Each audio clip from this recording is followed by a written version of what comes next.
Welcome to HBFT Gaming. I'm HBFT, and we are back again with Starsector. So yesterday, we were able to actually move through what I believe is the majority of the main storyline. As far as I'm aware, I don't know. I mean, I don't know if there's more. I have seen some additional, I guess, story things that we can follow, and I am interested in doing so. But we've actually gotten access to a bunch of gates, and we can teleport all over the place. Not only that, but we've encountered some rather unsavory individuals out, or I guess entities, out in the deep black of the abyss. So, I'm really excited to check out all that the end game sort of has to offer. So welcome to that. So if we zip on out, you'll see that we now have access to the shrouded substrate, which is a very, very, I guess, insidious, deadly material. And this can actually unlock a bunch of new stuff that we can play with, which is awesome. And then we've also acquired our, oh yes, I now remember what I did. Never mind. We've acquired some good stuff. So I'd like to, get a few more of those, because as you can see, we can actually use this stuff and turn it into weapons. Have not done that yet. So really, really excited about that. Yeah. Hey, Smeebs and Akitas, Varner, high five. Yeah. More Starsector. He's so addicted to this game. Yeah, okay. Don't worry. It'll end soon. Hey, Ree, good to see you. Welcome. High five. And happy Wednesday, bunnies. Happy Wednesday. So, I've been messing around with some things. And, not obviously the new stuff that we can definitely check out.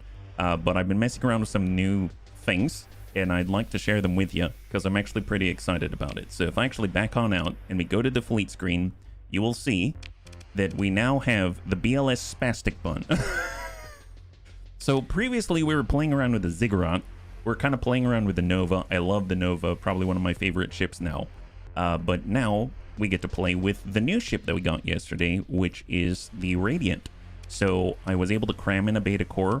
I was able to cram in, basically I stuck in everything that I had on the Ziggurat, except I also added the Reality Disruptor, the only one that we've got, because I miss having this on the battlefield. So I think it's going to be really cool. So it's mostly missile focused. It's got all of our Resonator MRAMs on it. It's got our Rift torpedo launchers on it. It's got the Locust SRM launchers from our BLS Moneymaker Executor on it. And then my favorite piece from the Moneymaker, I borrowed it and I stuck it on this thing. Now it can actually phase around, which is kind of neat. So I think on its own, it's not super, well, you'll see. Here you go. So we'll just put like 4 destroyers in front of it, and you can see that it can kind of move around, and you'll notice something. It has demonic energies. It has demonic energy. Isn't that awesome? So if you're wondering what this is, it's the new thing that we got, the Eye. So now it's a demon being from the beyond. My goodness. See why I'm so excited? Well, the exploration feel and all is like a modernized, more dense with advanced quests. Oh, you did pass Star Control to me. Thank you. How to get addicted, especially in the first couple playthroughs. We bunny hunters. Hey, Elia, good to see you. So this, now, I guess when the enemy gets closer, then they get zapped with little red arcs, which is hilarious. So if I actually slow this down some, here we go. So you got 4 destroyers in front of us. And it's sort of, every once in a while, you'll see a little red arc. Zip zappity zap. Now, normally, when I utilize capital ships, it seems to make sense to try to improve the rotation speed, so the maneuverability in its rotation left and right. However, one thing that I'm noticing when putting this on autopilot, every time it does its skimming phase skimmer ability, it zips around and it faces a new direction. So it doesn't really need to rotate as long as it has charges on its little phase skimmer ability. So it just shoots things... And this deep demonic energy cloud just follows it wherever it goes. That's a whole lot of It's a pirate ghost ship. Why, yes, it is. That black-red aura feels like an evil aura. Well, apparently there are evil things out in the deep abyss, and we brought it home with us. So, like I said, I haven't messed around with a lot of the new weapons, but my God, what we have already is pretty darn exciting. So this this is a fun one to play with. I'm very excited to try that out. So that's going to be awesome. So I'm going to think of it like a slow, chunky boy as opposed to the Nova, right? Which zips around smashing into people like some starved Canadian hockey player. Yeah, it doesn't fly. It cuts through space. Space jumping death machine. Yes. Hey, Thrake. High five. Good to see you. So what we can do is put it in a, a full fleet and see how that plays out. So we got a 240 points. We got our 2 capital ships. We've got our 2 Anubai in order to cover those guys. We've got our Eagle, which is going to go ahead and cover one of our capital ships. We'll go ahead and put them on search and destroy. I'm going to have group 3 group up on Thrake, and then Thrake is going to move to support, and then our boy is going to be on search and destroy. Now, if we go over to their fleet, we can say all, pop one off, maybe stick in a couple more things just to add more numbers to the field. And now you will see kind of the deep, mesmerizing influence of all of the the demonic energies on the field. My goodness, look at all the pretty lights. It's like a budget ziggurat is what.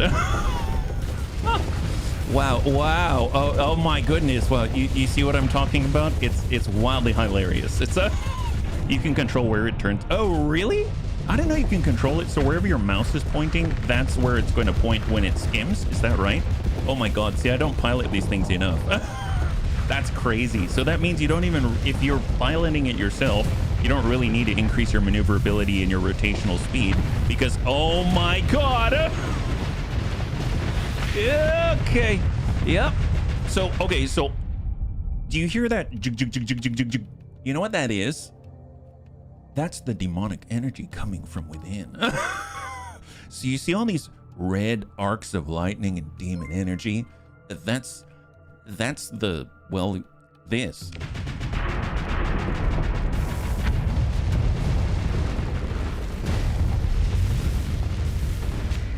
So it doesn't seem to really care if the thing is dead or not.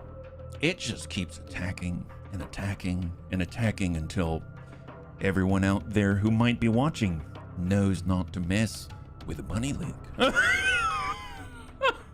right, who's dead? Who's getting cloned? Hey, Tank, good to see you. High five. Thank you so much for the resub, man. Thanks so much for your support, as always. Yes, it doesn't want any salvage. Yeah, it's like, I am the end game. I am the end game. That's right. Oh, look at this beast carrier right here. It thought that it could maintain its distance until all of a sudden this demonic apparition started teleporting in front of it saying, you can't get away.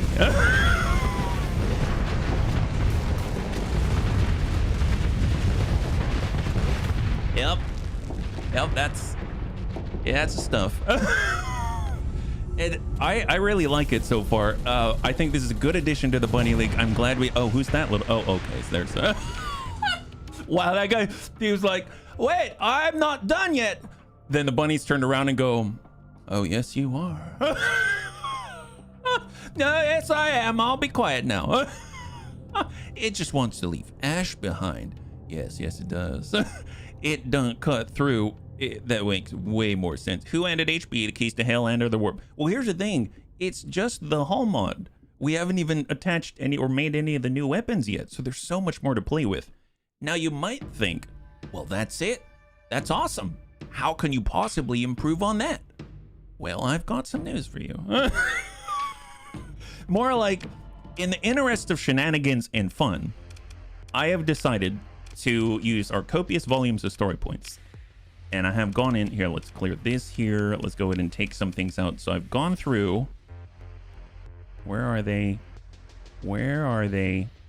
They're there, I swear. They're right here and here. Okay, now we're talking. This is... Yes, I think I will shenanigans. So one thing I noticed is that these little guys are super cheap. They're 5 each. Isn't that crazy? So these little guys are 5 deployment points. They're basically the same deployment cost as a wolf, which is nuts. I unfortunately don't have more of these because if I did, I would definitely try them. Now, if I were to go and do the repairs, and we take a look at it now, take a look at this. So if we go run simulation, oh wait a minute, I don't want to run a sim with a capital ship. My bad, guys. We're trying to take a gander at the new stuff. Here, we'll say Thrake is going to lead this little merry band around. So we're going to attach these guys, these guys, these guys, and those guys, and then deploy. There we go. Now, so this is what I like to call the Thrake fleet. Okay, so one of the cool things about this fleet is that mostly there's a lot of them. So you see, when the enemy decides that they want to attack good old Thrake, well, they did not anticipate the volume of firepower that Thrake has at his behest. So, search and destroy, my guy. Do your thing. All right, excellent. So, let's see. So they're all here only to live and serve for Thrake. And next thing you know, all these little zippy guys, we can actually say, you know what? I would like you to please take care of that guy. And I'd like you to take care of that guy. And I'd like you to bully that guy. Okay, now we go, and now we see. Here we go. All right, so everyone's going to relocate. There's a poor hammerhead. There's another hammerhead, and here comes the bunny swarm. like what's the... Oh, wait, hang on. We're losing track of all the carnage. Yeah, there it is. Much better. So there's all the little zippy guys. See, these are the new... Oh my. Wow, hard to turn as quickly now, can you? You can't look everywhere at once now. Oh, next one. Oh, there's that. Oh, okay. Yep. Oh, there's that guy. Oh, look, it's a condor. My goodness. Oh, there goes that guy. So the cool thing about it is that, you know, if we lose one, I mean, I don't care. I don't care. It's fine. Sounds expendable, like cannon fodder. Yes, it's definitely like cannon fodder. Oh, look, there's one poor soul. Attack this guy. So you're probably wondering, what does this guy do? He's a little slower, a little chunkier, a little harder for him to catch up. And I actually have him set up to, well, support carriers and stuff, but you can see once he's in range, it's pretty good. I think that... Do you see any ships around? I don't see any ships around. Yeah, so it's fantastic. So the cool thing is they're very cost efficient, right? So now we can actually take a fleet like this.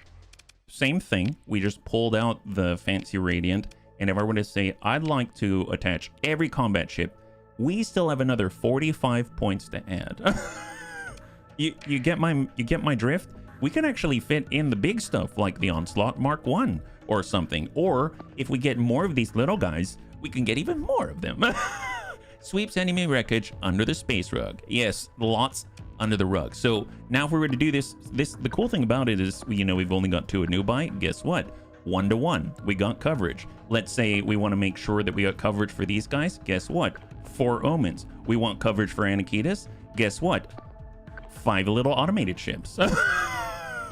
Then we can also take this guy, the Fulgent, and he's got escort package. So every time he's close to a carrier, he gets boosted stats. And then Thrake, well, Thrake does Thrake things. So if you look at it like that and then say, Anakitas, why don't you go ahead and follow Sumgurk? Sumgurk goes on the attack. And then we say, even though you only have less than 200 deployment points worth of stuff, why don't you go up against, I don't know, like that? Then I think they're still going to be okay.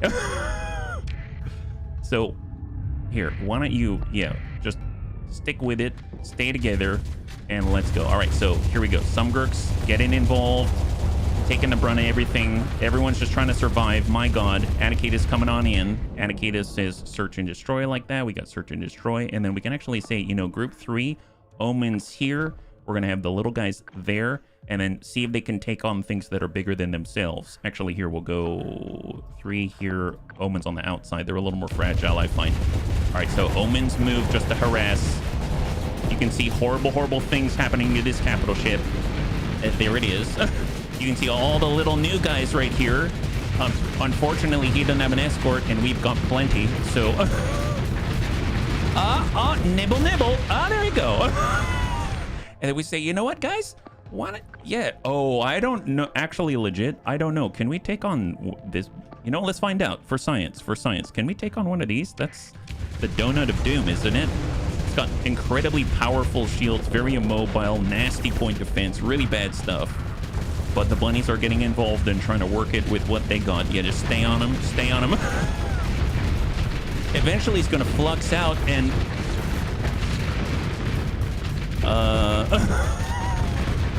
Yeah. That'll do it. As long as there are ships for heads to bash, I'm all in. You see what I'm talking about?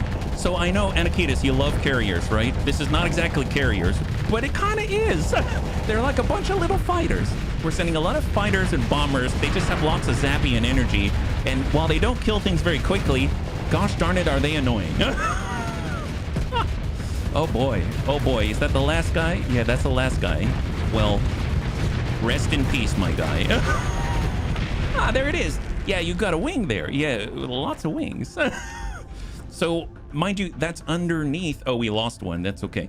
So that was underneath 200 deployment points. So far, we've been stretching that maximum of 240. And obviously, you can fit more. You can fit another capital ship in there. You can fit all kinds of stuff.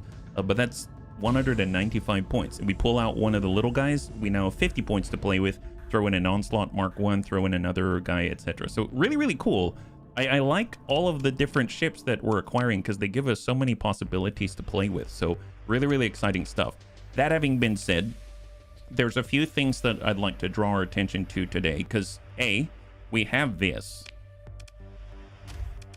All the new weapons from fighting against the darkness in the abyss. So haven't built any of them. Would be really cool to do so. I honestly, I feel kind of bad because if I build this really big one, then I only have enough to build this one, and then I can't even build the other ones. So I feel like we need to farm some more of this material, and it seems like this is the more common stuff. So we should probably go back for round 2 since we actually survived it for once, so that was awesome.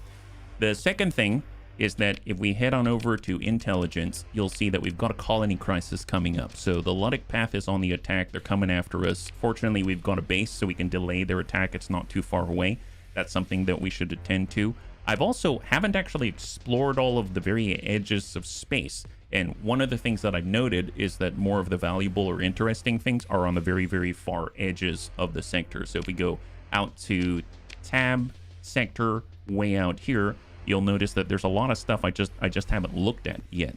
And if you recall, way on the opposite corner where I have looked, this is where we found the entire automated Sentinel fleet. We found you know, the people that were stranded from before the collapse of everything, etc., right? So there's a whole bunch of stuff still to look at. And then we also haven't really seen the threat in a while. So I'm curious. I'd like to go out here in limbo because I have a feeling there's something there because it's in the middle of the abyss area and it's unexplored. So there's a lot for us to do all at the very far reaches. So we're going to need a lot of fuel. We can test out the new Radiant and we can try out new weapons. But first, let's go ahead and pick up some more material. So with all of that preamble out of the way, let's go ahead and assign the fleet because I'm probably not going to bring these little guys because I don't think they're ready for prime time yet. Let's. They're wildly entertaining to me, but you know I like the big stuffs because they can carry big guns. So, all right, Spastic Bun, you're back on level. Excellent. And then I think I had an Eagle as well because we got 220 points. So we can squeeze in another Eagle. We can actually squeeze in another Fury.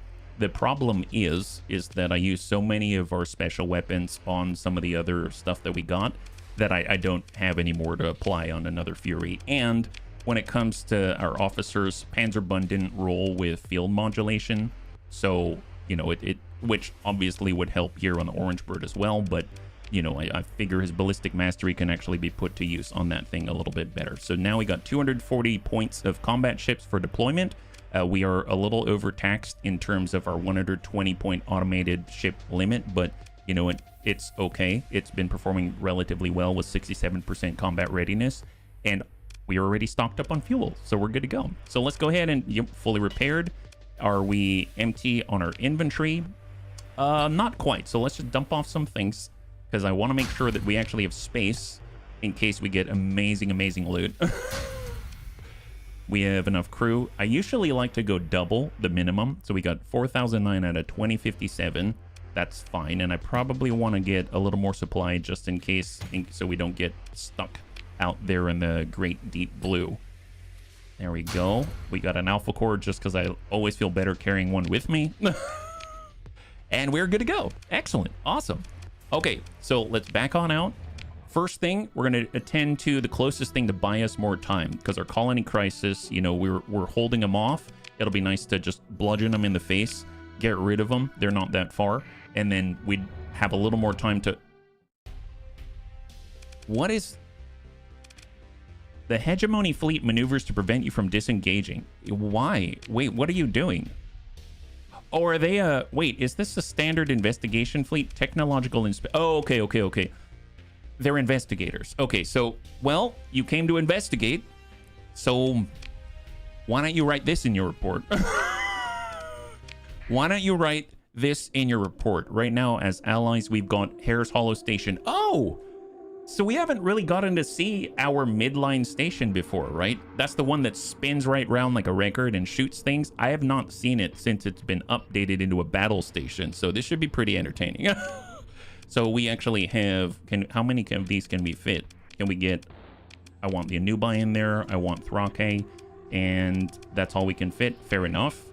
So let's go ahead and just, I guess, search and destroy, have the point defense cover, Thrake to follow in our Remnant, and then Remnant on search and destroy, and let's go. Let's see what we got. Okay, here we go. All right, so there's the, oh my god, wow. So the problem with following this thing around is it might be a little epileptic now, I'm realizing it. So maybe I should follow Thrake because he's not going to be skimming all over the place. But take a look at this. So this thing will rotate. Which...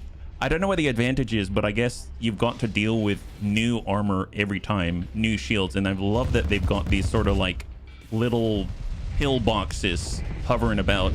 Although I am a little worried about getting overextended this early on because our cap ships are behind the fortress. So let's actually like pull it back for a second. So just pull it back, Don't overextend just yet. Defend the battle station. That's what we're here to do. It's got the shields, it can handle it. Just pop out Resonator MRMs, keep them at bay for a bit. Excellent, good job. Oh, that's a lot of Locust SRMs. Excellent, so they got a couple of their enforcers down already. Fantastic. Centurion's getting blasted. Great job, great job. All right, Centurion down, perfect. So now it looks like Anarchy is still coming online. That's fine, don't worry about it.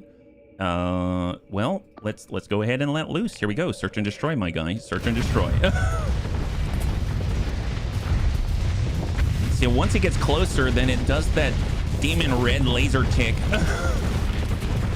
One side smile take damage and rotates to back shield, so front can gain energy right on back. Oh boy. All right, you should probably back off the line a little.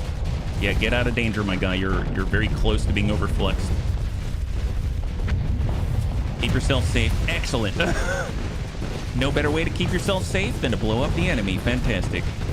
Stay on it. Stay on it. Look at all the lightning. Look at all the disable with a reality disruptor.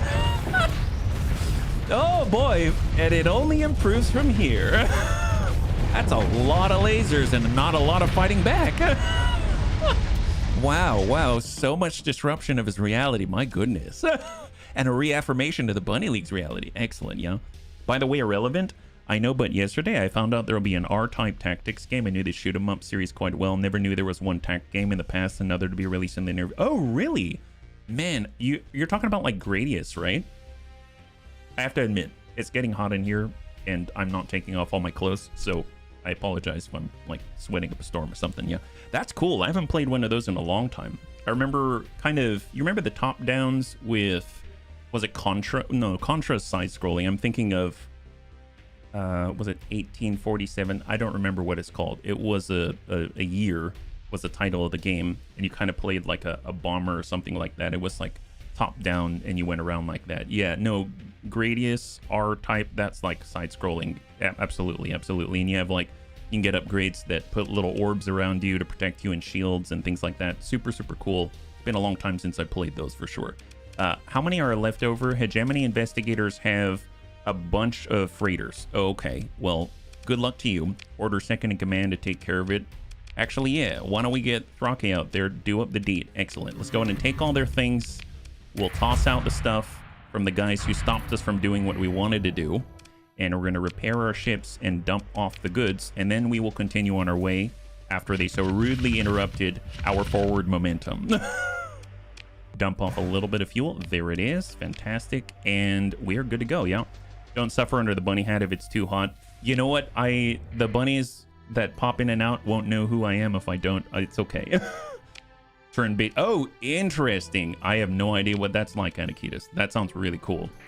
You'll have to keep me up to date, yeah? Hey, Ataraxi, good to see ya. R-Type on my Nintendo. Maybe also need to do a few second break to drink too. Yeah. I should probably keep drinking because I'll be perfectly honest that when it comes to hydration, you know, if you are sweating and you don't even notice it, sometimes you get dehydrated a lot faster and, you know, it feels like, I know. Anyway, I'm not going to go into TMI. It's just... All right, so we're on our way to the nearest path or base to knock them out, knock them down a peg, and then we're going to head on over and do a little bit of skirting along the outsides and seeing what's out there before we go ahead and try to get more demons so that we can actually pick up more stuff is the idea. Yeah. Hey, thank you Shepard, much appreciated and welcome. High five. Happy Monday or happy Wednesday. All right, consider military options. Engage the battle station. All in, and I'll let them auto fight this one. So let me just, I'm gonna say everybody on Radiant like that, and then go for it. That way I can drink water. See, it's one of the wonderful things about like autopilot is that I can do other things while it's happening, right? Monday, Wednesday, all the days just blur into one another. Yes, right. So if you're wondering what it is shooting right now, all of the white little orbs, those are the Resonator MRMs. They actually reload and recharge infinite ammunition. And then that spew right there is a bunch of Locust SRM launchers, like anti-fighter. And then you've got the two big red dots like that. Those are 6,000 damage each Rift torpedo launchers. And then it's shooting out this horrible, horrible dark energy beam like that. With the EMP, that's the reality disruptor. So all together, you know what's kind of crazy? Is this ship actually has 4 more hard points that I'm not even utilizing. It has 4 more hard points. I was just like, I don't know what to put here. There's... We've gone all in on missiles, and the missiles are doing the job, so I really am not sure what I'm supposed to adjust here. I think I'll just give it all the shields. So that's basically what's happening. Oh, and then, of course, the deep demon energy cloud, anytime something gets close to it, it's basically like point defense, it seems, except it's dealing, well, energy damage to other ships as well, like that guy. You can see all those arcs of Emperor Palpatine, Sith Lord aura just zapping these guys as they get closer. They're trying to loop around, but they can't find a good angle because, let's be real, there ain't no good angle when you're attacking demons. And the Pathers are learning what it is like to be terrorized for once. My goodness. At a hot tub for moral support, clearly underperforming. Yes, it is not at full combat readiness. It's at 67%. It's got to work it with what it's got. Actually, you know what? How are we doing in terms of hostiles on the field? I think they can full assault it and actually, you know, spread the damage out a little bit. Dish out the hurt on that poor Condor. Wait till you see the red orb. Oh, no, didn't get the red orb yet. Is there a guy out there? Oh, all those fighters are now... Oh, yeah, those fighters are now inert. What are they, like blocks of tofu or something? They're just like little blocks of square tofu floating through the sky because they lost control of their fighter abilities. Okay, well, now we have bought ourselves a little bit of time because and disrupted all of the Luddic Path cells in all of our colonies because we were told, ooh, Luddic Path Brawler, I will definitely take that. You know, we've been told that they were plotting an attack on the Bunny League, so not cool, don't like it, not allowed. So we've just kicked them out of our space. We're gonna head on by, drop off our stuff, and we're gonna continue with our mission. My goodness, yeah. It could pass as a Naga Shadow Ship. A Naga Shadow Ship, my goodness. I don't know what that is, but it sounds sneaky and snaky. My goodness, yeah.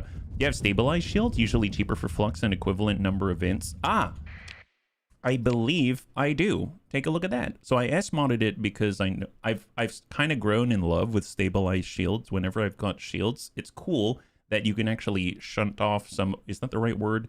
Basically, you get rid of some of the hard flux that you normally have to bring your shields down in order to dissipate.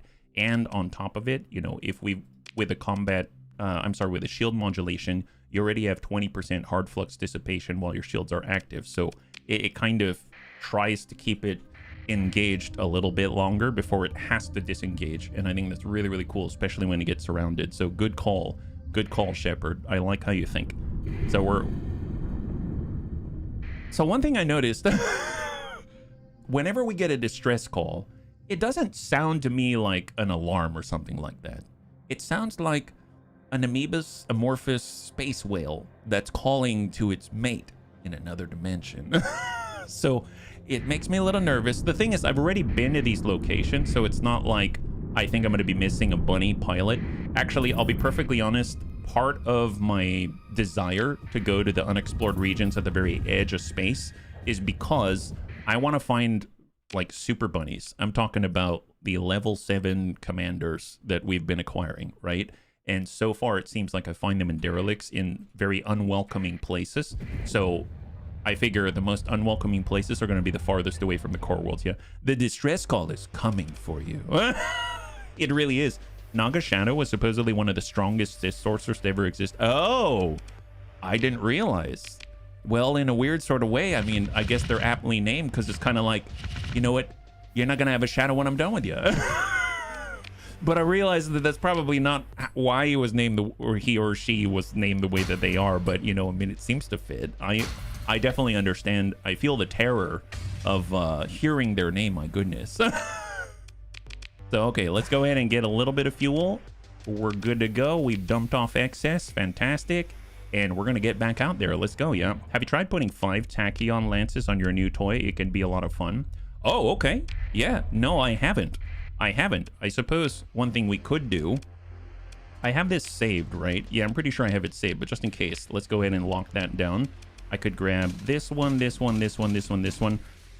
I'll be perfectly honest. The reason why I chose the loadout that I did is because I wanted to use as many of those unique weapons that we own as possible. That's the main reason. And I was feeling so left out of not using the reality disruptor because I've basically stored the executor that we had it on in the shop for forever now. And I really wanted to get it out in the field, but I will definitely try that. That sounds pretty cool. Tachyon lances are pretty tough.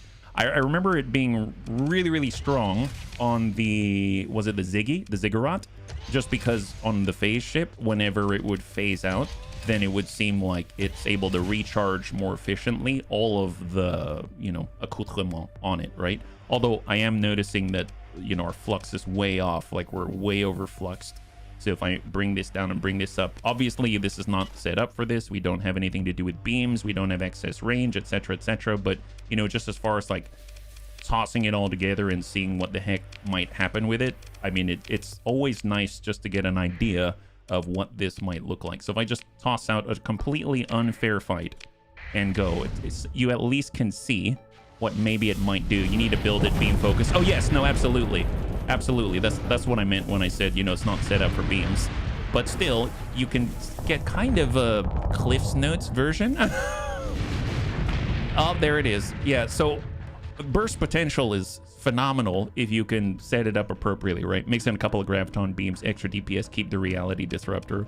Well, one thing that I was noticing is that when I gave it direct fire weapons, it would overflux really quickly if it's surrounded, which I don't have the speed and the bully potential of the Nova, so I figured I would stick with the missiles and stuff like that, just because then that allowed me to have the radiant focus on just absorbing all these hits while it dumps out basically flux free-ish stuff on the enemy. That was the idea. So that's why I have it set up that way. But I'm definitely, if we get more radiance, I think it'd be really cool to have different setups. That'd be awesome. Yeah, they're delightful. I'm of the opinion when you have hard points on space games, you don't know what to fit. Temporary fit point defense, sniping weapons for opening strikes. Really, really cool. Really, really cool stuff. I've just been, so if you're curious what I've been doing between the stream, I've basically been taking stuff and then just random clicking and spamming like this, even if it's totally unfair, doesn't make sense, because I want to get an idea, how is this going to do when it's completely surrounded? And it does not do, like, it's able to hold out a little longer before it just collapses, right? Whereas when I had it set up another way, I mean, like, completely unfair scenarios on purpose, right?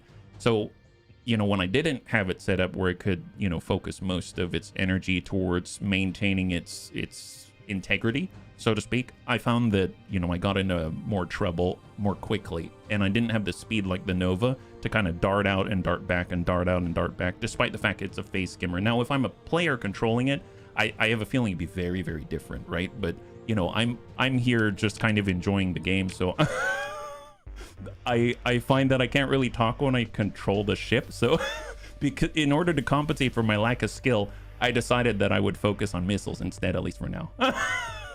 Does that make sense? So that's why I've done what I've done, but I'd love to get more radiance, let me tell you. I actually want more of those little guys. I don't even, what are they called again? You know, the ones, okay, I don't remember what they're called. The little tiny guys. Gosh darn it, now it's gonna bug me.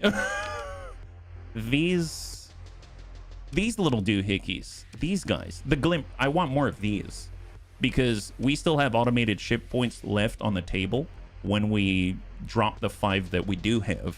And I think it would be really cool to see how many we can cram into our fleet without, you know, dropping the combat readiness to like 0, right? That would be pretty neat. So we're still in the collection phase. Just want to point that out, still in the collection phase. So let's go ahead and save up.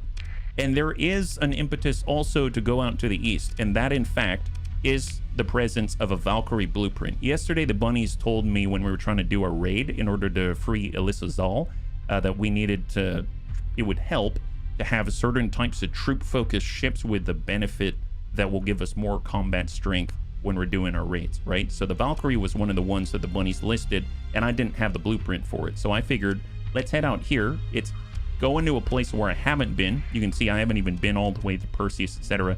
And then we're kind of at the edge of the known space. Just I haven't really traveled out there before. So maybe we'll run into a fancy bunny and we can get a bit of an upgrade. Maybe we'll get some new blueprints. Maybe we'll run into something I'm not aware of yet, yeah? You be putting it in your own Kobayashi motto. This is the start of your... Oh, no, I'm not a villain. I'm an opportunist. No, I'm not a villain. I'm an opportunist. Oh, bunnies. God, there's so... This is the great thing about this game, and it's also, I think, one of my biggest banes, is there's so many things I want to play with. So I need to, for the sake of the stream, I'm going to try to focus a little bit more. I really want to...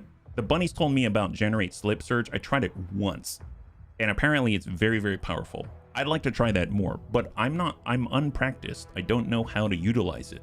So if you have any tips or anything, it'd be really cool if we figured out how to use it, because maybe it's going to make all of this more efficient, a little more fun. You know, there's a whole nother level I haven't even tried yet. You know what I mean? Excuse me, sir. It's all about perspective. Oh, yes. I don't care. Look in your eyes was special. Hey, SaveX, Daniel, good to see you. High five, yeah.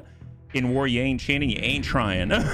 Well, let's see. I know that I need to find like a super giant or find a black hole or something like that. So maybe what we can do, I can swing on over to this black hole. And then when we get close by, I'll kind of do a running start and then click on Generate Slip Surge. And then it says Surge Strength will be extreme. I don't know what extreme means, but I like the sound of extreme.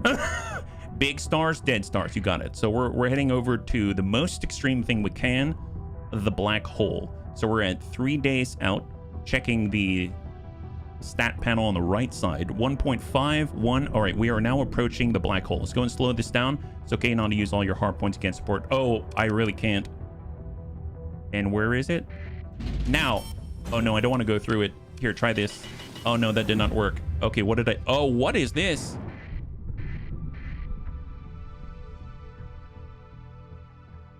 Okay, where am I? Where am I? That's interesting. This whole time I said, wow, that is Interesting. So I went from, mind you, I am so glad that I set a waypoint to this black hole. This is the black hole where we generated the slip surge. So you saw I fumbled around, tried to click on generate slip surge, entered the slip surge, and now we're over here. Slip area. Holy moly. So I'm guessing there's a way to aim this, right? Like, if there's a black hole, I'm assuming it works this way by the description, but correct me if I'm wrong, right? So there's a black hole right here, let's say, right? Or a supergiant, whatever it is, neutron star. And then if we're up here and we do generate slip surge, it will generate a slip surge away from the center of the black hole. That's my assumption, but obviously, I mean, that could be wrong. Yeah, it's a bit complicated to explain over text, but easy to do once you get it. Slip surge makes you the meat in a sandwich. Oh, I gotta think about sandwiches. Draw a line between the black hole and you, and the slip surge goes in that direction. Oh, out the opposite side? Interesting. Interesting. Well, there's another black hole right here, so we can definitely try it. So tell you what we're gonna do. Let's go into this nearby system, because since we're here, we might as well, you know, scan it and know what's inside.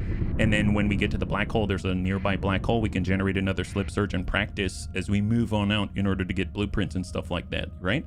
No, same side. You end up in between the two things. You end up between the slip surge, the slipstream, and the star. Is that right? Yeah. Hey, Christy, good to see you. Did we find out what we're doing with the eye jelly? I've done something with the eye jelly, yes, but I haven't done anything with the substrate yet because I'm too indecisive. So I would like to get more substrate before I do something so that we can take a look at all the weapons side to side is my idea. So welcome, and that's the plan right now. If you're curious what I did with the eye, the shrouded lens is currently applied to this thing, and this is the shrouded lens on our new toy, so to speak, which allows it to arc out Sith Lord lightning on anyone who comes close. But it does have crew casualty increased, which is kind of funny, because if you think about it, this thing is automated, so it doesn't really have a crew. So in a weird sort of way, the downside is non-existent, which is kind of magical, if you ask me. I think that's very well done. I just realized that right now. Hard to explain, easy to do. We'll have to take a look. Thank you, bunnies. Thank you.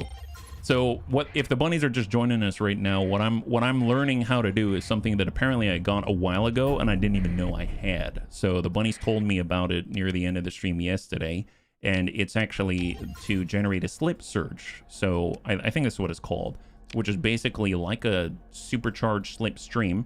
Wait, is there literally nothing in here? Well, tell you what, that's probably not true. I should probably go to the center, do a quick ping at a very minimum. There's a neutrino detector. We got little spikes here and there.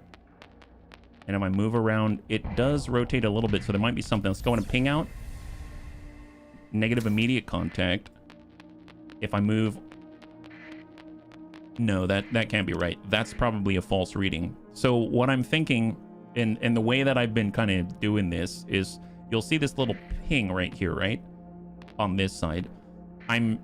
If it's pointing out in this direction, then I know Pythagorean enthusiasts. You can draw a 90-degree angle to it, right? So if we move perpendicular in the direction of where it's pointing, then I'm just seeing if it's rotating. So like if I'm moving here, I'm going to move perpendicular to it, and you'll notice that relatively speaking, it's pointing in the same direction relative to us the whole time, right? So that probably means it's not real, because if it's supposed to point at a real thing, then it would start to move down on the circle like this is real, right? These two spikes. So if I move perpendicular to them,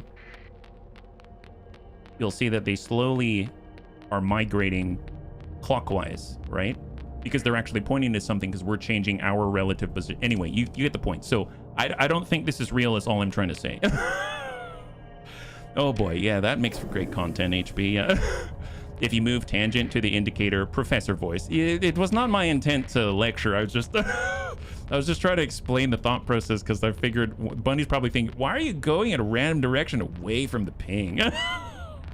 And I felt self-conscious. Yeah, triangulation is fun. Well, I don't even know triangulation, but it seemed to make sense to me. So, all right. Well, let's go in and just, now that we're near the center, I'm just going to do a quick ping out. So ping here. Didn't pick up anything. and then come out on the other side. And we'll just do another quick ping, negative contact, and then let's go. So we don't need to waste any more time. There weren't any like planets here. I might have missed something, but it's not immediately available to me as far as, you know, what it might be. So let's just head on out, and we're going to the next. And then we've got the black hole, so we can try out the generate slip surge once more. So we're just gonna pop on over to the next, because this is a brand new system. Haven't been to in Aru. And what do we got? Oh, this one's actually got a little more stuff in it. That's fantastic. Got a couple of worlds, volcanic and barren. We'll get a comm relay in order to refresh our information about current bounties and stuff like that. Swing on through, and then I'll get a sensor array. Perform a survey. No ruins. We'll go to the next location. Do a sensor array. And then we'll swing on by to the barren world, and that'll wrap that up. Just nab that. Survey it. We have ruins. Excellent. And we get the Hydra MDEM launcher blueprint. Oh, okay, so we already know that one. Fantastic. There is a blueprint I do not know, and it is the Valkyrie blueprint. I'd love to find an Anubis blueprint, but I don't know where that is. So we got to keep an eye out. Yeah, I can actually pre-order Zero come. Oh my god, yes. I cannot wait until that game comes out. That is super exciting. So if we take a look at the Valkyrie blueprint, we want to go, let's say, north of our current position, right?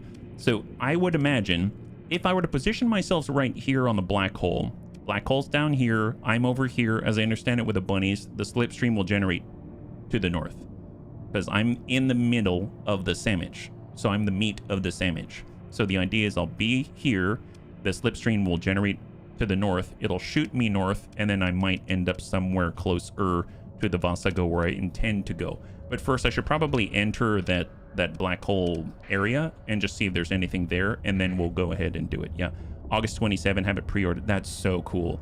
Setting a waypoint before the slip helps with aiming. Okay, setting a waypoint, gotcha. So like you can be in line with the line. Thank you for the tip, bunnies. Thank you for the tip. That's a great idea. So let's head on in.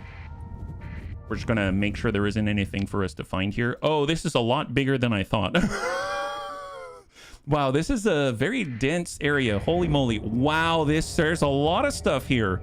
Jesus. It's a good thing that we've got our little tugboats to help move us through the space. I almost want to start with a nav buoy instead. Maybe I'll do that so we have max burn at 20. So let's go nav buoy. And then now we have the max burn that is attractive. We'll head over to a new stable location, get the sensor array so that, you know, we've got a wider band around us of what we can detect, just in case there's something without pinging. And I suppose I'll go clockwise and then wrap around, and then we'll do our sort of, I guess, slip surge, slingshot maneuver. So we'll survey that planet, head over to the west. And as you can see in the lower left-hand corner, we're at max burn of 20, which is phenomenal.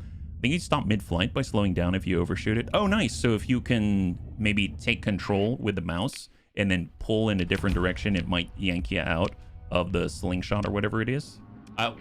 Definitely will keep that in mind. I'm hoping I don't overshoot too far. And even if we did, I'm trying to get to the edge of the sector anyway, so it's no skin off my back. It's totally fine. So full speed, full speed. We got one more cluster, and then we're going to pop out, and we're going to slip surge it up.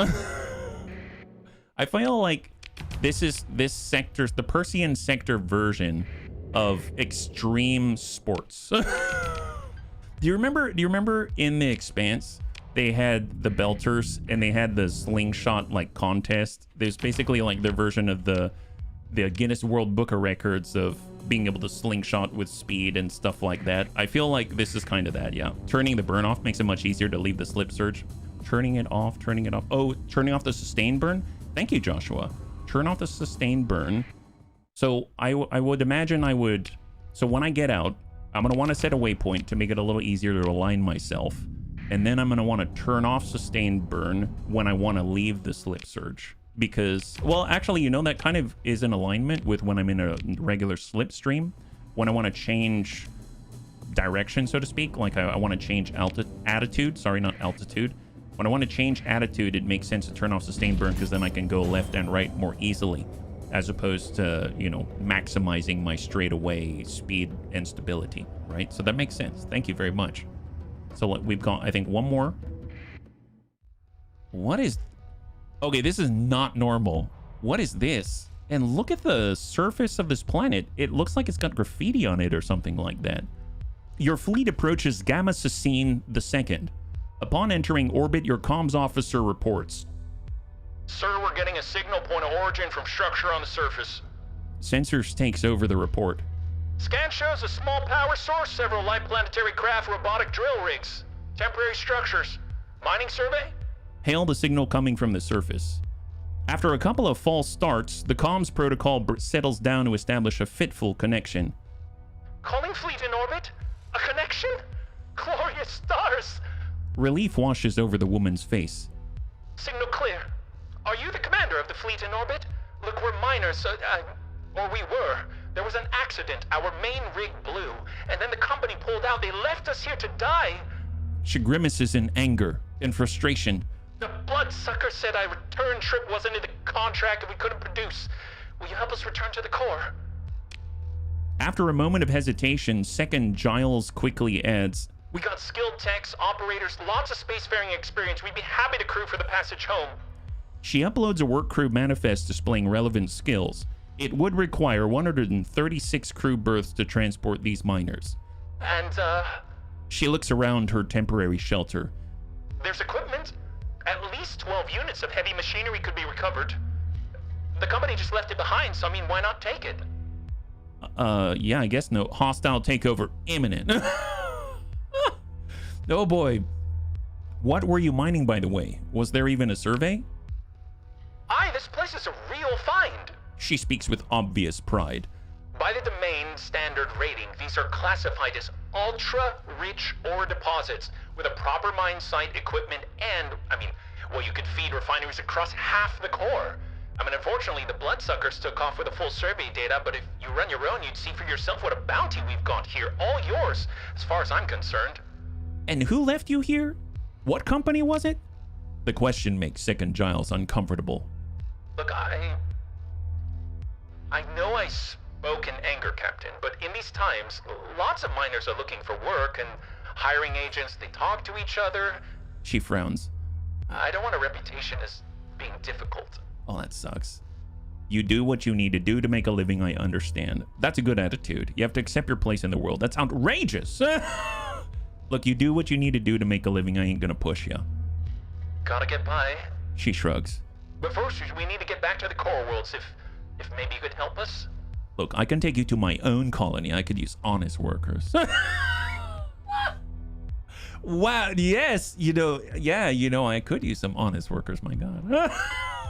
So what's to keep us from taking their stuff and leaving them to die? Well, free, I think, is the thing, right? So she said 138 free crew that I didn't have to pay for, and we get free heavy machinery that we need for surveys and stuff. So yeah, it doesn't seem bad, yeah. Offer to transport the miners back to civilization. I can't transport you now. Ion storm.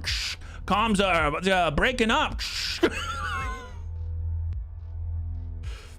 I want to do that so badly because we'd be such a dick. Hey, excuse me. Ion storm all over the place. Can't even hear myself think. Talk to you later, but leave your stuff in a secret cache off the side of the planet, guys. No. Look, I can take you to my colony. It's miles better than anything in the core worlds. My God. Truly? The miner crew boss grins. If you have paying jobs, we'd be fools not to take them. I never said anything about paying jobs. I just said, we could use workers. I'll get everyone organized down here and have the heavy machinery packed up for you within a shift. It'll be good to get back to work.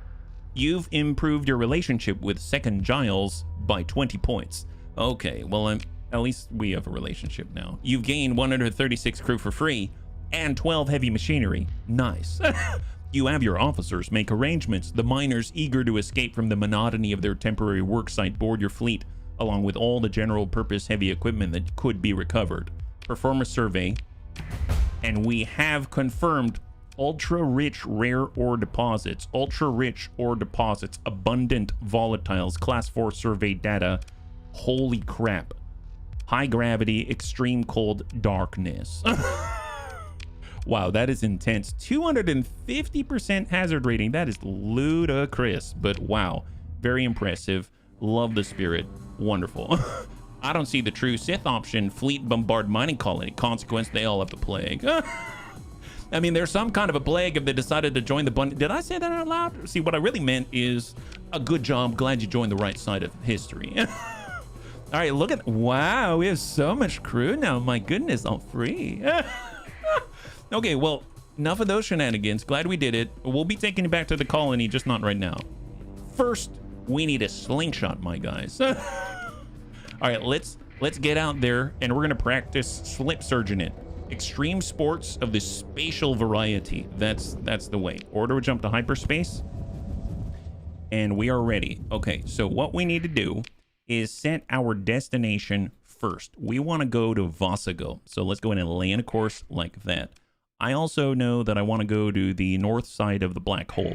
So this is the gravity well, black hole right here. So let's turn off sustain burn. We're just going to go around the corner very gently, super gentle, like this. Excellent. Stop right here. So now here's the black hole. There's the direction of travel that we hope to have. And you can see that we're sort of drawing a line with us in the middle, right? So I'm assuming that's what the bunnies are talking about. Now I'm completely still. I don't know if me being in the process of moving is going to make a difference, but I'm going to generate a slip surge from this exact point right here. So let's go ahead and generate slip surge. Hang tight. And all of a sudden, sustain burn, go. Holy Jesus, where did we go? Cotton Eye Joe. Okay, so we... Wow. That's incredible. Good. Thanks for being good teachers, bunnies.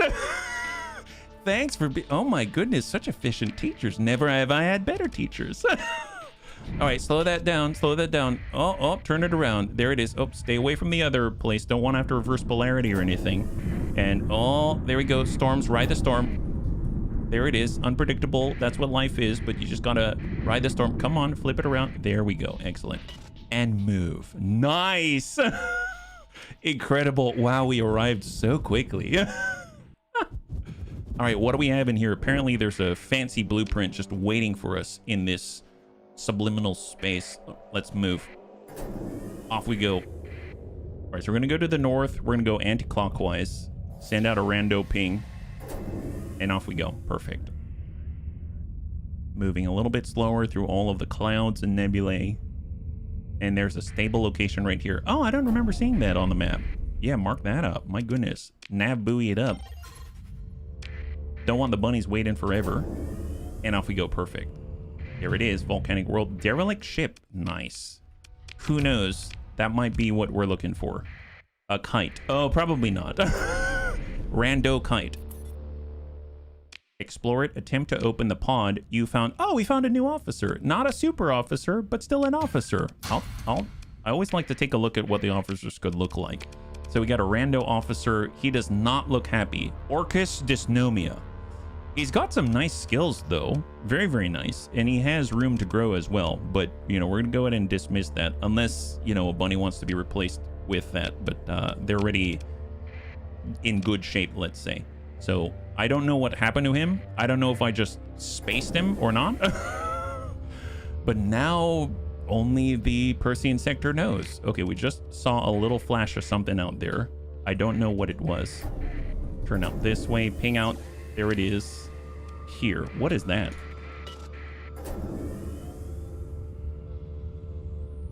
Oh, it's friendly scavengers. Okay, guys, you gotta stop giving me a heart attack here.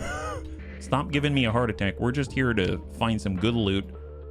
So head on out. Here we go. I realize there's also a sensor array that we can take control of. But you know how that goes. You start detecting things maybe you don't want to see. Intercepting your fleet? Who would be wanting to intercept us? Legit, I am curious. Who are you and why are you trying to intercept us? Mercenaries. Oh, mercenaries. So right now, Tritachian has a hit out on us because we're stiff competition. Now, as I understand it, every mercenary that we pummel will actually raise us on the meter until finally we prove to them that it is not profitable to keep attacking us. Oh, I forgot I am carrying this LP Brawler with me the whole time. Whatever the scavs find, it'll be mine. Maybe I'll pay them a few credits. She says. Maybe if I'm feeling generous. She says with an ugly smile. The merc pauses, watching you. You, on the other hand, need to get out of here for your own health. She says this with smug sincerity, apparently confident it'll have you turn around and flee at max burn. The comlink is abruptly terminated while you're still taking in her delivery of this threat. Oh, so they're not mercenaries? They're mercenary flotilla, but maybe they're not hired by Tritac, because otherwise they'd be trying to attack us, yeah? Prejudice. Maybe they just want to sell fresh veggies. Well, they are in the wrong place at the wrong time. I feel bad for them. So what I'm going to do is we're just going to bring in everybody except for our Radiant, and we're going to go ahead and claim a little bit of space. I'm going to go in and have Brake and team get Nab Bui Gamma. We're going to go ahead and have the Eagle and Sven Skippy take Com Relay Beta. We'll go in and have our other Anubis come on out, and then we're going to join Com Relay Beta with our caps like that. So we just need to grab a few points, secure them for us, and then now we can bring our Radiant, and now we have our 240 points. So let's go ahead and grab all this, collapse back for now, get the Anubises to our capital ships, clear our capture orders, and get into place, and that'll be a good start. Excellent. So now we're all here. Wonderful. Wonderful, wonderful, wonderful. Love that. Very nicely done, bunnies. Super efficient without fuss at all. At all. All right, so let's go ahead and follow in Sumgurk in a battle, and then we will leash soon enough. I am going to go ahead and get everyone to stack up on Thrake, because Thrake is going to be Fury leader, and then Thrake is going to leash out this way to the Radiant. So he's already clearing people, closing in on us. Stick together, stick together. Oh, I forgot we're moving at like hyper speeds right now. Now seek and destroy. Go for it. So Thrake's gonna move along the outside on the Aurora with his buddies. And we're currently trying to clean up the flanks here on their Furies.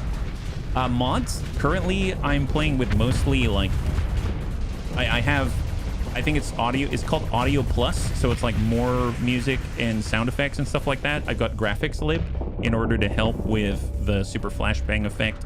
I've got more portraits, I've got more flags, things like that. So that's what I have at the moment. So I don't have any factions or anything like that. For the most part, it's vanilla-ish. Thrake's coming around the backside. Excellent. Yeah, look at Thrake go. And speed up. Yes, speed up. Quality of life, for sure. That's why I can do what I'm doing here. I think 2 times is a nice middle where you can still kind of capture the detail of what's happening without it being just glacial. Yeah, apply the pressure on their mercenary Paragon. Looks like they got a little carrier back there. Locust SRMs just constantly applying that pressure. Rocky coming around from the top, very much like the Nova did. And we're just now cutting through the rest, right? That's it. That's all they got. Let's go on a full assault and try to clear the shaft. Paragon more like Paragon. Haven't played without major mods in a while. I can't wait to play with the mods, because apparently they've got incredible changes. I've heard of Nexarellan, where essentially the world is, I guess the sector's at war, so stuff can change hands and stuff like that. And then you've also got all of the factions. You've got new features as far as being able, other ways of buffing your raids and stuff like that. There's so much crazy stuff out there. There's so many things I want to play with, but I figured I'd take a look at what's in vanilla before so I can kind of get a sense of what it's changing. Does it make sense? So let's go in and pursue. They've got a lot of freighters, so not too much to worry about here. I guess I'll just send our fast movers and they'll clean house. Full assault, go for it, guys. And this is where I like to do the 6 times speed. Just because we're literally shooting freighters. Shoot all the freighters. It's my first run through, yes. This is my first run through. Nexarellan and Ashes of the Domain is the run I'm doing. What's Ashes of the Domain? Is that, I'm assuming by the title, Ashes of the Domain, it's referring to the domain like, well, yeah, the domain like pre-domain era, the hegemony coming afterwards, etc. Stuff like that, yeah. It's mean. What's mean, the mods? Okay, so we're grabbing this, take all their stuff. Don't need the Shrike, grab that, excellent. They had a hypervelocity driver in there apparently, and we're gonna head on over to the next. And apparently we need to keep an eye out. I'm assuming we're gonna come across a ruin there. This might be what we're looking for. They have a Valkyrie blueprint somewhere in this area, and that's not it actually. So there's probably another ruin somewhere, I assume. Now, I am going to fly out to the comm relay just to put it under our control so that we have more consistent acquisition of different points of interest around here. Oh, Ashes. It raises the difficulty significantly, I assume. And install comm sniffer, proceed. And then we're going to get this next cluster, and that should be good, yeah. I didn't dig too much into the Abyssal stuff. Is that where you have the exotic weapons from? Or from Super Doritos? I think the... Okay, so... Correct me on the terminology. I think the bunnies mentioned Doritos when I fought the Hyper Shunt. Is that what you're talking about? Because I got the weapons... In that case, I got them from the Doritos, I think. Is that right? So I fought... Oh, yes. Okay. So yes, I got them from La Doritos. So we fought against the Hyper Shunt on stream. I found another Hyper Shunt off stream. And then we ended up... There was another area near a story place. I don't know how far you are. That had some more.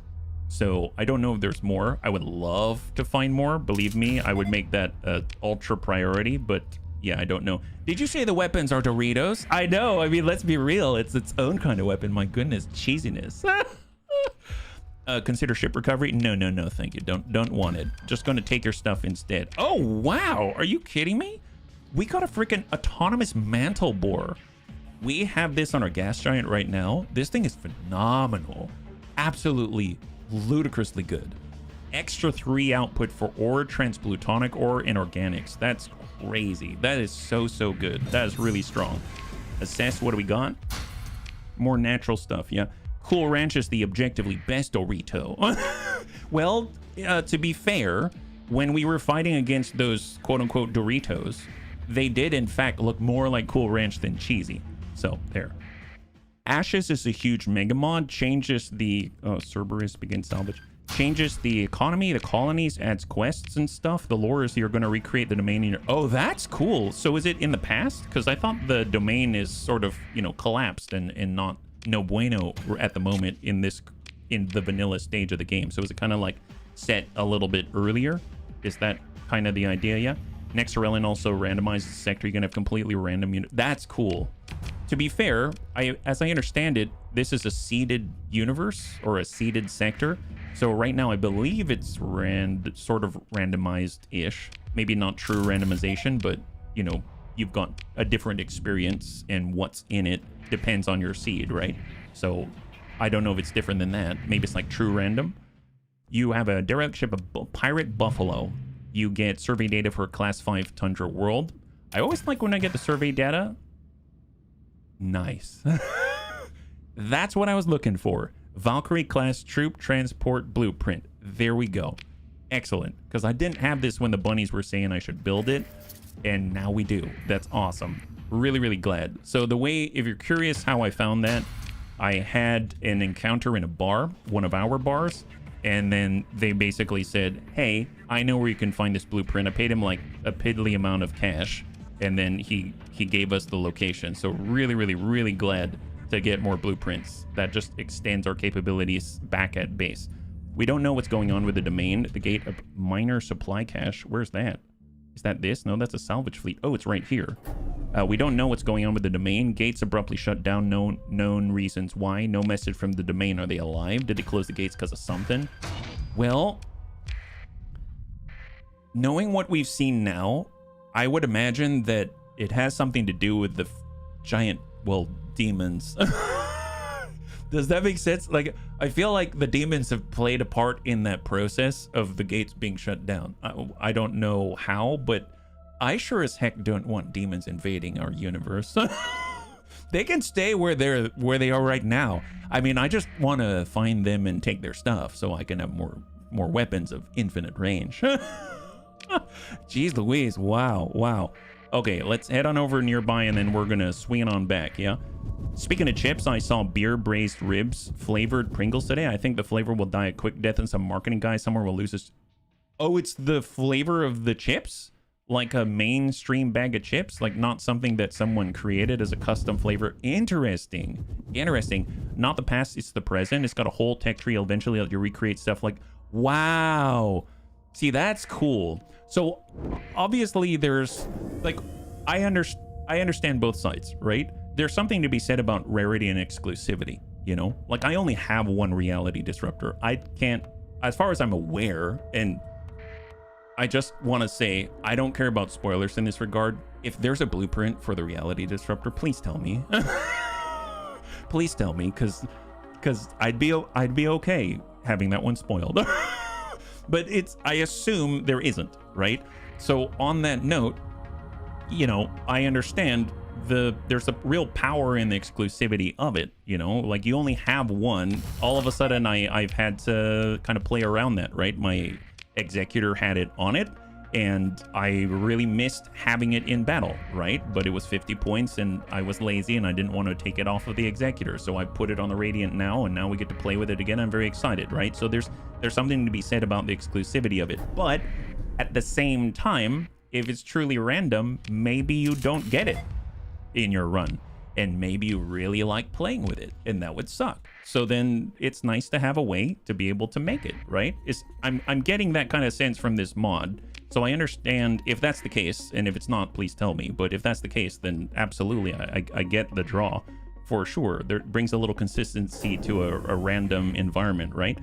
The domain was aware of the threat because of the old slot clearly trying to fight him. That's true. It was created. They did say the old slot was created in order to combat the threat. So really, really neat that, you know, we've got control of it. Yeah. They want to give you hugs. Fancy super ultra redacted weapons from the hyper shunt have no blueprints. Some mods can let you make them. Okay, so I was hoping I'd be wrong, but I figured that they seemed limited enough. Because here's the thing, like our ships right now, like the reason why I tried to cram on as many resonator MRMs as possible, rift torpedo launchers, etc., they've got a reload. Like they can regenerate ammunition, so I don't have to worry about as much. I don't have to worry about running out or having sustain issues. Like I can keep it engaged for as long as it's living and functional, right? So there's a reason why I gravitated towards trying to cram as many of those into the build as possible. So I definitely see how they're pretty powerful. Power of exclusivity, we're talking about marriage. Oh, well, I mean, I guess married to profits and destruction? Like...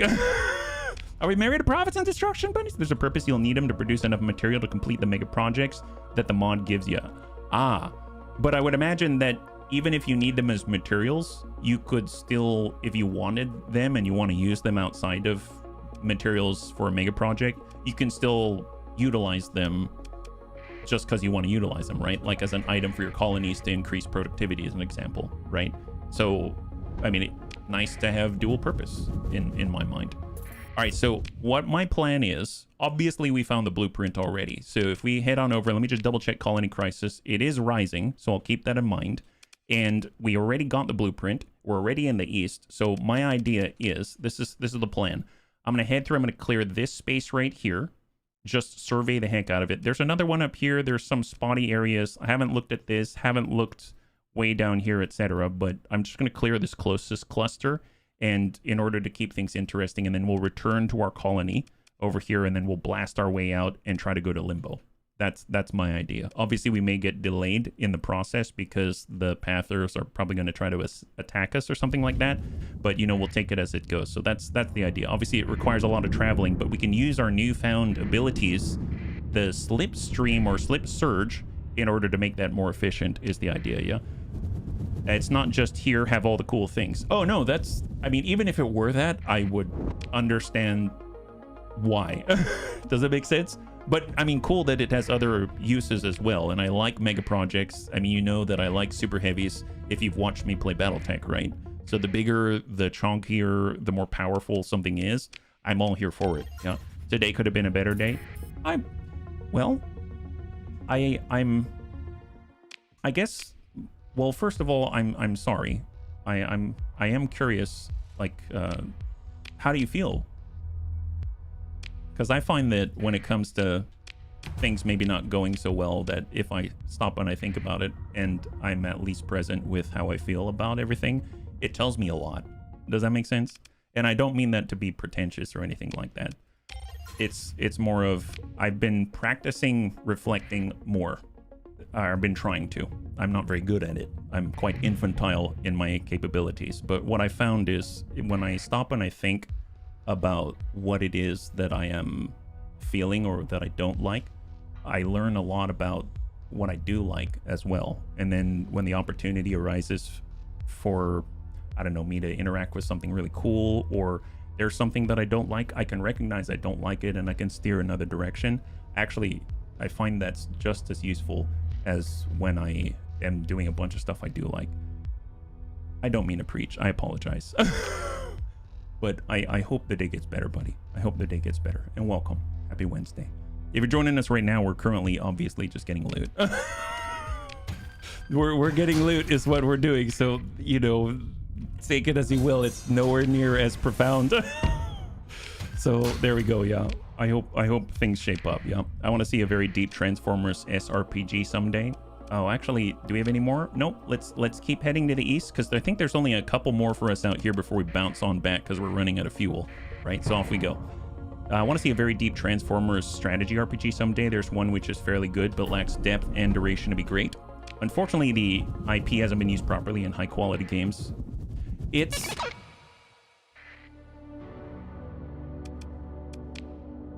The hegemony is going to send an inspection force. Okay. Okay, well, it's no longer Pathers. We gotta beat the hegemony over the head now. Okay, fair enough. So let's clear out this area, head on back, prepare for the hegemony, and then we'll move on, yeah? Introspection is a wonderful life skill. I guess, yeah, I guess it is a skill. I don't, to be fair, I didn't really think about it too much as a skill. For the longest time, it was just sort of, you're right, it is. It's very helpful, for sure. It's one of those days where things don't end up well. It was 26 degrees Celsius, humid as heck. I'm exhausted. Well, I know this probably sounds dumb, but there's many times where I've had trouble sleeping. I mean, many times. Ooh, you got class 4 cryovolcanic world data. Nice, excellent. I've had a lot of trouble sleeping, and I found that oftentimes the way that I would sleep is to just be completely and utterly exhausted, and then all of a sudden I would sleep. So maybe there's an upside somewhere, but yeah, that sucks. Humid's rough. Humid is rough for sure. Yeah. Nice cup of coffee, comforting, soothing for the soul. Iced coffee at that temperature, maybe with a little Baileys. Ooh, Christy knows. My God. Since they inspect us, can we inspect them too? I would expect us to inspect them with all of the toys that we have available. They're in fact our testing ground. They are our own inspection fleet of our equipment and capabilities. My goodness, glad we've got such a mutually, well, a good mutual relationship going on or something. All right, so we're gonna just clear this space. I think there's one more neighboring system that I wanted to survey, and then we're gonna head on back and prepare for the inevitable incoming attack from the hegemony, who's super jealous of our colony. After all, we've got free workers that are very skilled in mining, and they gave us free heavy machinery, and they just want a piece. And honestly, they don't like the fact that we've got like 60 alpha cores. You like how I tacked on that bit right at the very end of the thought process? They're all super jealous. Not only are all the bunnies super good looking, very successful, my goodness, but they also don't like the fact that we have 100 alpha cores and stuff like that. You know how that goes? They're a little worried about nothing except for the 100 alpha cores. But for the most part, yeah, we're all over this thing, yeah. Dry heat I can manage. That's tolerable when it's 50. Oh boy. Yeah, you know, I remember when I was a kid and I went to go and visit my family in the Philippines, I ended up finding out that one of my favorite tricks that actually a nanny had taught me was to get like a little, I don't know, it's like a hand towel. You get a hand towel and you lay it across your back between your shirt, like, on your skin, but between your shirt and your skin. Yeah, it's the sandwich. It's like the black hole sandwich with a slip surge. Except it's not going to shoot off your body. It take the humidity with it. But you put it there and it keeps, it absorbs all the humidity and stuff like that. It greatly increases your comfort. So I don't know if you've tried something like that. Maybe it'll help. The lessons learned from being a child. You've located the location of a domain era survey ship. Always like those, we get to attack drones, and now with our automated ship skill, we can go around picking up all the new ships and toys. My goodness. Wow, there's a lot of sensor contacts to check out here, yeah? Explore, salvage op, grab it. Excellent. Salvage, assess, grab it. Excellent. I'm slowly learning the shortcuts and getting them into muscle memory, yeah? Normally, caffeine consumption should stop at least 5 hours before sleep. For the more resistant people, 8 hours for the more prone people, else you can't enter the deep sleep phase. Honestly, that does sound like ideal. That does sound like ideal. I'll be honest, though, that there are times where, let's say I'm having a really tough time or something like that, and it's sort of one of those things, like, that's one of the beautiful things about making a decision. Here's HB philosophizing again, like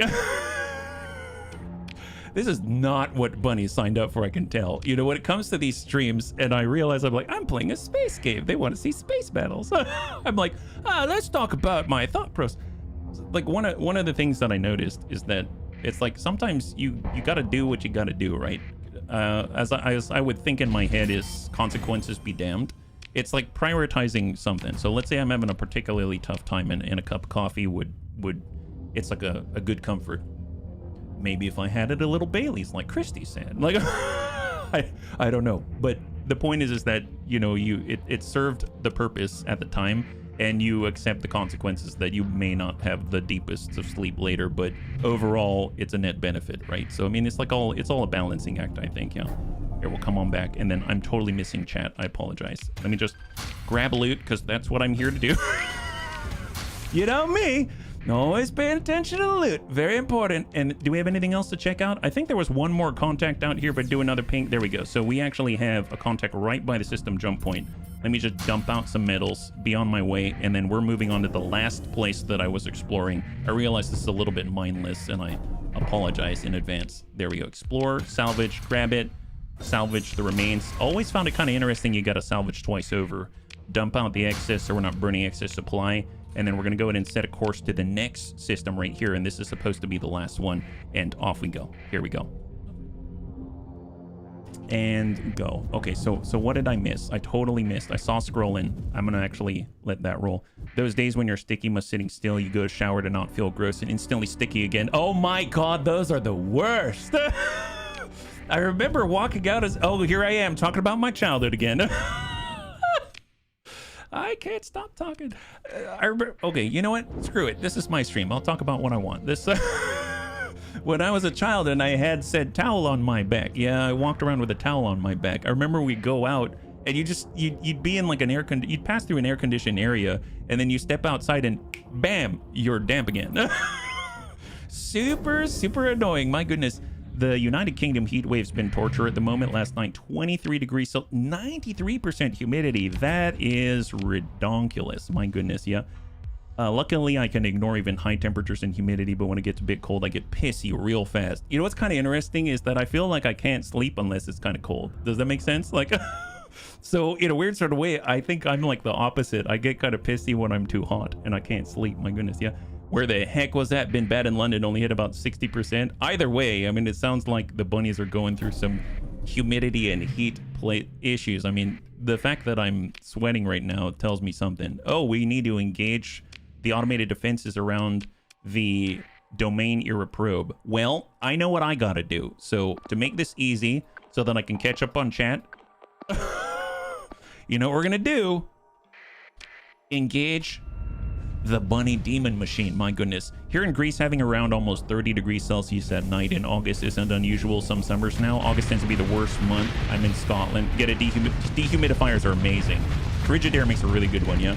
If you really want to drink coffee but shouldn't, if you like milk, place half a spoon coffee, rest milk, water to... Oh, nice! Like dilution. That's a good tip, yeah? I only buy coffee when it's on sale, so I don't drink it a lot. Fair enough. Hey, Ribbit, high five. I hope everyone's nachos are extra cheesy today. You know what's funny, Ribbit? First of all, happy Wednesday. Welcome. You know what's funny is we were just talking about Doritos. So, you know what? It seems like Ribbit's on the cheese train. My goodness. Incredible. Incredible the timing on this. I'm telling you, it's like kismet. It's like kismet. It was destined to be. Talking about the Doritos, the cheesiness, the ranchiness, you know how it goes. That's the Bunny League way, my goodness. Yeah, most can't afford to go to our own island, not more than a couple of days. Example, a typical salary, $850. Am I heading in the right place? Oh, I need to salvage stuff. And then move. There we go. I wasn't autopiloting. Okay, let me focus on what I'm doing for just a second so that I don't completely stall out here. And it looks like we looked at almost everything just in the south, and then everything's going to be kosher. So we just took a little bit of a diversion in order to check out the domain era probe and stuff like that. Kind of had to dump out some stuff. Oh, and smack my face into an asteroid just because you know how it goes. Every once in a while, you got to remind yourself you're alive. Nothing reminds you like you're alive like smacking your cone right into an asteroid. This is how HB deals with embarrassment. He just wiles it away with anyway. All right, let's get out of here. Okay, so like I promised, we have now explored at least one outside section of this area. Is there more to do? A lot more, and I'll get to that. But we gotta head on back because we're about to get attacked like crazy, and we don't want that. Now, a blue giant in Vasigo is an appropriate, launching device for our slip search, right? So we're gonna go ahead and try to take advantage of it, line up with our colony and start leapfrogging from black hole to black hole, etc. So let's see if we can't make this a little more efficient and stretch the fuel and improve our movement across this gorgeous, gorgeous landscape. My goodness. And then I'll catch up with chat. Again, my apologies for the delay. All right, so here we go. This is practice number 2. There's the orange giant. I want the blue one because I enjoy the blue giant. If I look here, it says black holes, neutron stars are the best. Supergiant stars are next best. Sounds good. Sounds good. So there's a big old giant. So what I'm going to do, turn off sustain burn, hang tight in place, and then we're going to go ahead and select a destination. I want to go back to Jehannam. That's where colony is right here. So let's go and land a course like that. We're going to use it as a reference point and then line up right. So we're the Sandwich. Okay, so we're now sort of, it's a little off, but we're the Sandwich. So there's the source of all of the push. There. And then this is the direction of the slipstream that we desire. So now I'm going to go ahead and generate. There it is. And then we're going to burn out and move. Nice. Although I realize I probably should have pointed towards another black hole because I doubt we made it as far as I want to go, right? So we jumped pretty nicely. Oh, excellent. Look at that. So we got another black hole right here. So I'm curious, can I use the black hole to go to the black hole to take us to where we want to go? So if I were to say, okay, hang on a second. So I'm going to go to the closest black hole. We're going to go to this one. So let's lay a course nearby. And maybe this is how you're supposed to get around the bunnies were trying to teach me about. There's a gravity well, a jump point. Here's the black hole. Perfect. So we're going to just line ourselves up, create a new destination. I'm going to put a nearby black hole to Jehannam like this. And we're going to do the sandwich strategy. Let's come out here. There it is. Generate the sandwich output. There's the bread. Go. Nice. And look at that. Wow. Oh my goodness. To be fair, if I use the black hole right now, I might overshoot. But maybe we can use this as an opportunity. This is an opportunity for us to practice. We can, even though we're super close, and this is the strongest force generating a slipstream, and we're trying to go just over there, we're definitely going to overshoot, right? So the bunny said, if we were to shut off our sustain burn mid-boost, then we can kind of control our movement, right? So let's try to practice that. So this is sort of like a worst case scenario. We're doing the most extreme boost closest to the destination, completely unnecessary, but it's a good opportunity to practice, right? So let's just slip on through the going down, slow down hotkey. I should probably catch up because I realize chat's not even scrolling for me. Yeah, it's the truth. My best 10 to 15 Celsius early July. Felt it in the universe. It's 92, feels like 99. Oh my God, there's heat everywhere. I'm sweating up a storm. I told HB earlier it's spring here. New skill, going down hotkey. Oh, S, gotcha. It's like when we go through all of the storms. That makes sense. Button 6. Button 6 is the reverse polarity. Reverse the polarity of the drive field, causing the fleet to travel against the current of slipstreams. Going against the current is less efficient, results in slipstream current effect being reduced by 25%. So I'm gonna go ahead and generate a new course. We're actually already where we need to be. Let's go ahead and generate the slip surge. So we're definitely going to overshoot. This is going to massively overshoot. And so I either hit S to slow down. Let's try that one first. And I'm not going to have the sustained burn on. So ready and go. Now, reverse. And we put on the space brakes. Okay, that wasn't too bad. Excellent. Well, let's head on back and we'll be able to practice that a little bit more. Very nice, bunnies. Thank you for all of your help. Thank you for all your help. I haven't tried the reverse polarization yet, but that'll be a good one. Persian League Enforcer. What are you enforcing? It's our sector. Why are you enforcing our area? Are you just trying to enforce your own desires here? What's going on? Navarre Cadence Callisto looks aggravated. If you want to talk, identify yourself. All right, turn our transponder on. You've been scanned and identified. It's probably best for both our peace of mind if you keep your distance. But it's my area of space. What is that? You know, screw that. Get out of here. Bunnies generally like the over pronoun, overshoot, overkill, etc. Yeah, exactly. Oh, we can bring everyone nice. They might help protect you against the hegemony if they're at war. Oh, whoops. Whoops. Well, I'll keep that in mind in the future, but whoops. Okay, well, you know, excellent. Good to know, guys. Good to know. Okay, Sumgurk, go get him. All right, so hopefully Sumgurk is going to be a little gentle. Yeah, they might hunt pirates and stuff too. Yeah, okay, I didn't think that one through. I know it's for kids, but Pedialyte's one of the best for dehydration. I can imagine. All right, let's go and speed that up to 2 time. Wait for contact, wait to break off and engage. Wait for contact. I love the hegemony inspector interactions when you talk to him, talk down to him if your fleet is stronger. Oh yeah, I've done that before and they just sort of like back off. As a rule, if they're neutral, they are nice to have around. Oh, okay, I thought they were like enforcing their own will in our space. Okay, so let's get Anakitis to split off and let's do the same with Thrake. Let's go. Get aggressive. Maybe it's too early for this, but we'll just keep an eye on the flux here.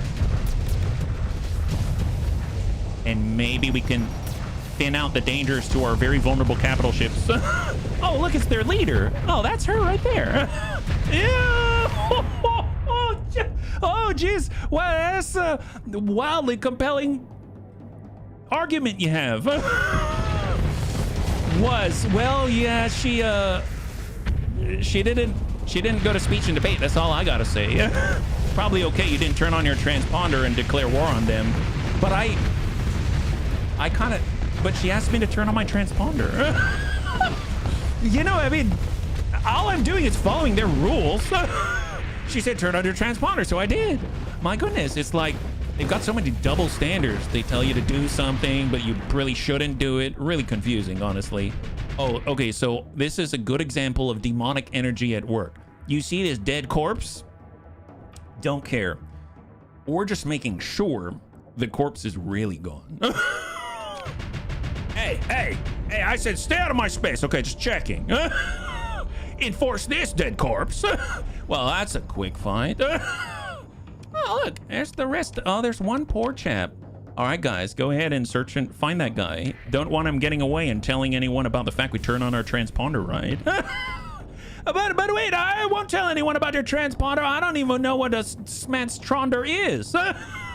Well, too bad. I hope you have vigilance. Okay, the vigilance left already. His name is PLS Necromancer. Oh. I bet he feels silly now. Because really, what I want to see is, can you raise your friends from the dead? Something tells me you're not aptly named. Well, we got to chase that guy. So you know what? Go get him. Go get them. Oh, there's Thrake leading his Sith interceptors. Yep. Oh, there it is. Yep. Where's your vigilance now? They can't tell you killed their guy if they can't find corpses and debris. Hey, Reorx, good to see you. High five. We come in peace, shoot to kill. Yeah, I mean, there's a lot of pieces when we're done shooting to kill, let me tell you. And good to see you again. If you're joining us right now, we're currently just tending to the potential colony crisis out here by getting rid of neutral factions. Why did it? But yeah, I guess it didn't make. You know what? But we're bunnies. We do what we want. My God, it's our sector. They have no right to tell us what to do in our space. My goodness. Why would they? You know, that's like, I don't know. You're walking your front door. Oh, what's that? A mercantile convoy? Are those pirates? Oh, why is there a pirate there? First of all, I'm gonna loot their stuff, and then we should probably deal with that pirate. We don't want pirates here. Hey, guy, I'm going to send one message to you. It's called Thrake. Thrake is the Bunny League boogeyman. That's all I want to say. It's okay, there it is. Wonderful.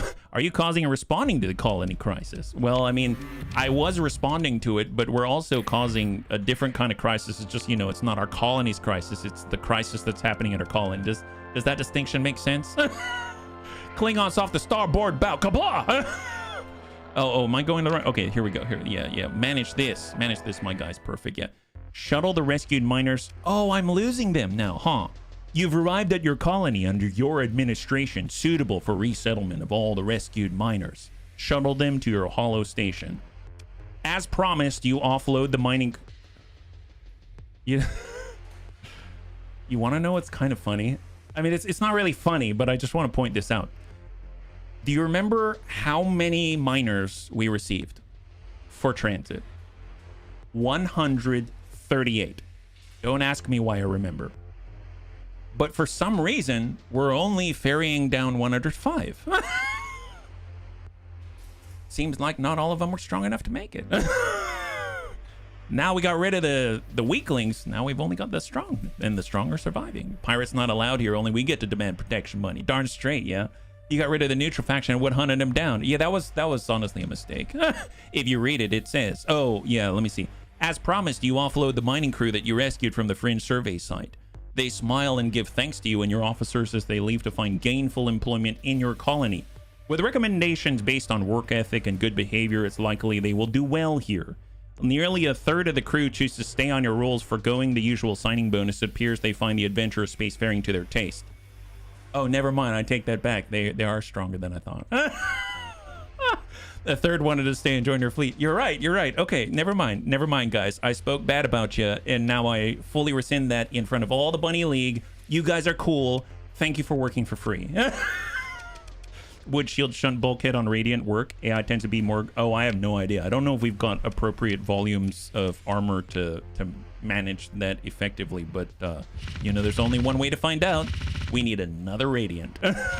We need another Radiant to make it happen. So already know that. We got new stuff. Excellent. Confirm.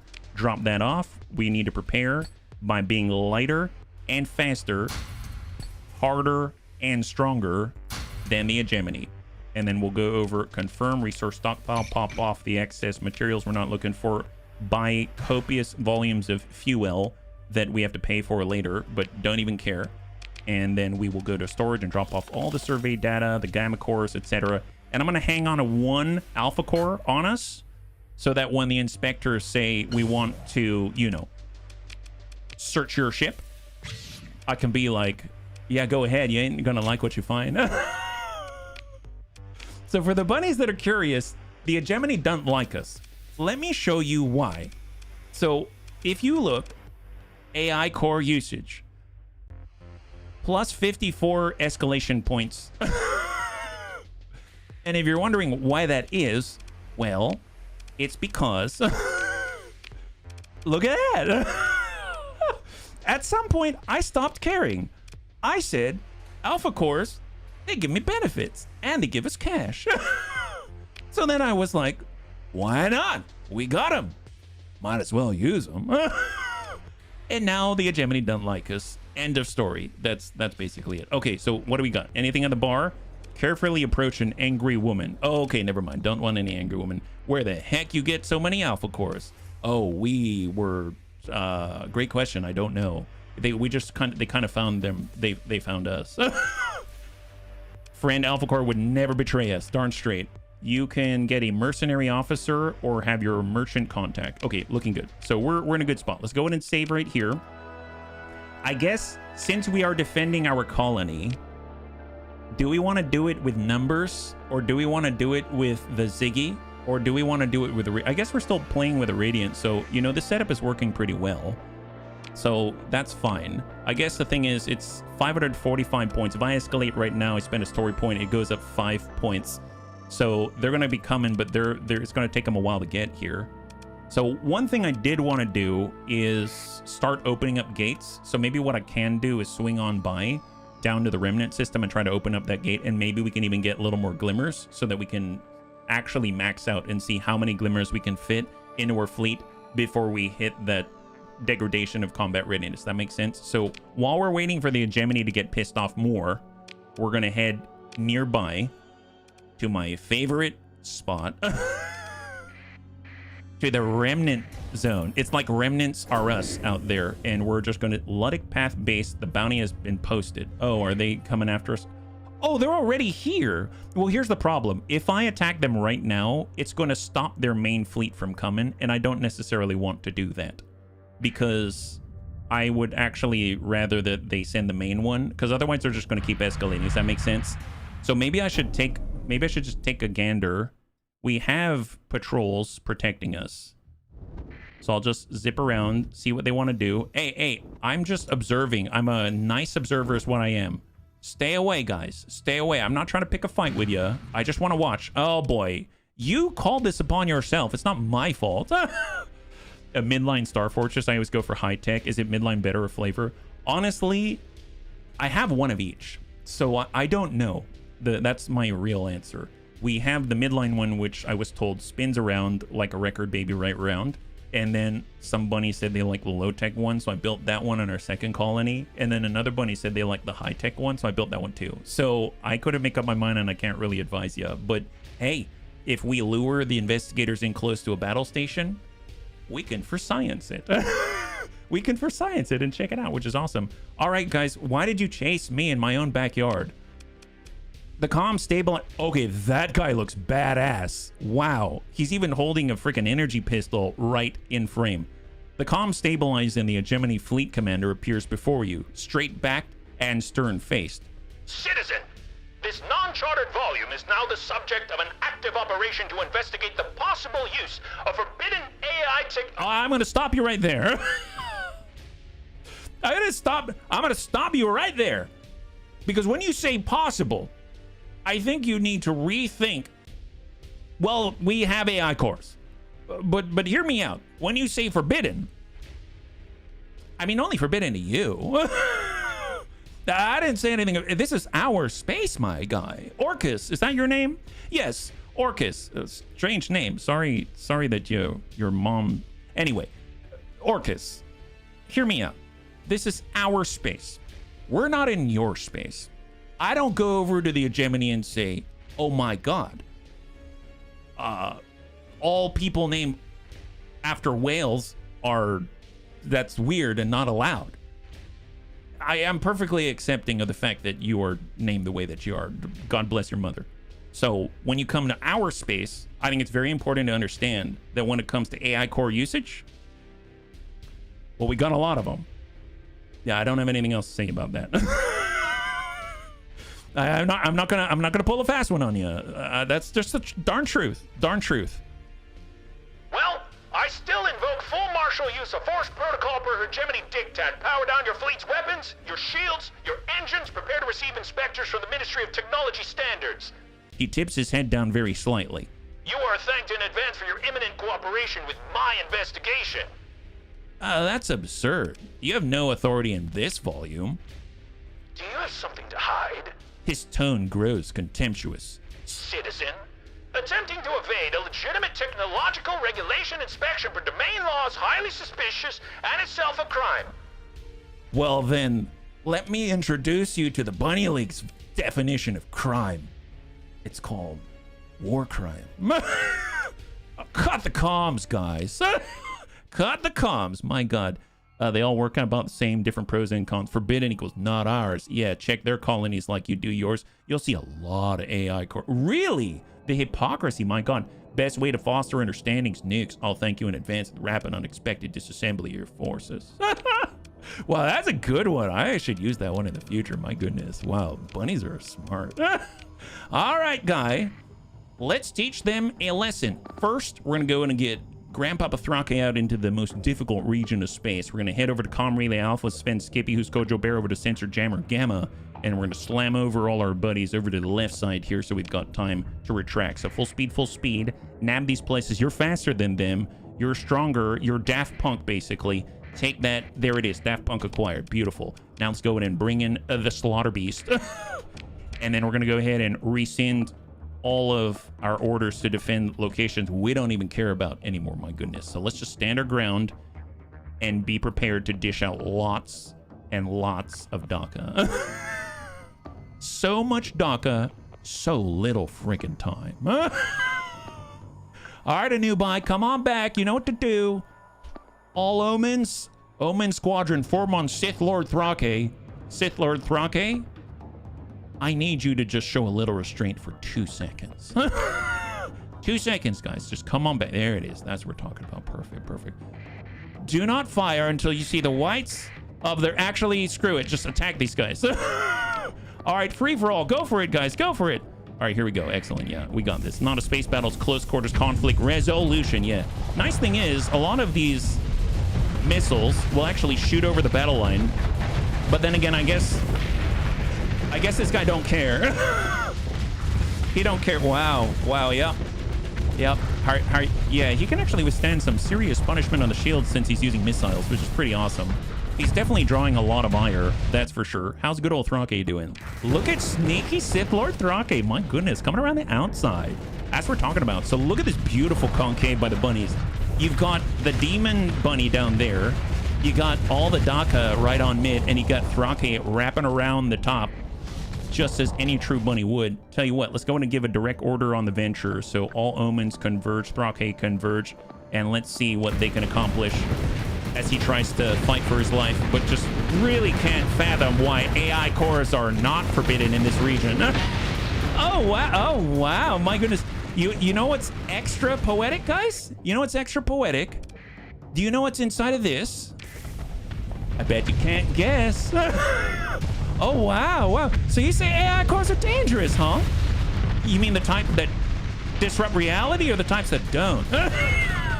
Say it out loud. DACA, DACA, DACA, DACA. Yeah, yeah. Where'd the phrase DACA come from? DACA, DACA, DACA, DACA, DACA, DACA. Oh, yeah. Just making sure that Legion's truly dead. There it is. Thrake, you doing good? Well, actually, where is Thrake?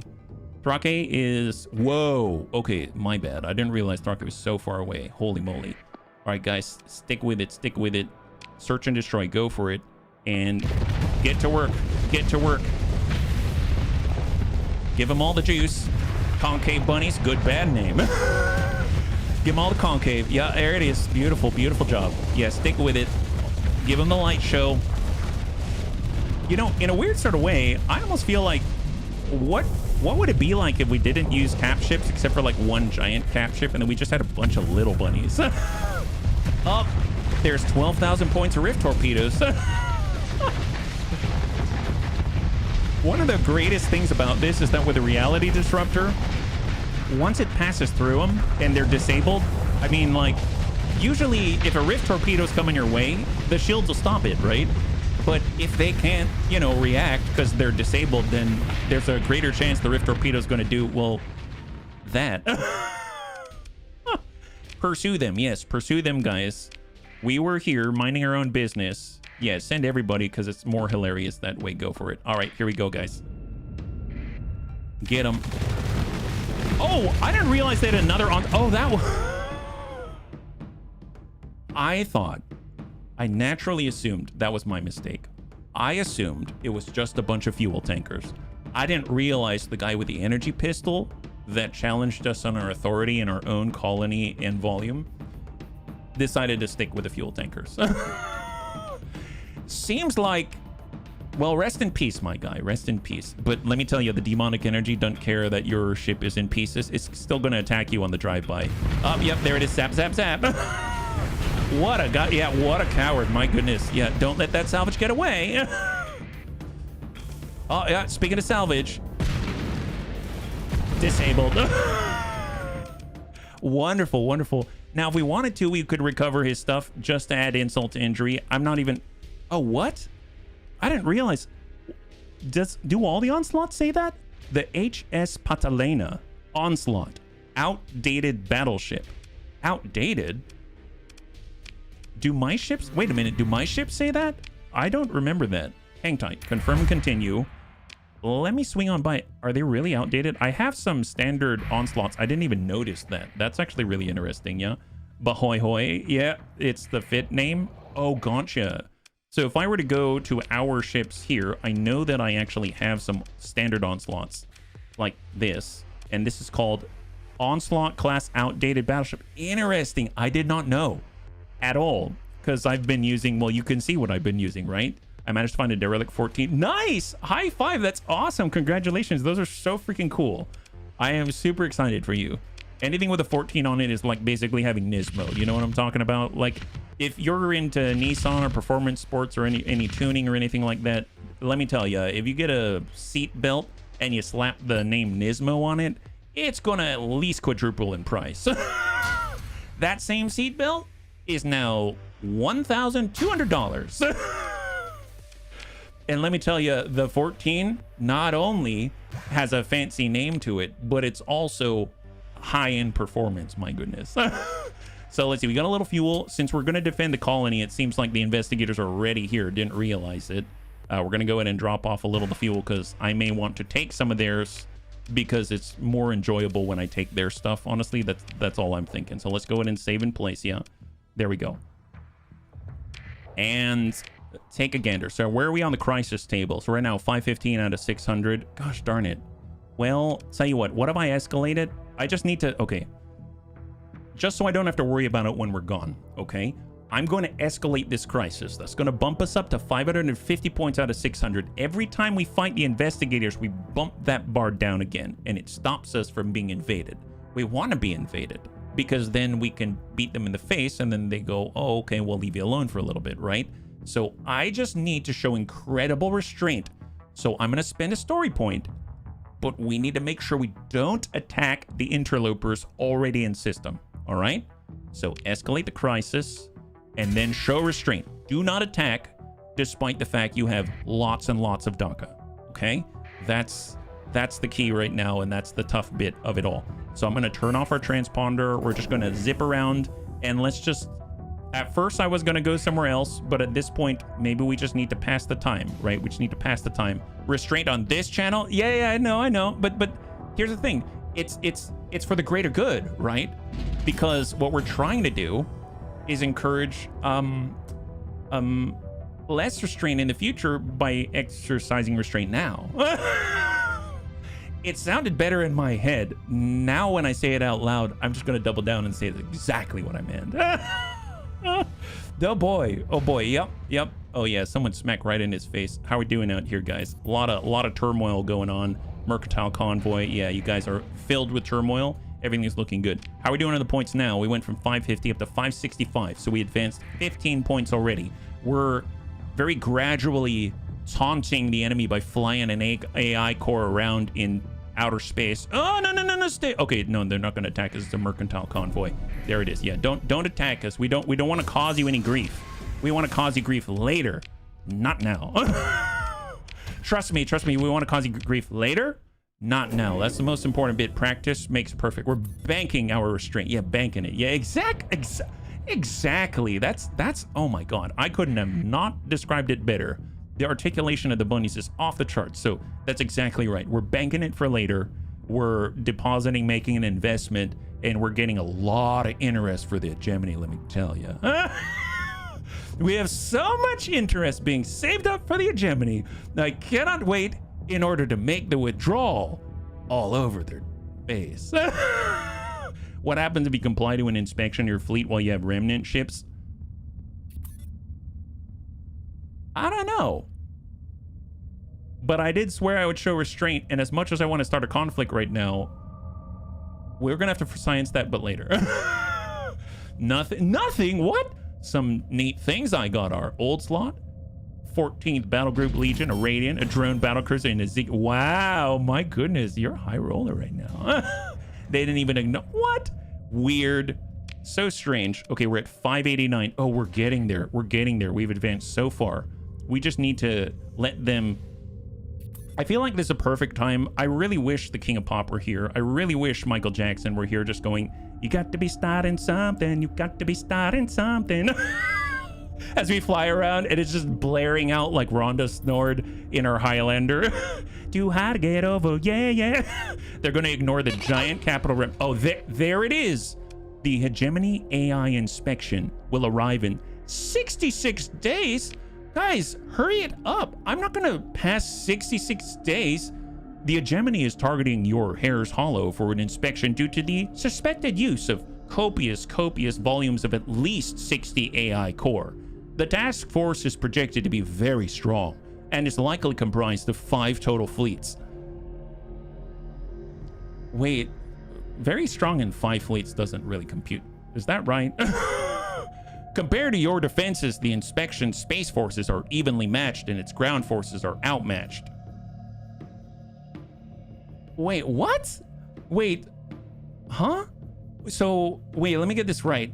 So the hegemony is sending an inspection fleet that by their own estimates is insufficient to have a decisive victory against the Bunny League. Is that what I'm getting out of this? So they're gonna spend 66 days preparing a freaking fleet that is only evenly matched and is outmatched when it comes to a ground pound. Is that right? Change your orders. Oh, okay.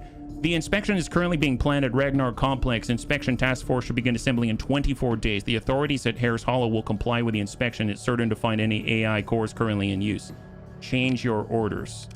Allocate sufficient funds to bribe or handle the inspectors. Order your local forces to resist the inspection. Oh yeah, resist for sure.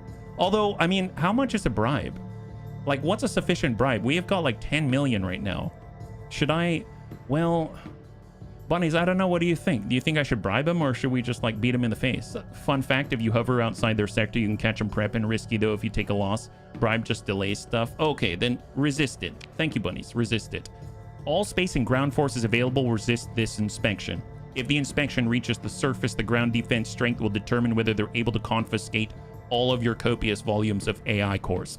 The hegemony will become aware of this and hostile when the inspection task force enter the star system. Good.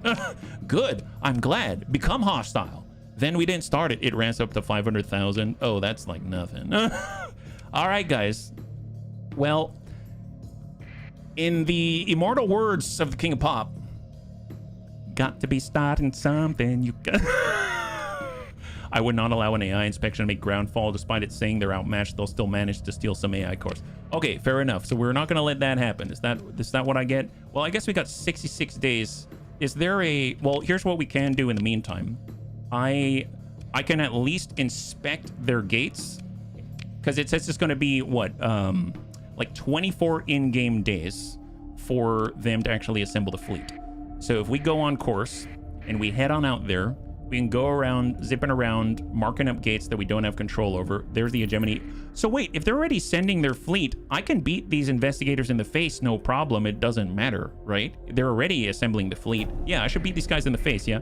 Fun strategy with their transponder off, follow their fleet from the origin, wait until they get hit by storms, and then strike. Wow, that's smart. Violence is always the answer. Well, speaking of violence, tell you what, we're just going to bring the bigger things, not even the smaller things. So not even going to try to do any sort of, you know, fancy captures, anything like that. We're just going to follow this in and go. We'll see if we've got enough in order to repel these investigators. Off we go, guys. Off we go. Can we bring in Thrake? No. That's 1, 2. No, it's only 1. That's fine. Just stick with it.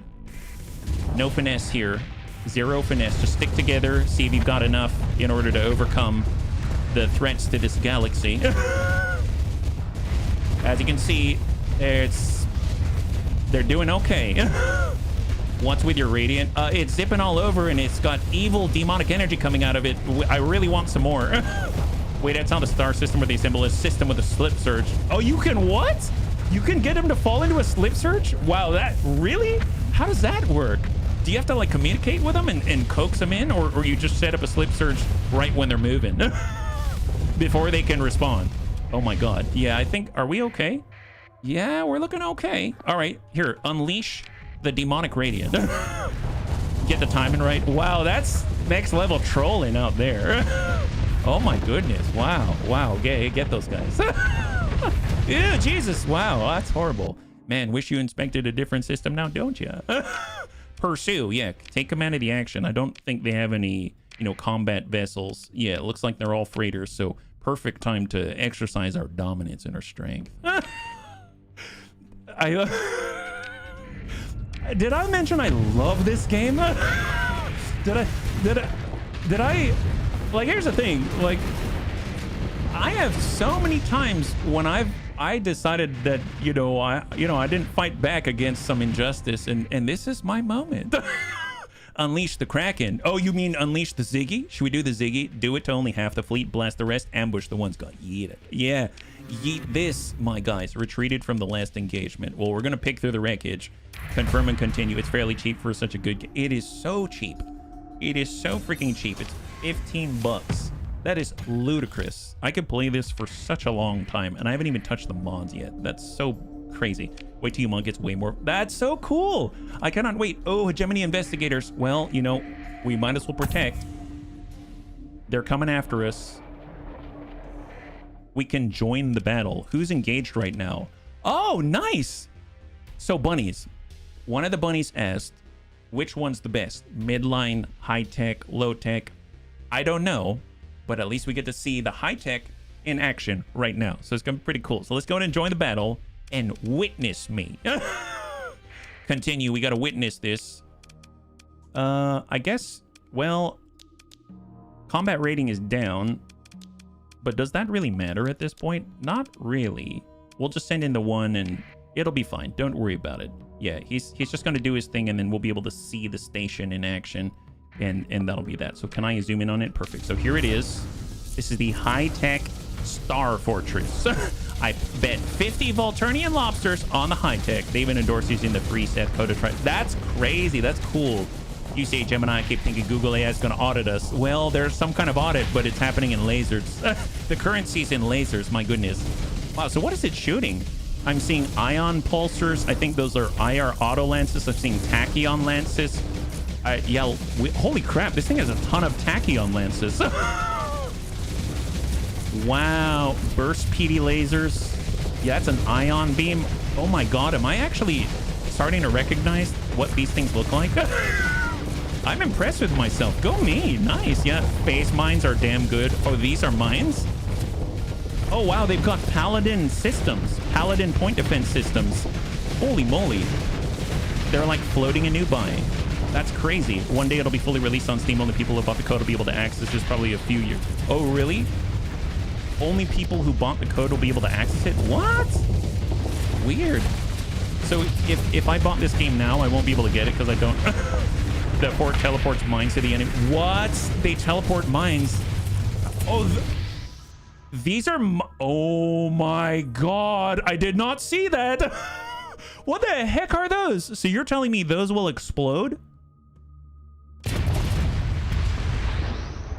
Okay, yeah, those are pretty cool. Those are... Yeah, that's pretty cool. I like those. And they go towards the enemy ships a bit. Yeetus, deletus. Yes, as Confucius say. Confucius say, Yeetus, deletus. They definitely Yeetus, that guy. If you buy the game code from the dev site, the plan is he'll email... Gotcha. That's really cool. I mean, what a cool gesture that is. Because usually, you know, I mean, like if something moves platforms, I don't expect to get anything for free at that point. That's really cool. All right, we're gonna leave the Radiant back at home and take the brute force approach. I mean, let's be real. We've been taking the brute force approach, but we're taking a standard brute force approach like this. So just get in there, guys, and make it happen. Here we go. We're charging forward, following Anakitas, keeping him safe. And off we go. Zippity-doo-dah. Oh, never mind. I guess because, oh, you know what? I leashed myself to the slow guys, so we didn't catch up with them. Fair enough. I forgot this was a pursuit. Well, good news is we cleared those guys out of here. That is phenomenal. So let's head on over and let's go in and get the repairs. We're just, at this point, we were trying to, you know, ambush the incoming invasion fleet, but you know, we might as well just deal with the problems at home because we don't worry about the points now, yeah? Oh, and the dev of Aurora 4X, also a delightful person. What's Aurora 4X? Is that something along the lines? Old Slot loves you. Yes, Game and Cogmind, the devs are spectacular people. Well, you know what? It's always such a nice thing to find. Spectacular people in any field. So, especially just a place of passion in general. It's like one of the most enjoyable things ever. I mean, you're already passionate about something. It's nice to know that your passions are returned and in good hands. You know what I mean? I kind of see it like, and don't get me wrong, I don't mean this to be weird, but I kind of see it like falling in love. You know what I mean? Like, it's like falling in love and then actually having your love returned. It's such a wonderful, wonderful thing. Did I just buy from the resource stockpile? I don't care. I've got cash. Wow, HB, so luxurious. My goodness. I don't care. I bought it from the stockpile. They'll replace it. They'll charge me at the... Put it on my tab, Colony. Put it on my tab. Hegemony, Investigator, Mercantile Convoy. Wow, they're so much smaller now. My goodness. I know size doesn't matter and it's about how you use it, but let's be real. They ain't using it. They ain't using it. My goodness. Aurora 4X's spreadsheets in space. Oh, I thought that was X4 Foundations. I already played Spreadsheets in Space. Unless that's a different kind of Spreadsheets in Space. Makes EVE Online look easy. Wow, holy moly. I thought that I already played something that was along the lines of that, but I guess I didn't. Gotta stimulate your own economy somehow. Darn straight. Let's call it an investment in the future. My goodness. All right, well, now how many days until they arrive is the question. 59 days. Oh yeah, we did not pass any time whatsoever. We gotta head on out. We're gonna see what they're up to out there. Obviously, they're gonna start forming in 24 days. And at least while we're out there, we get an opportunity to activate some gates, defeat the incoming, and then push on out and go and farm us some daemons. Falling in love, that happens on Twitch too. Oh, like falling, yeah. I mean, to be honest, there's so many games that I've fallen in love with. It's honestly mind-boggling. Like this game, I'm in love with this game. Absolutely incredible. What a game it is. Absolutely. Oh, what's this? Oh, I saw orange and I thought, oh, let's get these guys. But no, you're mercs. That's fine. Mercantile Convoy, that's okay. You give us stuff that makes us money. I'm all right with that.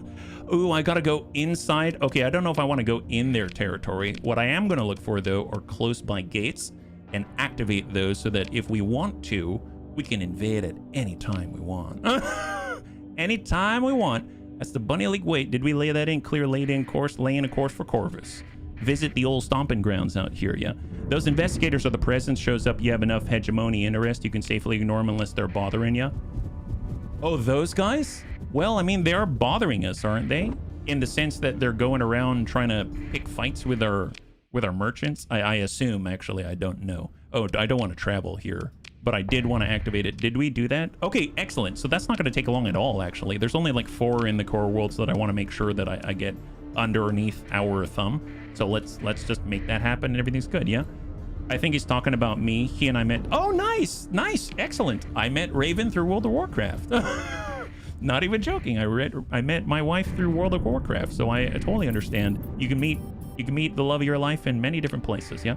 Problem is, it's a PvP encouraged game. It encourages it on a lot of ways, and that means you're about nowhere fully safe, especially if you filled expensive things and get scanned. Well, I mean, there's that. When it comes to PvP, that's personally not my personal jam. Don't get me wrong, I find it incredibly fun, but I also just know myself, and I know when it comes to PvP, oh man, I get so frustrated at times. So like in an unhealthy way. So that's why I stay away from it if I can. Yeah. You met your wife on a shady site. Super shady, but so wholesome on the outcome. My goodness. It's like, I don't know. It's like a cream. I don't know. It's like a jelly-filled donut or something. It's like the outside is so wholesome, the inside's super gooey. Well, that was a bad example. You'd say, no, it's a great example, HB. Good job. You'll look like a pinata to play your PV Pirates. Well, to be fair, I always look like a pinata, which is why I play single-player games so that I can pinata other entities and not be the pinata most of the time. Yeah.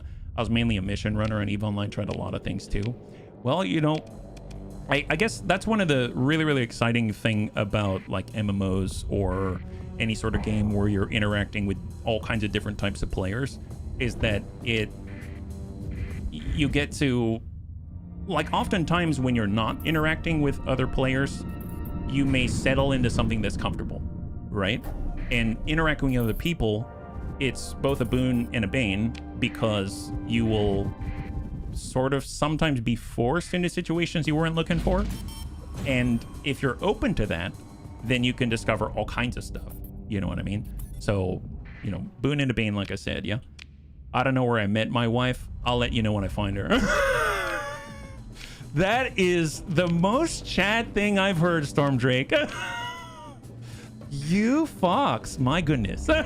I still like it. It has a feeling of calmness when you play it too. Oh, see, that's important. Like if you can exist in that world, that's like the best of everything, right? Because you're in an environment where you get to see all kinds of different stuff that normally you wouldn't, but then you still have the calmness. That's perfect. Sounds like it fits with you really nicely, yeah. I used to hunt you guys. I ran a WH core for about a decade. Oh, I love your stream of consciousness. Really, you may want to not use shady and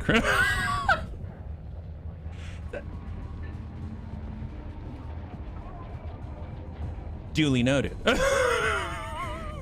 Duly noted. Oh, what? Wait.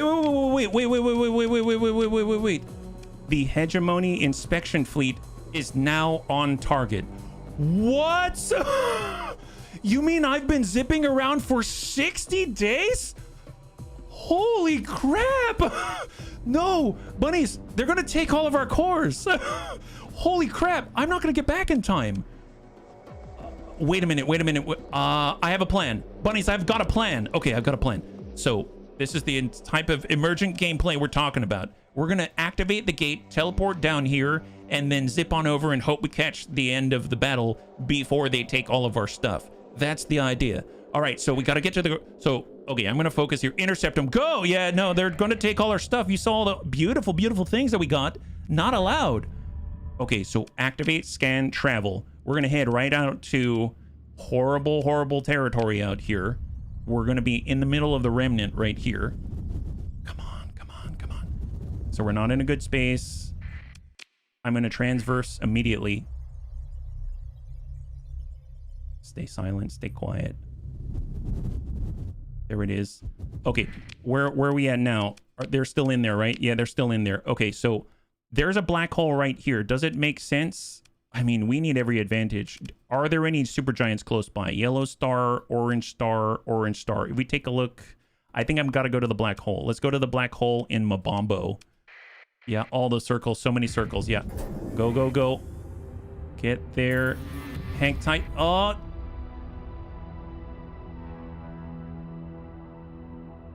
The Hegemony AI inspection fleet has completed their task and taken your 2 AI core.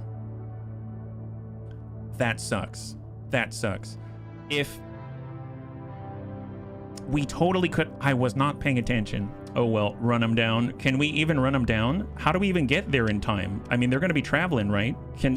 Okay, I guess let's... Well, no, there's the black hole. Okay, I don't know if we can catch them. Did they... I hope they didn't take more than the AI core. They haven't left the sector yet. Might be able to get back. Okay, fair enough. Well, boost up. Let's do this. Go. Hold. Oh my god, I way overshot. Okay, that's fine. Hair's hollow. Let's go. Stop. Reverse polarity. Shut that off. Sustain burn. Auto back. Go. I don't know if... Hang tight. We can ride the slipstream. It's going to take us away, so we need to cross that slipstream. Hang tight. Hold. Can't over. We need to think about what path are they going to take. They want to go back to Ragnar Complex, right? What is this? Luddic Church. Don't care about that. We need to... So I need to arrive coming from the north-ish. Auto move. I don't see anything on the return. They may still be in system, which would be ridiculous. I don't know why they would be. Full burn. What's this? Unidentified fleet delivering luxury goods and recreational drugs. I mean, that's all welcome here in the Bunny League. Where are we at? Yeah. Contact. What is this? Bunny League Mercantile Convoy. That's fine. And we are now arriving. Are you still there? Harris Hollow. I don't see anything. Our Star Fortress is undergoing repairs because it's busted. Oh my god. Bunny League Fast Picket. I mean, the only other jump point I'm aware of is across the system. Do a fast ping. Double check. Those are all of our patrols. Onto the jump point. Any contact? Negative contact. I think I missed them. Man, that blows. Are they out there? Did I just miss them? Investigators. Standing down. Hostile. I don't think that's them, but I need to get them because these guys are jerks. That's them, really? Resistance to the hegemony authorities and active insurrection shall be punished accordingly. Surrender now or be met with force. Do you think I care about force? I came to show you force. Give us back our stuff. Give us back our stuff. So we can't deploy everything. Let's go ahead and do the points. We need to do this right. Yeah, accept your surrender. Yeah, do this right. Roque, full push. Nabui Beta. We'll go ahead and stack up. Com Relay Gamma. We'll get Com Relay Alpha. Take it, and then we'll form on Alpha like this with the caps. So full speed, nab that stuff. Bring in the demonic machine. Clear that. Grab it. Grab it. Hold the position. There it is. All right, bring in the demon machine. Hang tight, and then everyone collapse back. So we're talking about Group 2 on target, Group 3 on target. We're going to go ahead and get both Huskojo Bear and Sven Skippy to cover our caps. Here's Sven. Do this. Go ahead and cancel any sort of defensive and capture orders. There it is. And then we will just form up in sequence, and then we'll have the demon machine form up on some Gurk. Search and destroy confirmed, and have it on Eagle with Panzerbun. Engage 2. Let's move. Here we go. Although I should probably take off 6 time. And let's go. Here we go. All right. So if we win this, maybe, I don't know if we get our cores back. That would be crazy. All right, just stick together. Wait until there's a demon machine. All right, demon machine's on board now. Roque with us. Are we all grouped up? We are all grouped up. All right, release, search and destroy, and we'll have Thrake on search and destroy. I'm even going to get the Eagle on search and destroy, and let's follow the carnage. Here we go. Stack these guys. Come on, bunnies. Come on.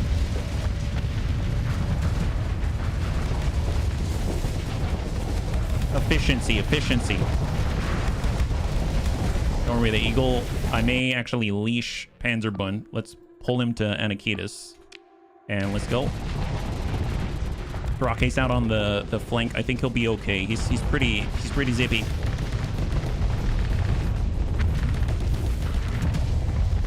Nice.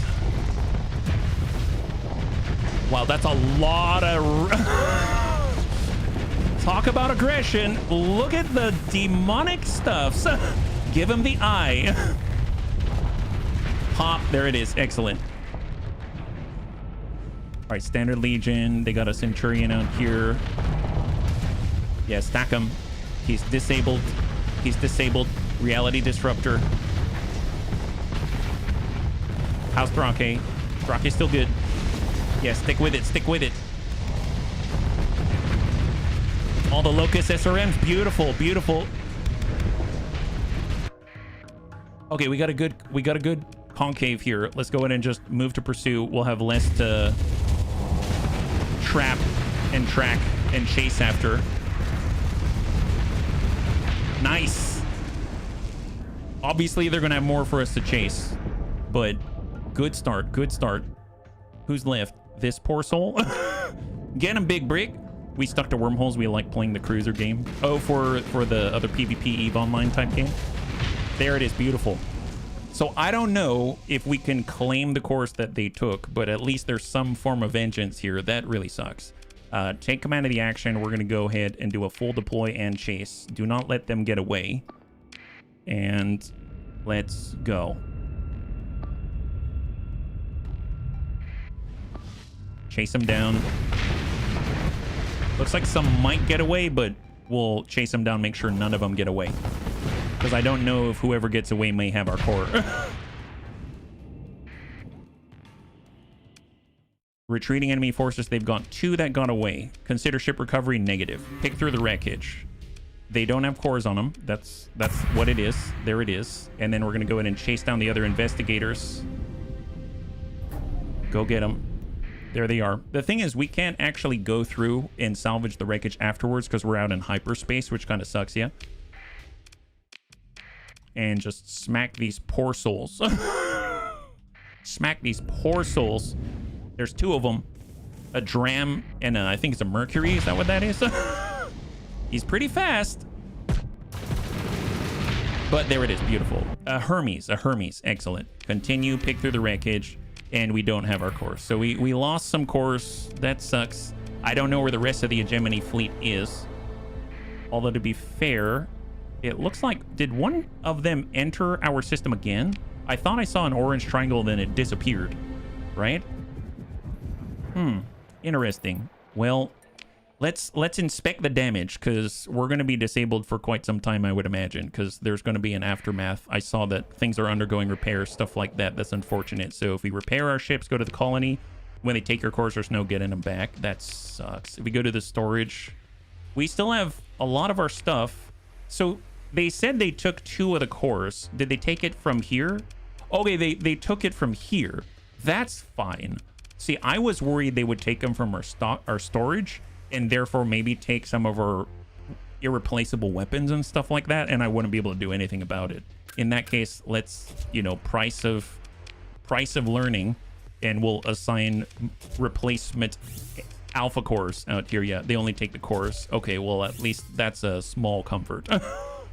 Farm some cores, wait for them to show back up. Yeah, well, we have thrown out the gauntlet, so to speak, by putting those cores right back. Yeah, they only take cores in an industry. Your loot pile is totally hidden. Oh boy, thank goodness. I was really worried that they were going to take things like reality disruptors and cryo blasters and stuff like that. I was like, they only tell you about the cores, but did they take the other stuff too? You know what I mean? Oh boy. You don't get the cores back, but look at the hegemony core. World Industries would be a shame if something happened to them. Very true. Very true. Well, okay, bunnies. So that happened, and while it sucked, it was a learning experience. Time passes a lot faster than you expect in this game. So what I'm going to do right now is we're going to prep up, and you know what? Let's go farm us some freaking demons. So we're going to be doing this now. So currently, just double check our fleet. I did want to drop off this LP Brawler. I forgot I've had it this whole time, and it's been actually diminishing some of our combat readiness, unfortunately. So you can see now we can repair to full. Excellent. Love that. We currently have good stores. We got good fuel. And I'd actually like, let's actually save. So I'm going to accept the consequences here. Fleet's over fuel capacity. Oh, it's because I got rid of the LP Brawler. So let me just pop that off. There it is. I know I didn't put it in my storage. That's fine. And then we'll go ahead and do a quick save. And what I want to do is I want to... First, I want to crush these No. Otherwise, that's all you're going to be doing, HB. You don't have to crush every hegemony investigation fleet. You don't have to do it. Stick to the plan. This is a stream. It's not your personal game. Okay, so what I'm going to do... There's 3 attacks, by the way. A 400-point fleet, 600... 1,400? Oh, my God. Sounds like fun. I sure hope they come get us. So the plan is we are going to go out to the map, and we're going to head out here to Limbo. Never been there before. I'm pretty sure this is considered in the abyss. So I'm going to head out here, and then, you know, obviously we're going to go there as a priority. and then we will find out whether or not, when it comes to other abyssal lights and stuff like that, we can find us some demons on the way. Does that make sense? So that's the plan.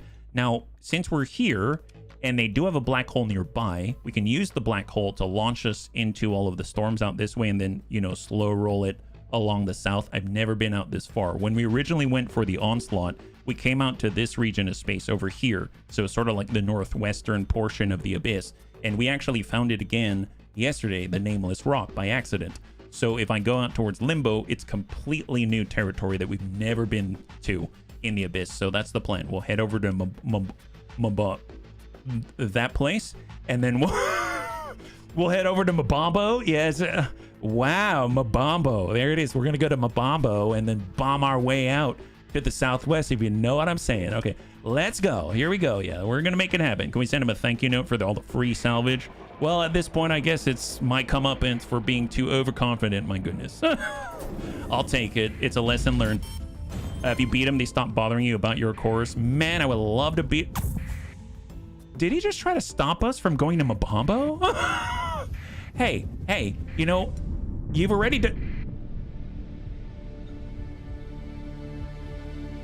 They're chasing us through the jump point. Really? You know, I had zero intention to attack you. I had no violence in my... Well, actually, no. Let me correct you. I had a modicum of violence in my heart.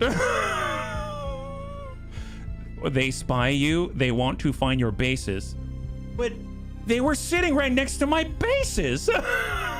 Sling them. Oh, should we practice? Okay, so how do we do that? I can't promise I'm going to be able to sling them, but I'll try. Okay, so we gotta pull them in closer. Here, you're following us, right? Do you see us? I'm trying to turn around, but I'm having difficulty. Oh, there they are. Here, come closer. They don't know you got just those. Yeah, come closer. Yeah, you see us. Oh my God. I sure hope you guys don't catch us. Oh, they caught us. Oh my God. Well, okay, I'm actually gonna use the story point because I really want to see if I can debate them. Here, emergency burn it. I know this is like blasphemy right now. Yeah, we have no violence in our bones. Radiant, however, has lots of violence. Demonic violence at that. I just want to point that out. Hey, are you guys still chasing us? Oh, there they are. Oh, no. Okay, never mind. I'm gonna chase them. Screw that. I'm sorry, bunnies. I have to initiate the engagement, it seems. Yeah. The violence in your heart was sated for now. Super, just for now. Tell you what. We will show them a little bit of mercy and delay the arrival of the demonic bunny. The demon bunny shall be sated for now, but wait until he arrives. Oh my God, I feel like this is like some kind of cycle of abuse. I'm like, you know, the demon bunny ain't here right now, but boy, you're gonna be sorry when he comes home. Oh my God, wow. Okay, that's a little too dark, my goodness. But let me tell you that he's coming. He ain't gonna like what happens when he does. Yeah, should we name that ship Doombringer? I mean, he's bringing all kinds. Yeah, it's probably not. Yeah. Yeah, maybe, absolutely. I don't remember what I named it. I'm pretty sure I named it something bombastic and in your face, because that's just my personality. Can we? Yeah, okay, we got it all. Well, guess what? The guy's coming home. Actually, yeah, there he is. Found him. We found him. He was lost, and now he's been found. I called it the BLS spastic bun. Okay, that's not as terrifying as I... Okay, I know why I called it the spastic bun, because it's all over the place. You know, it's got the zoomies, you know what I mean? So I know why I called it spastic bun, but I think your name is a little scarier. Your name is much more intimidating. Now all of a sudden I feel great regret in my heart. So if you can remind me in the future so we can be even more intimidating, and the enemy's going to be so terrified of engaging the Bunny League, they'll never do anything bad to us ever again. The spastic bun. Whoa. Yeah, super whoa. Yeah, that it's not quite exactly, you know, the mark of terror or anything like that, but it is something. All right, we're coming on back. Wonderful. Glad we did it. Regroup, get ready, hold, slow that down, and unleash La Pain. Go get him, guys. Oh, wait a minute. Oh yeah, you can see why it's spastic bun. He's all over the place. So these guys chased us. We were going along our way so peacefully. Well, they decided to, well, in the immortal words of Michael Jackson, you got to be starting something, you got to be starting something, too hard to get over, yeah, yeah, too low to get under, yeah, yeah, you're stuck in the middle, and now you're bunny sandwich.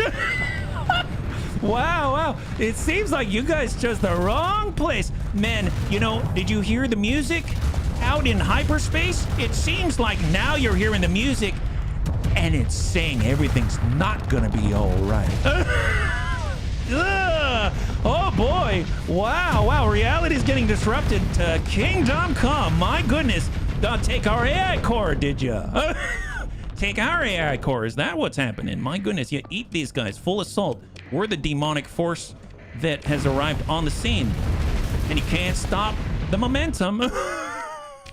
Pursue them. Oh, but Bunny Man, all we have are a bunch of fuel tankers. Well, then the better for them to explode, my dear.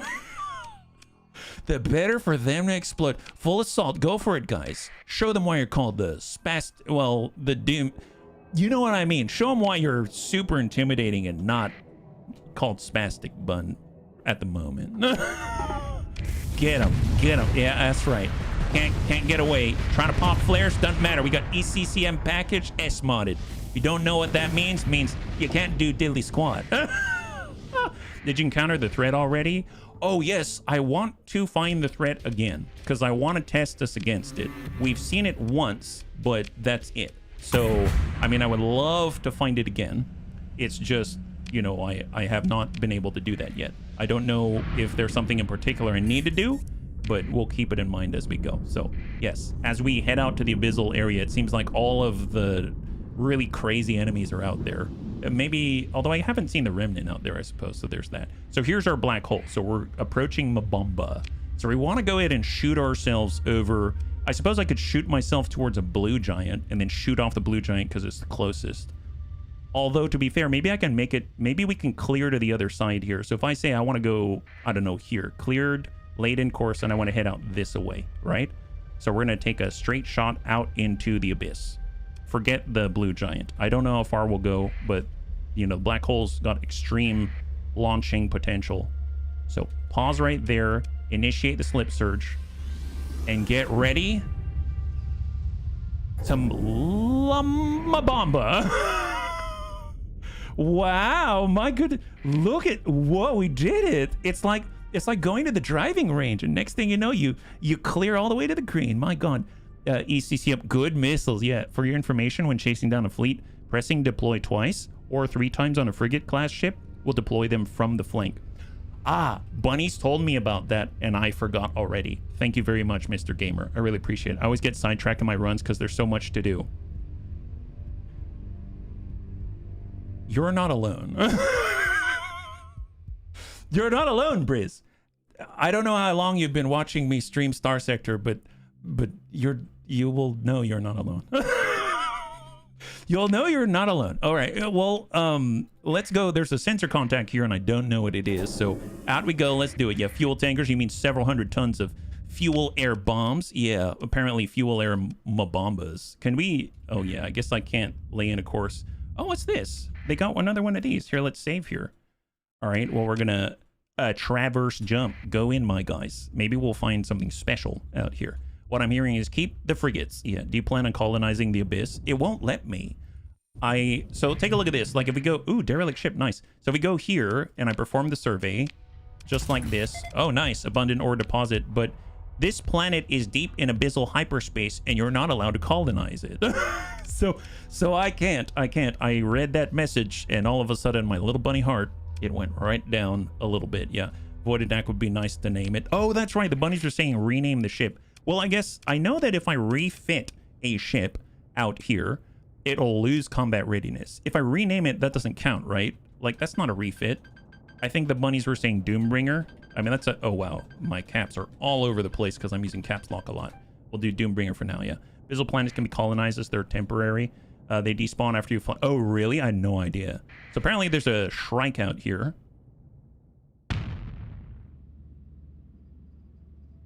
What the heck? One of your salvors is overly hasty and skips a step in the measured protocols that made the reputation of your ops chief. Well, this earns the consequences of a custom-rigged defensive measure hidden in the access panel for the cargo bay override. You lost that salvor. Your ops chief growls, bullying the remaining salvors into paranoid compliance. Several more explosives and panel overloads are disarmed before hull access is cleared.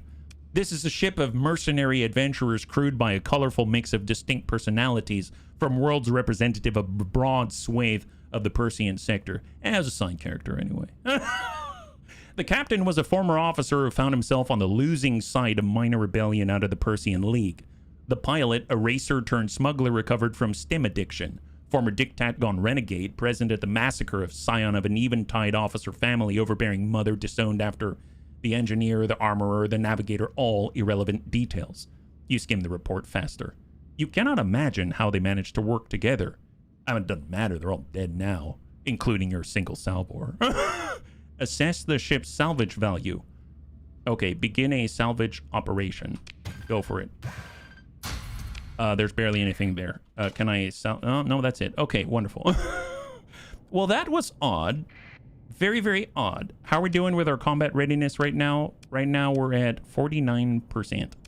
Well, I mean, that's the only one that's like really busted. How long is that going to take to come back online? I should probably double check because I got to fly around a little bit, right? So that's going to come back. It's recovering 3% per day. Recent events affecting your combat readiness is 4%, so 6 days ago. That was from the slip surge. So if we're getting 3%, we can go up to 67%, and, you know, it's about like 28%. So it's like 9 in-game days to come up to full. I guess let me go ahead and ping out, and we'll just kind of zip around. I don't see anything appear on the lower side there. We'll go in and toss out a neutrino detector. I'm not really getting any other additional feeds. There's one little ping out on this direction, but it doesn't change orientation relative to us. So maybe we'll just kind of bounce out and then go, yeah. The planet has no stable jump point. Transverse jump is a wild, unsafe tactic pretty much nobody uses because it's insane. That's nobody's going out into Bumblefrick Pudunk random abyss to deliver trade goods. You know, I have to say, Bumblefrick Pudunk is probably one of the best descriptors I've ever heard for this location. Well, all right, it's time to leave Bumblefrick Pudunk. It's a rare spawn, but I hope you find the Onslaught Vambrace. It has lore significance if you did the Luddic quest line. We found a piece of Luddic armor yesterday. Is that what you're talking about? It didn't identify it as a Vambrace. It's not something we could take, but we read about it as it was a piece of armor left over by the Onslaught Mark 1. If that's what you're talking about, we actually did run into that yesterday, which was pretty cool. Okay, game pause. This is a sensor ghost. If I head to the south, I see some kind of contact out here, potentially. And there's... Ooh, boy, what is that? So this could be... I don't know if it's a good light or a bad light. It's not the same. You find it specifically relates to the Mark 1. I mean, it actually said Onslaught Mark 1, yeah. Cold light fills the primary display, stark against the abyss. The subtle pulse begs for your attention, yet offers no promise of comfort. After a moment, you consciously pull your eyes from the pitiless sight, centering your attention on your bridge officers to give your next order. Oh, it's a trap, yeah. Okay, so if you want a tough fight, choose option 1. Well, did I save? Bunnies, when did I last save? You know what? Because I don't remember when I last saved, I'm going to do wait. We did wait yesterday. I'm curious if there's other drops. So let's do, it was a while ago. Let's do wait. Because I think that's like the middle ground, right? So let's do wait out here and let's go. So continue and full deploy. We have full 240 and let's do this. So we've got a slightly different composition right now, right? So I'm going to go ahead and get Anakitas on board. We're going to go ahead and we pretty much have like 2 bunnies on cap ships. And then the third is going to be more of like a mobile cap ship, I suppose. I guess he can like post up in the back for now.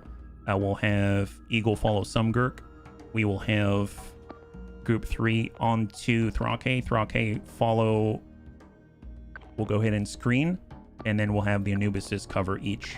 So really, really small, tight group here. And we're just waiting for the approach here. They will come very soon. Very, very soon. The moment we see them, there they are. First tendril, right? This is a shrouded tendril. So this is a tendril. It's a tendril. So, all right, let's just passively receive. Starting the engagement on the tendril. Nice hits, beautiful. And they're starting to engage our radiant. Okay, so the bunnies, this is the one with the lens, right? So the eye has the big old beam. So we want to take that out. Got all the tendrils. We've got the maw. I don't know where the maelstrom is, so we'll just have to keep that in mind. I'd actually like it if maybe the radiant weren't so far forward, but so maybe I'll have them fall back for now. Yeah, demons incoming. They were in the last half of the stream. Thank you, Arcalon. Much appreciated. All right, fall back a little bit. Fall back a little bit. Pull back, pull back. There's the eye on the right. So, okay, so where are we at now? Oh, boy. Wow, that's a lot more than I'm used to. So, tendrils along the outside. We've got double maelstroms. We got one eye, and then we've got the maw. Gotta get the eye. So, what I'm going to do is I'm going to have Thrake... Do I want... So, if we push hard right, and then we get our caps to focus on the maw, then maybe we can wrap up the tendrils on the way to the eye. So I'm going to go ahead and get Thrake to engage explicitly this unit right here. And then I'm going to have our Radiant maybe moved across out that way. That might be a little bit pushing it. And then I will get the other two caps to go in and focus on the maw and hope for the best. I need to monitor the Radiant when it crosses through the danger zone to see if it can actually, if it's going to be okay. Okay, just keep moving there. Slowly but surely, you can do this. I believe in you. I believe in you. Stay on it. Stay on target. Stay on target. Oh, that's a lot of tendrils. Holy moly. God, they are... So, there's the eye. Oh, he's tanking... Oh, wow, he's tanking the eye. Holy moly. Oh, wow. Wow. It left big old holes in us. That's terrifying. Okay, Thrake, how are you doing? Okay, yeah, we're right on that eye. All right, focus on it right there. Group 3 on task. You're both on the maw. Perfect. And honestly, just keep screening. Keep screening. I need to make sure that thing goes down. Stay on it. Oh, I did not mean to go to 6 times here. I want to be on 2. There it is. Okay, perfect. Stick with it. Haven't noticed yet. Eye shields open up in the front while firing. Can totally bum rush it if you're crazy enough while it's firing. We are pretty crazy. Yes. Did we get it? Oh my god, wow, that was a dumpster fire. That's amazing. So nice thing is they're in a good position to do a sandwich, right? Oh, did the maw go down? Maw's down. High five, bunnies. Okay, so this is good. This is good. Wonderful. Group 3, form on Thrake. Thrake, search and destroy. Search and destroy with a radiant. Stick in place instead of search and destroy right here for the other 2 and just be the anchor that we move around. Let's go, let's go. Nice. Good job, bunnies. Good job. Wow, the burst was pretty significant there. That's fantastic. Clear the tendril back to back. They're fighting it, fighting off all of the nasty tentacles. We've got one omen down. One omen is down. No bueno. Stick with Grandpapa Thrake. Stick with Grandpapa Thrake. How are we doing out here? All right, search and destroy, search and destroy. Go in and clear. I have no idea if the reality disruptor's working on these guys, because if you think about it, I mean, this looks very similar to what they're sending at us. Both maelstroms are now down, and now it's cleanup time. We got a couple of these little tendrils here, and I think we've wrapped this up. Excellent job. Excellent job. Wonderful. So this is where we want to save, and then ideally be able to maybe potentially try something harder if we're up to the challenge, for sure. So consider ship recovery. Poor Big Brick is out. We've cleared all of the enemies. Ship recovery. There it is. Got a couple of demons there and pick through the wreckage. Wow, that's different. That's so... What are these? We've got new stuff. So the only ones we have so far, we had 8 substrate. Now we've got 7 more. So we got 15 substrate. We had a shrouded lens. We've learned about that. And we got 2 new ones. A shrouded mantle and the shrouded thunderhead. What the heck? All right, definitely take that. So we actually got new drops out of that. That's crazy. Absolutely nutsos. And what are these things? So we did substrate. Let's do the Thunderhead. This self-sustaining action produces massive energy differentials, which are periodically discharged towards its target. I'd never have said a storm could be evil, but now... You find your technology officer and your chief engineer in another deep discussion over one of the unusual specimens held in the special salvage bay. Tech is spinning a dazzlingly complex holo mock-up filled with arcing lines and arcane symbols. Hey, exotic material could be held within a sort of flickered hyperspace gradient. Theoretically, it'd build up charge as outgoing projectiles traverse the imbued field gradient, and theoretically that extra charge could be sustained and then directed at nearby hostiles. Theoretically. Engineering's arms are crossed below a very skeptical look. Look, to operate during combat, modifications would have to be made. Shield emitters, drive field, inertial suppression. I'll need to perform some tests. Engineering finally notices you observing their talk and stands to attention. With your approval, sir. You consider the undeniable possibility that the Luddic faith would view any use of this technology as literally demonic. You could be declared a heretical outlaw and hunted by the Knights of Lud and the Luddic Path alike. You have acquired the hull mod Shrouded Thunderhead. Submit a combined report will proceed theoretically. I don't know what that is, but it sounds amazing. And then the last one is the Shrouded Mantle. We cannot store energy forever in this theoretical pretend plasma. It'll have to go somewhere. Invert the polarity of the flux converters, flicker the drive field. Boom. A gentle bump to local time-space, by which I mean the ship itself. If it works. You find your technology officer and chief engineer in another discussion over one of the unusual specimens held in the special salvage bay. Engineering is frowning, manipulating a diagram of a ship with abrupt flicks at the interface. It'd have to be anchored to the flux grid. Only way to keep it wrapped close enough to the hull geometry. Precisely. Tech says. To keep the exotic material from diminishing, it'll draw energy from incoming projectiles storing in the metaplasma. Engineering snorts dismissively. So, merely a working term? Tech says defensively. We can't store energy forever in this theoretical pretend plasma. Engineering says. It'll have to go somewhere. Well, invert the polarity, the flux converters, flicker the drive field, boom! Gentle bump to local time-space. Tech looks self-satisfied. By which I mean the ship itself. Look, you hope it's a gentle bump. Engineering frowns, pulling up a grab inertial suppression timing charts. If it works. It'll work. Tech says. You remember the last time? Prove it. I want a full proposal and testing schedule by the end of your shift. Both jump to attention, having been so involved in their argument that they neither noticed you approach. Sir, yes, sir. They say, saluting. You consider the undeniable possibility the Luddic faith would view any use of the technology as literally demonic. So acquired hull mod, Shrouded Mantle. So we've got 2 more hull mods, and we now have 15 substrate, whatever that can make, right? So if we take a look at the hull mods potentially. So right now we have the Shrouded Lens, and here's the other 2. So we got the Shrouded Mantle. What is this? This ship will attempt to recoil, hopefully, away from danger when taking substantial hull damage. Well, that's wonderful. Crew casualties in combat increase by 50%, and the ship benefits from 50% of the healing provided by Hungering Rift. I haven't even made... Okay, I should probably make these weapons, because apparently they've got synergies with other weapons. Fair enough. Very cool. I mean, I don't know what that is, but great. Shrouded Thunderhead. Fires Rift lightning bolts at locations recently hit by the ship's weapons. Oh, nice. Double down on the damage. The amount of damage and the flux generated depend on the size of the ship the hull mod is installed upon. The probability of a bolt being fired increases with the number of hits landed over the previous 5 seconds. Bolts are not triggered by weapons dealing soft flux damage like beams. Here's an interesting thing, though. If you use, I believe it's called the scatter amplifier or something. High scatter amplifier. Look at this. So, beam weapons will now deal 10% more damage and deal hard flux to shields. So does that change that interaction at all? Like, can you use beams and still get away with using the, whatever it was, the lightning rifts or something like that? Yeah?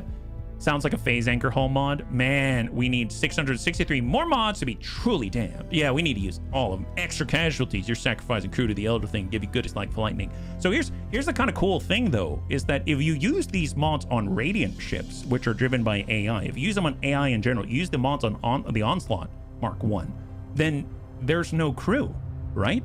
So does it only affect the ship that it's on? As in, the ship will suffer 50% more casualties, but 50% of 0 is 0? Is that how that works? Because that's not a bad trade-off, right? Outfit the Radiant with all the demonic mounds. Landed at the Gilead Shrine parking lot. Oh, is that the Luddic Pathers parking lot?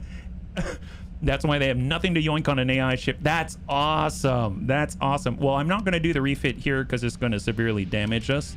But yeah, let's see, what did we take here? Structural damage on big brick. Ship's hull is taking extreme damage. Armor rating reduced by 20%. Hull integrity reduced. Unreliable subsystems. Widespread loss of redundant components. Reduced peak operating time by 30%. Unfortunately, I'm not near a place where we can, like, you know, improve or repair that. So we just kind of need to push on and suffer the attrition as we move on out to the west towards Limbo.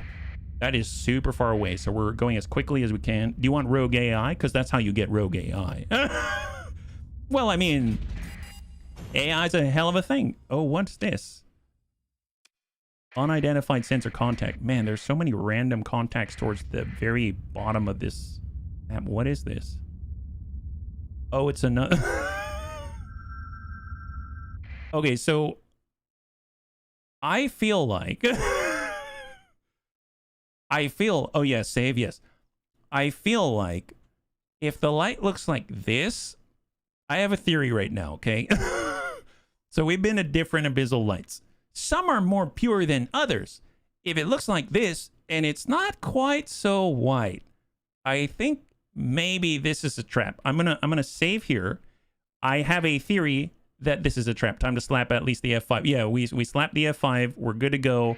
And I think this is a trap. How are we doing on our combat readiness? It's okay-ish. Okay. It's not pure white. Yup. Okay, bunnies. So we've got an injured bunny right now with reduced integrity and reduced capability, right? So now, of course, is the right time to try hard mode. I really don't think so. I actually think it'd make... But we're going to try it anyway because I saved. Okay, so let's do this. Aye, aye, sir. Executing.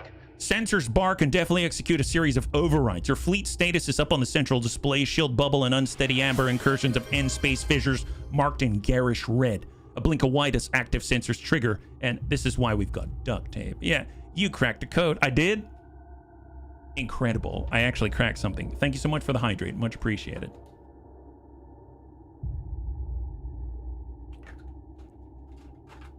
A blink of white is active sensors trigger, and pressure on the dry bubble spikes. An amber flash, a cacophony of alarm. A hidden blackness waiting, lurking, jolts awake. Tendrils lunge, eagerly, hungrily, through fissures in the dark, behind the night. Wow, 3 eyes, 1 maelstrom, 1 maw, and a whole lot of tentacles. Actually, can I find out anything about them? Okay, so I should have looked at the codex in the first place. This has a convulsive lunge. Why does this sound so bad? Their weapons are disabled while this is active. Active duration 3 seconds. The projection lunges through end space away from danger or towards its prey. Only 1 maw. Sometimes you get 2. Oh, that sounds horrible. What about the maelstrom? I haven't looked at this guy, right? A self-stable... Oh, they've got more stuff here. A self-stabilizing anomalous incursion. It builds charge as it spins. If our sensors are correct, in many more dimensions than are first apparent, this self-sustaining action, produces massive energy differentials which are periodically discharged towards its target. I never have said a storm could be evil, but now... Tenebrous expulsion. The projection expels a large volume of shrouded substrate, confusing targeting systems and blocking lines of fire. Then it will pull back quickly behind the new screen. 3 times rift lightning and 4 inimical emanation. I guess I would understand this a little bit more if I actually built those weapons, so another encouragement to actually use the substrate. Then we've got this eye. Postures for second. Thank you. Only 1 maw. If this interpretation is to be believed, it gives a whole new life of sorts to arguments surrounding the cosmic censorship hypotheses. System, darkened gaze. The eye looks upon ruin. So what exactly does that do? Oh, that's what it does. It burns 1,000 flux per second and probably is dealing that in damage. My God. Well, that's a great description. Okay, it's offensive ability. Gotcha. Yeah, it's super offensive. That I gather. My God. And the maw. When the end comes, as it must soon come, it will be as a yawning abyss, darker than fear and filled of teeth. It will come to swallow hope. It will. It will come to swallow sin. It will. And the only escape It's the path, it is. The path. Convulsive lunge. Well, we know what that does. So it moves around and it eats us with teeth. Okay, fair enough. 3 eyes, 1 maelstrom, and the maw. We want to clear the eyes because they have big old beams. We want to dumpster fire the maw and hopefully hold off the tentacles because that's just scary. Let's do this. All right, so we're a little bit damaged, but we don't need to capture any points or anything like that. Let's just go ahead and form up. I'm actually going to form a triple line here instead. We're going to go into lock in place like so. So this is the hard mode, apparently. And then we'll get all omens to... Do I want him to... Yeah, I do want him to screen Thrake. And then Thrake is going to leash himself to the central figure right here. We will have cover left, cover right with Anubis. And then with our eagle, I suppose I'll have him out on the left side. Right. Well, if I have him out on the left side, then he may get isolated. So I'll have him... maybe just hang tight to the center because let's be real, we're going to launch the Radiant at some point and there'll be no one there. So we'll bring the speed down, go to 2 times and await incoming. Although I should probably, now that I'm looking at it, I should probably pull Thrake back explicitly because I do not want him and the omens in the front because that's a recipe for disaster. We've seen what happens to Jonathan Leal when we took on the Ziggurat before. All right, so tendrils inbound, clear the gun lane, There it is. Okay, so we should start to see engagement. There's the maw. Oh my god, it is huge. There's eyes. Okay, so we can see the eyes already. So where are the other 2? So I see 2 of the eyes. Let's go ahead and try to clear right. They've got less of a presence out here. Maybe it's going to be a little bit safer. So I'm going to Thrake come out to the right side. And I'm actually... do I send the omens straight? I think I'm going to send them straight. They're not going to defend each other. The eagle is in place. I'll have the Radiant move to immediately engage. And then we'll have our caps focus on the maw. Let's see if we can brute force our way through. And then I guess the third eye is blind at the moment. I thought of that one. It's okay. Anyway, cosmic censorship hypothesis. Nature abhors a naked singularity. All right, we're pushing. You see the eyes. They can see you. Okay, well, I guess he's closer to the left side right now. So Radiant's going to focus on that left eye. I don't know where the third eye is. Hang in there. How are we doing? It's tanking a storm. Oh, double eyes. How is the eye doing? Untouched for the most part. Untouched. How's Thrake doing, actually? Thrake, you good? Wow, Thrake is the ballsiest. I mean, I did order him to do it, but the ballsiest guy ever. So what are these out here? Shrouded tendril, that's the eye. So why does it look like... that looks a lot like an eye, but that is supposedly not an eye. That's supposedly a tendril. Is that right? I am not sure. Well, can he take that? Jonathan's in trouble there. Thrake's taking it. Okay, I may have them back off. That's a little bit much for what they're doing. I mean, keeping tendrils away from us, I guess, is one thing, but that's a whole different story. Let's go in and start to fall back. How's the maw doing right now? It's down to 497. That maw's about to pop. That's phenomenal. There it is. Maw is down. So now we can go ahead and redirect some fire. So we're going to go ahead and focus on the eye with Anakitas. And then I'm actually going to say search and destroy, and we're going to pinwheel up. So search and destroy from this position, search and destroy from that position, search and actually lock in with our eagle right on Anakitas. And we will have all of these guys. I mean, at this point, yep, just keep falling back. Play it safe. War of attrition. Wow, this thing the Radiant can withstand quite a beating. This is very impressive to me. Holy moly. Reality disruptions.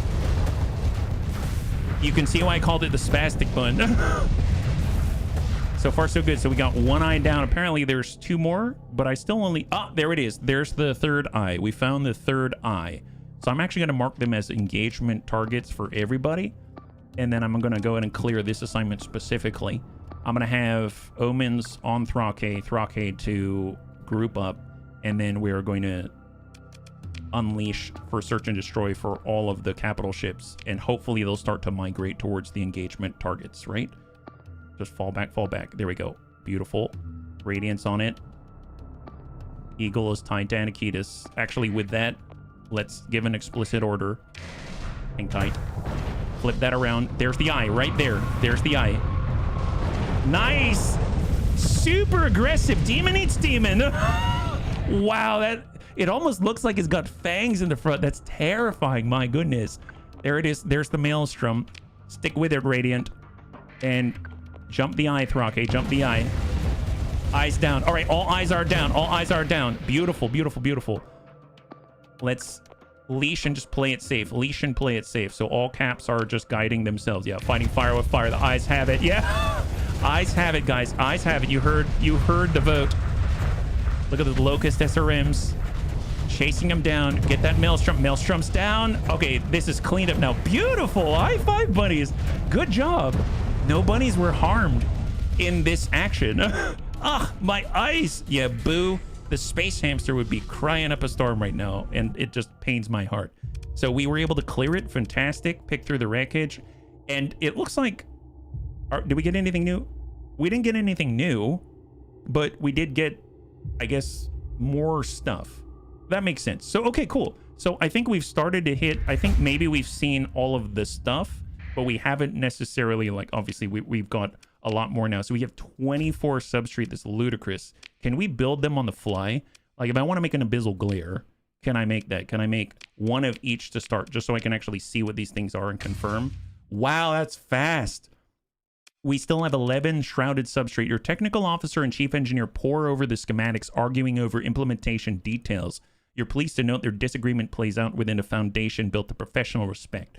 Honestly, they seem to work really nicely together. So good to them. So, okay, so here's our 5 new weapons. Oh my God. There's so many weapons. This is crazy.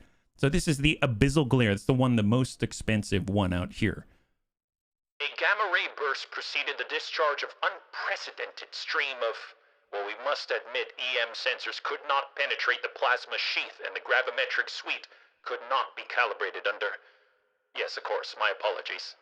The physics team speculates ejecta is a stream of near-sea charged matter-antimatter pseudoparticles annihilating in situ in a controlled or perhaps semi-stable vortex. The baryonic asymmetry is unusual, to say the least. Intercept. Redacted. Yeah, I had no idea what you're talking about. You paused for a second there, and it sounded like it was like, oh, my bad. Let me talk in layman's terms. And he's like, oh, the pseudoparticle annihilating. I'm like, what? Okay, well, what does it do, though? I guess is the question, right? Primary role, general. 100% energy, right? So it deals same damage to all. It's a beam type. Produces explosions that deal up to 100 points of energy damage to all nearby targets, including the one being hit by the beam. So it's an AoE. It's an AoE beam. Interesting. It deals EMP damage per second. That's crazy. So range, DPS, EMP damage, a lot of flux per second, unfortunately, to charge it. But it's got a little bit of an AoE with EMP damage. That's pretty cool. I'd have to see how that works. And then we've got Rift Lightning. Oh, that sounds cool. And so did wrath fall like a thunderbolt, and the blow was felt by all of the faithful, and by all of the unbelievers in the firmament. All then were a murmur. Near and far and all did say, did you not hear a great shout of anger? But none could name its word, nor repeat it. The Book of Blood Visions 7:7. This is an EMP arc medium hardpoint energy slot out here. So fires an EMP arc at the target, opens a rift that will deal damage in an area around the point of impact. The arc may miss depending on exactly where the weapon is pointing and can pass over friendly ships. Interesting. That's pretty cool. Can pass over friendly ships. That's actually kind of handy. Kind of strange, though, that the range is 600, though, because if it's going to pass over a friendly ship, you'd have to be like, well, right on their butt. You know what I mean? Like, but at least they won't block your line of sight, so you have consistency. So that's a plus. And I guess there's probably ways of extending its range. I know it's not classified as point defense, so there's probably other ways. Like, I think there's Energy Bolt Coherer, which is on the Executor, and that extended non-beam type energy weapons by like 200 or something like that. So maybe there's a way to manipulate that and make that work a little better. Pseudoparticle jet right here. If our particle accelerators could do that, it'd be like peeking into the mind of a god. Oh, that sounds promising. This is an anti-shield medium hybrid weapon. Counts as energy for statistical modifiers, kinetic damage, more damage against shields, Ordnance points 22. It's actually a burst of 6. So think of like a UAC, like an Ultra AC, except it's going to snap out like a burst of 6 and deal 25 damage each at 600 range. I mean, seems middling, but who knows? Maybe that's enough to just absolutely obliterate shields. I'm not sure. We've got the Hungering Rift. Oh, that sounds nice. Sin feeds upon sin. Evil feeds upon evil, ever fattening upon itself until naught of the soul remains. Selection from the Archives of Holy Inquisition, Hesperus. I mean, anytime it's Holy Inquisition, that draws my attention, let's say. So this is, it's a medium synergy missile weapon. Oh, nice. We got a lot of missile points right now. Range is 2,000. Yeah, definitely missile right here. Damage 600, damage per second 300. When impacting hull or armor, this will heal one of the Shrouded Dweller projections on the battlefield for 1,000 points. What's a Shrouded Dweller It will, like, we heal... If I use this against the Shrouded Maw and stuff, those are projections. Like, do I heal the enemy? That doesn't sound good. A poorly understood property inherent to space-time inhibits the formation of more than 10 total active rifts for all weapons on the battlefield. This limitation does not apply to the Shrouded Dweller. Okay, so if I take a look at the Shrouded Maw, is this considered... Yeah, design type Shrouded Dweller. So I'm assuming these are Shrouded Dwellers, right? In terms of the mechanics, like this is defined as a Shrouded Dweller. So if we think about that, we go to Hungering Rift and read with that in mind. When impacting hull or armor, the Hungering Rift will heal one of the Shrouded Dweller projections on the battlefield. That doesn't sound good. So I'm going to heal the enemy? So if they've got projections like the tendrils and stuff like that, I heal them? That doesn't sound good at all. And it sounds like they don't have a limitation we do. What is that all about? One of the Demon Hull mods, when S model lets you get 50% benefit of the healing from... Oh, right. Right. Thank you. That's... If I go... Here. This ship benefits from 50% of the healing provided by... Good call, Mr. Moonman. Good call. So if we S-mod Shrouded Mantle, we will, even if we're healing the enemy... Maybe... Well, actually, here's the thing. If we're using Hungering Rift, we're not fighting against the Shrouded Dwellers. Then we just get healing. Is that right? It benefits from 50% of the healing provided by Hungering... I mean, we'll definitely have to play with that. That sounds really cool, especially for capital ships. If their, their whole role is to get blasted and tank things. If I could stick this on a cap, that would be amazing. Yeah, does it restore hull, I guess? I'm not sure. Well, actually, I need to look at Hungering Rift, right? Like if we went to, it's not a small, it's a medium missile type. So I'd have to be on like the Fury Bun as an example, Antimatter, Graviton Beam, that's synergy. Tell you what, I'm just going to go over to the cargo right here. So it says, heals one of the projections on the battlefield for 1,000 points. It doesn't really tell me. All I know is it heals something. So I'm guessing it's hull, but we just are going to have to try that out. We're going to have to try that out. I'm super excited to try it out. And last weapon, Inimical Emanation. The inverted ratio of baryogenesis, or shall we say anti-baryogenesis, is among the more provocative qualities of the device. However, one suspects that management will be disinclined to appreciate the implications in light of the assessed firepower. Intercept redacted. This is a point defense system, so this will probably benefit from the point defense elite skill with extra 200 range. So it's got a range of 500 to get point defense with elite. Now it's 700. That's awesome. So fires at the nearest target close to the weapon's current facing, able to target phased ships. Always hits and targets weapons and engines on the ship. Reliability. Hits on hull or armor cause weapon and engine repairs to take 2 times longer for 5 seconds. That is very similar to the way that our reality disruptor reads to me. It's not quite the same, but it reads very similarly. That sounds cool. If you think about it, when we were fighting against the Ziggurat, it was phased out. We had a moment where we were just kind of shooting at it, but not actually hitting it until it came out of its phase, and then it just got blasted, right? Apparently, this'll hit it even in phase. And the good news is there's things like, I guess, like skimmers, people who try to get away. I'm assuming wolves, as an example. You got the wolf frigate. It teleports all over the place. maybe this could be really effective at shutting them down, hitting their engines, and basically killing them because they don't have mobility anymore, and that's what they rely upon to survive, right? So I don't know how effective this is, but that sounds very promising. So just remember this little paragraph right here. Hits on hull or armor cause weapon and engine repair to take 2 times longer for 5 seconds. Now, if we were to scroll down, it's called reality, so that'd be R. And we go to, here we go, reality disruptor. So remember this paragraph right there. And now look at it. Weapon and engine repairs take 2 times longer for 10 seconds on affected ships. So it's not exactly the same, but it kind of has the similar feel to me. So that's pretty interesting, yeah. Those PD weapons are expensive, but they're really good if you're going to mass them on a ship.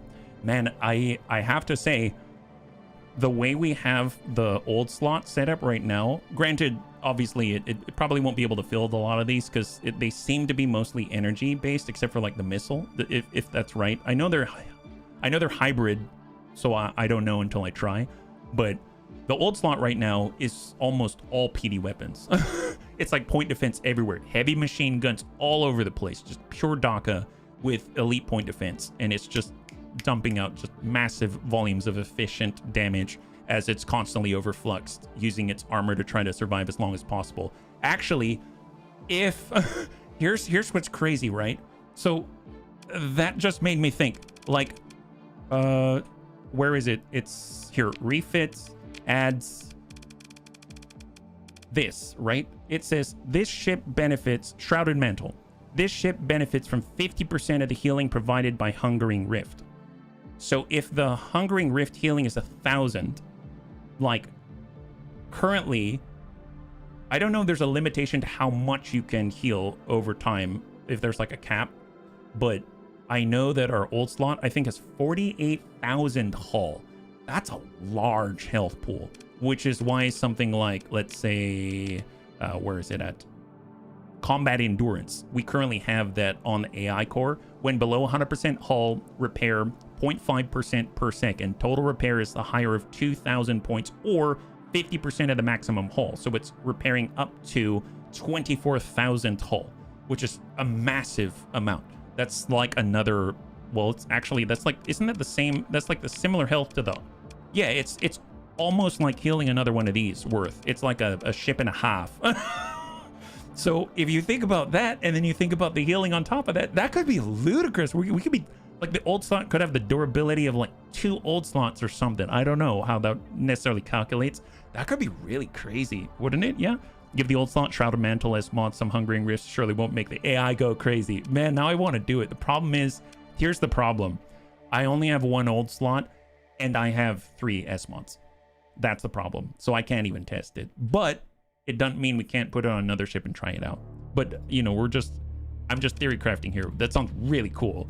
So, mind you, these are the 5 weapons. We now have 3 Shrouded Dweller mods, and we've got 5 new weapons. We've got enough substrate to build some more weapons. Really cool stuff. So let's continue towards Limbo, because we've got a little under an hour, and I realize I have nowhere near close. Nowhere near close. I really wanted to see this. I've seen it's been taunting me. So here's the thing. We're running out of supplies really quickly. This scares the heck out of me. It scares the heck out of me. Granted, we're doing a lot of repairs, but still, come on, it's slowing down. There it is. There it is. Come on, come on, come on, full speed. I realize that there's other things I could be looking at. Like this whole time, look at this. There's so many contacts we could be responding to, but I really need to get out here. And if I were to respond to every single one, what I'm basically saying is we need to do this again tomorrow, but we need to make this the focus. You know what I mean? Because it seems like the Abyss is filled with random places and enemies with very lucrative loot. So if I leave it until the end of the stream, then I am not going to see all these things. So I'm going to make a beeline for Limbo because I actually want to see what's out there and mark it up. But we need to come back here and actually pay attention to all these things we're missing as we're going. You know what I'm saying? This is really, really crazy that there's so much available here. It's taken 28 days to get out. Luddic Path base bounty expired, so people are probably coming to attack. It's a day. Yeah, we got tomorrow queued up for this, and I realized that we're kind of, I don't know how far we are in the. See, okay. Look at the difference right here. You seeing what I'm talking about? So remember how I said I have a theory, right? So you see this abyssal light? This is probably a buff. It's whiter. How fortuitous is it that we're seeing them next to each other? Now, it's very subtle. Like, it's not like, oh, obviously they're totally different. But I think they're different. Like, that looks whiter. And that looks slightly, well, demonic. It's got a tint to it. I have a feeling that's a trap and that's a buff. But I don't know. I don't know. So either way, I'm not going to respond to it right now. We'll talk to you guys later. Oh, did it grow bigger? Oh my God, it's growing bigger and smaller. I swear to God. Oh my God. What is that? Unidentified entity. Oh, it just disappeared. Okay, sensor ghost it is. How close are we? 18 days out at our significantly reduced burn. I hope we have enough. See, that looks like it's white. I'm going to stop by it. Let me go ahead and do a quick save here. We're going to stop by. If we can get a buff, we might be able to get a max burn boost. That'll be really, really helpful. So this looks pure. And it is. It's a buff. Maybe there's something to the theory. Not too bad. So I want the burn level. Interdiction pulse. That's what we're looking for. So let's go to ping out 7. And then we should get another. We're currently at max burn 5, I believe. So if we go out now, we should be at 10. We've doubled the max burn. That is impressive. Yeah. Same bat time, same bat channel. Imagine answering to an IKEA worker with demonic when he asks for your favorite color temperature. Oh, there's another. I think that's a buff out there, but we'll hold off on that one. And oh, actually, no, it wore off already. You know, screw that. I'm going to go to it. That looks a lot like it's a buff, trying to get us to limbo. And it is, in fact, a buff. Interdiction. And go. So we're at 10 for a limited time only for 3 easy payments of $2.99. Wow, my goodness, what a deal. There it is. We made it. We made it. Oh yeah, Limbo Brown Dwarf, we're coming for you. We have arrived. The very corner of the freaking sector. You ain't raw. We're gonna limbo now? Yeah, I guess so. All right, save, save, save. I have no idea what's inside. Your fleet approaches the jump point. I don't know why it's called a brown dwarf.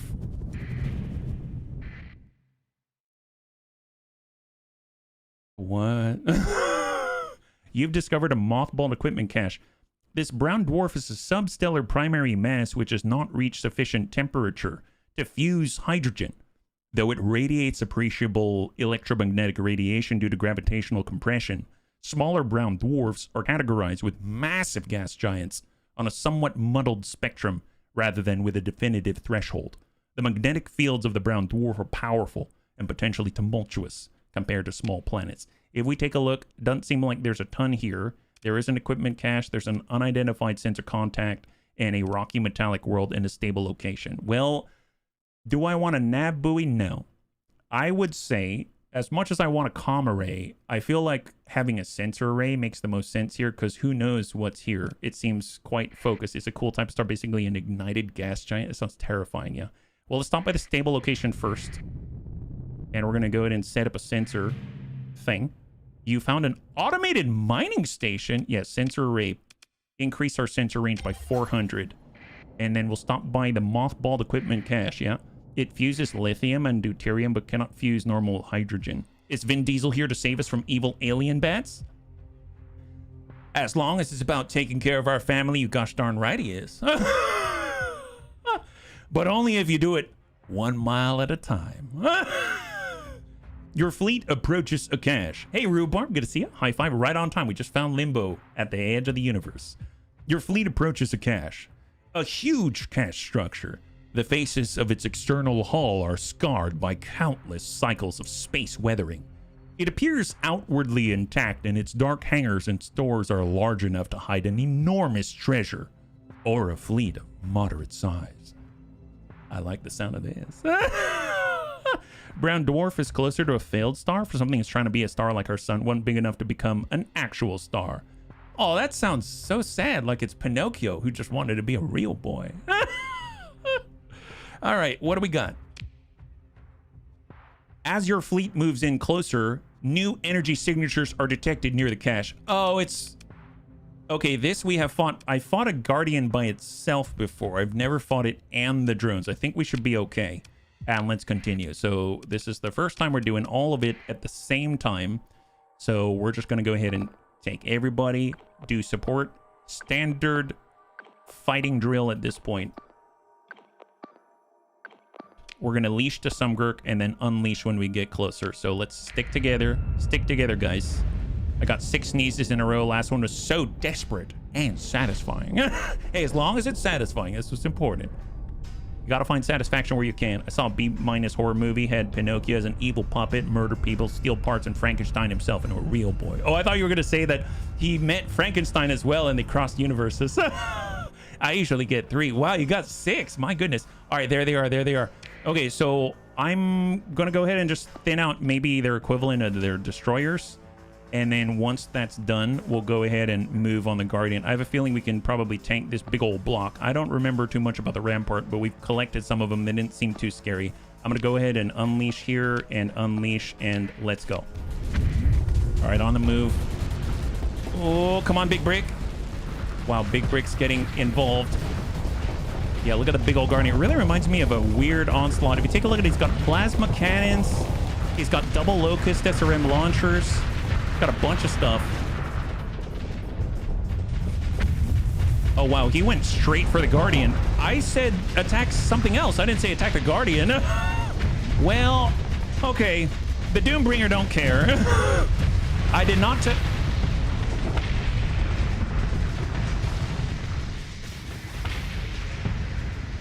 Okay, never mind. Forget the strategy. Just, guys, just kill everything, please. Holy crap. Wow, what? Okay, I said... Okay, yeah, Doombringer don't care, guys.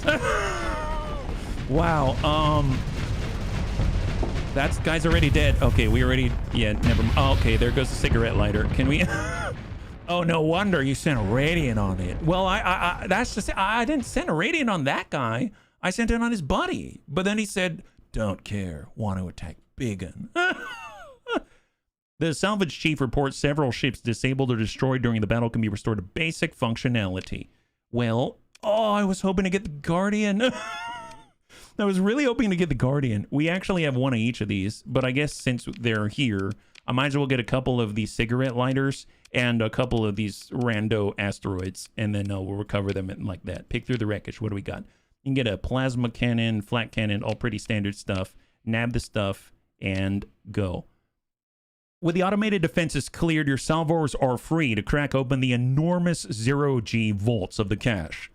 Power is provided to dead conduits, fused circuits replaced with temporary fittings, and the great doors persuaded to loosen their mechanical restraints.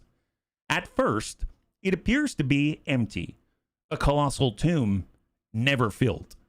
Then probe-mounted radar starts to build a picture in your bridge display while suit lights pile their beams into the space, catching drifts of dust and gas set afloat by the reopening. Spars gleam in the dark, revealing trifold radial symmetry. Sir? Your tech officer says, attention fixed not on the suit, cams, or bridge display, but on technical specifications scrolling through a display already overfull with diagrams and documents. You have to see this. It's old. It's very old. But the queries sent by our salvors interfacers are returning green for the most part. It's a wormhole anchor. Your tech officer explains, excitement palpable. Loaded with calibration data, fuel to power whatever it was going to do. This was prepped to deploy at the nearby point of stability. The automation went into standby at some point, and here it is. Wait, I put something in the stable location. What does that mean? You have acquired wormhole calibration data for nearby stable location. What if I already filled the stable? But I filled the stable. Oh no, what have we done? Guardians are rare to be salvageable from battle. I didn't know you could even salvage it. That's amazing, yeah. Future strategy, point, click, die. Examine the find.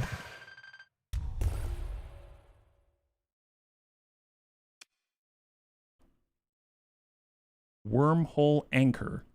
Unfamiliar. What is this? Wow, this looks super advanced. Unfamiliar to the contemporary Persian sector, this technology saw use by the Domain Explorarium during an era of greatness long past. This can be used to create a wormhole terminus at a stable location. What? We could make our own gates? Wait, initial activation requires antimatter in the form of fuel. Okay, requires at least one other active and synchronized terminus to use. What is this? Wormhole scanner. Right-click to integrate this into your fleet. A domain era artifact which will allow a fleet to navigate a natural wormhole following its many twists, turns, and shifts through higher dimensions. A fleet entering a wormhole without a scanner would never be seen again. At least not as a coherent collection of baryonic matter. Holy crap. The operating principles can only be dimly guessed at given the present state of the art in the Persean sector. Wow, the fuel is the real prize. Yeah, let's grab that fuel. Let's go ahead and grab those things. Wow, confirm. And then we're going to salvage whatever remains. Salvage ops. We have a Locust SRM launcher that we got off the Guardian. And we're going to go to our inventory. We can right-click on this to integrate it into our fleet.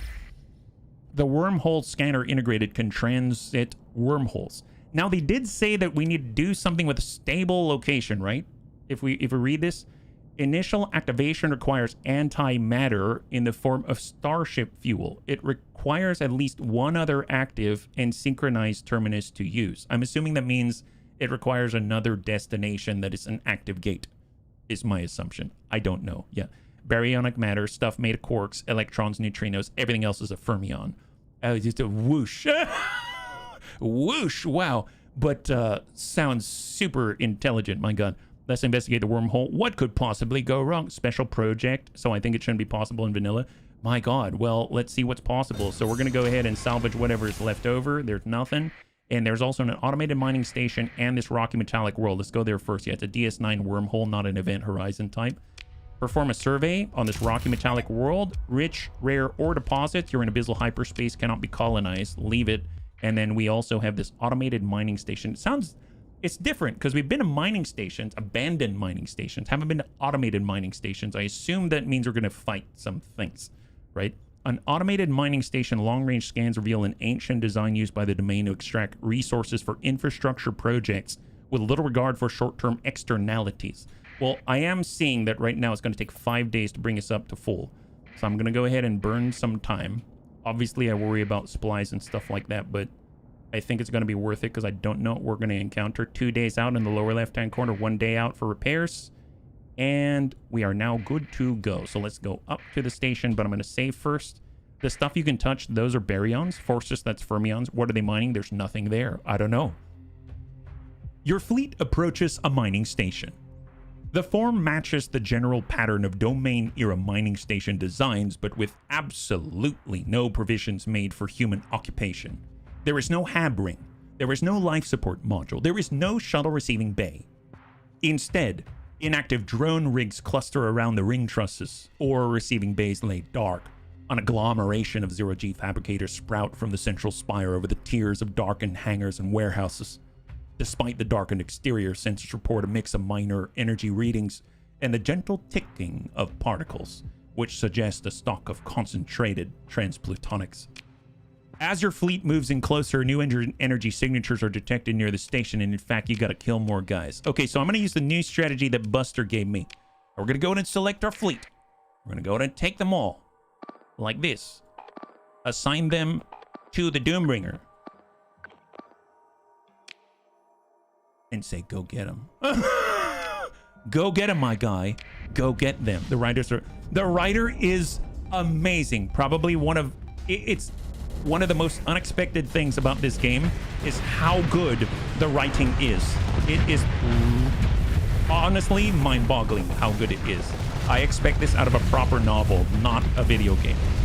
I'm very, very impressed at what he has done, or she has done, what they have done. All right, consider ship recovery. Nope, don't care. Pick through the wreckage, grab the stuff, and we have... Oh, nice. Got a gamma core out of that. We got a little bit more material. Fantastic. Your fleet approaches the mining station without further incident, and you can salvage it. You get some, well, transplutonics. Okay, not quite what I was expecting. You can then salvage the wreckage and more transplutonics. Okay, fair enough. Okay, so that's all I see right now. What we can do is do a quick ping, see if there's anything else that picks up. I don't see anything in the region, so that's fine. I know we have the makeshift sensor array. I'm going to go over there. I don't know if I can break it down for salvage because we were supposed to use the stable location. Well, first I'm going to overload to emit a neutrino burst. We're going to lose volatiles, but we get more hyperspace topography. I'm going to break it down and proceed like that. We'll get all this stuff because they need a stable location in order to do the wormhole thing, right? So if we now click on it,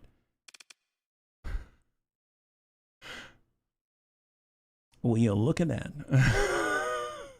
So how does this work? Like, I only have one anchor, right? I better read. I hope this is not permanent. Hang on. Let me do a hard save because I don't know if this is a permanent thing. You can only do it once or something. So if I let me look at this anchor again. So it says, unfamiliar to the contemporary Persean sector, technology saw use, etc., can be used to create a wormhole terminus at a stable location. Initial activation requires antimatter in the form of starship fuel. Requires at least one other active synchronized terminus to use. Does it just create a spot, or do I consume it? You know what I mean? You can retrieve the anchor. Okay, so it's a temp thing. You can also put it in. Wow. So okay, then thank you for telling me, because I was worried about it being consumed and then never being able to use it elsewhere. So I will definitely try that out. So let's deploy the anchor, and it'll take 100 fuel. Dude, that's nothing. Wow, that's super efficient, super cheap. Planting a wormhole anchor into a new stable location in space-time to form an active terminus requires channeling a steady and significant stream of energy. A Starship hyperdrive synced to the anchor will facilitate the process, though it does require a significant stock of AM fuel. According to the embedded documentation, a newly deployed wormhole anchor requires many months to fully calibrate the nascent wormhole to its new position in space-time. Attempting to traverse the wormhole early consistently results in unambiguous disaster. Select the anchor. Deploy it. Yes. Selected. Deploying and activating a wormhole anchor, turning it into a terminus, will consume 100 fuel. You are carrying 10,444 fuel. Okay, so we have enough. Once the operation is completed, the wormhole will take about half a cycle to stabilize before it can be used. Oh, so is a cycle like is half a day? Or is that like a year? Because if that's the case, I may carry it back with me and try to hoof it across the deep abyss. I'm assuming when they mean cycle, that's like one in-game day. But then again, cycle is a year. Oh, wow. Cycle just means a year. Okay, so I don't want to deploy it because if I do, it sounds like I won't even be able to utilize it for half a year, right? Although I would say this is a really nice way of setting up a wormhole out in abyss territory so that you can actively go back and forth without needing to cross a lot of space. Do you know what I mean? So this could be actually quite beneficial. It's like a recall. Man, that's crazy. I don't know. Do the bunnies have any ideas? I admit I'm suffering from analysis paralysis because right now this is seeming like that's going to be a long time. Yeah, it's already synced here, so you don't need to wait. Really?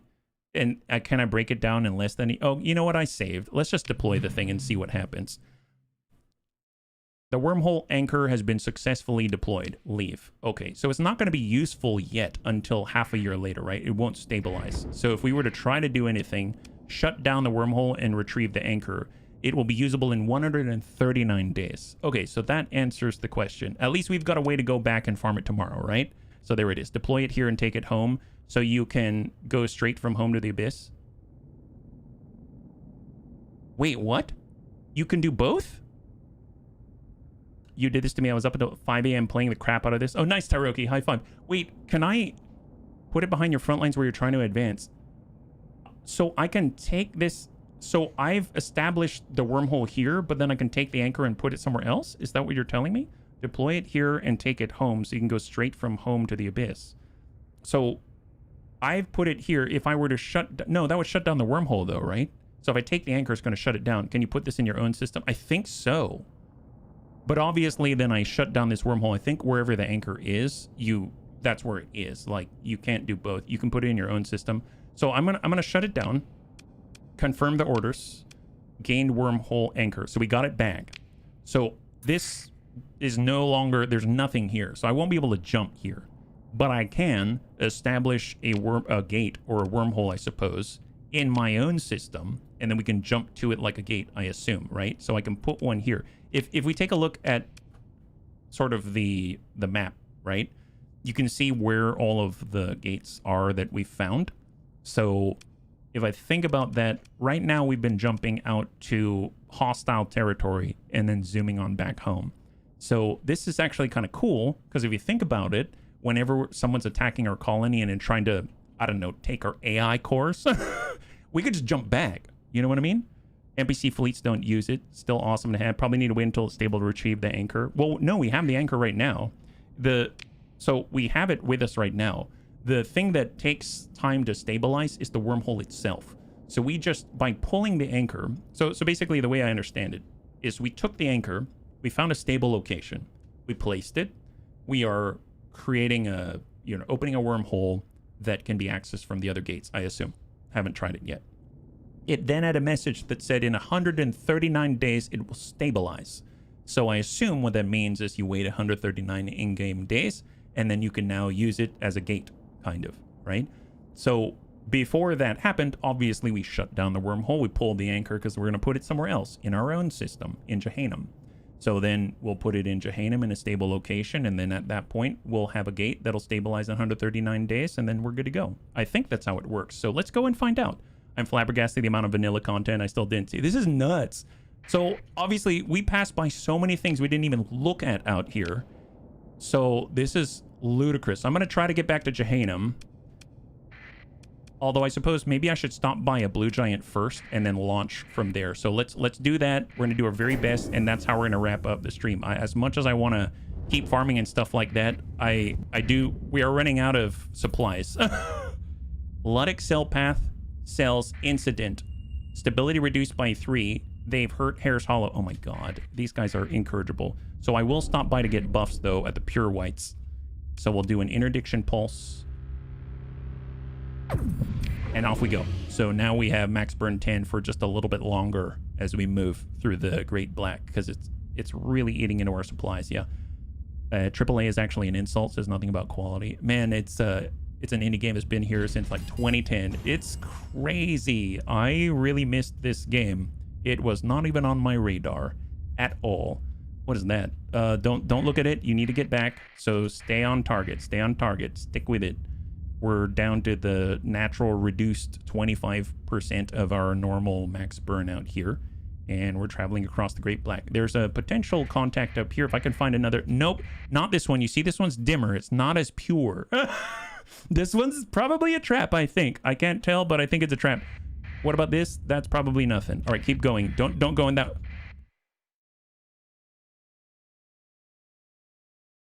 Did anyone else see that? Did anyone else see this? What was this? I know I said I'm going back, but... This is the gravity well of a gas giant, often deep enough to provide a one-way exit from hyperspace. Okay, we gotta go in this. What is this? There's so much... What is this? There's so many...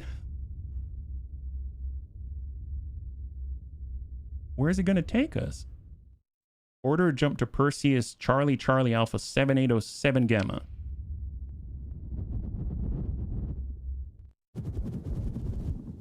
Gas giant. Okay.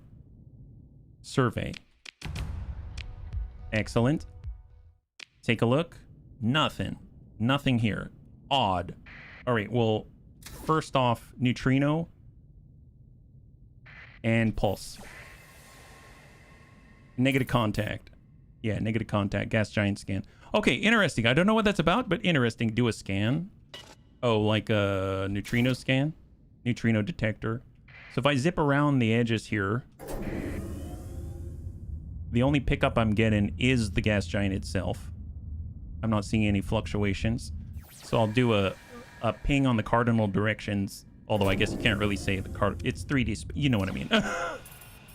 Negative contact. We're south. Negative contact. Moving to east. Negative contact. All right. Well, let's get out of here. Kind of crazy that there's all of these. I don't know what the points of these are, but I guess it's just to show that there's so much hidden behind the veil that maybe you're not really interacting with. And of course, we've got more contacts out here that I could be taking a look at. But no, I'm trying my best to get back to set up a wormhole for the Bunny League. Seems like this one is empty. I don't know what that means, but I like it when it's full, I suppose. All right, off we go, full speed.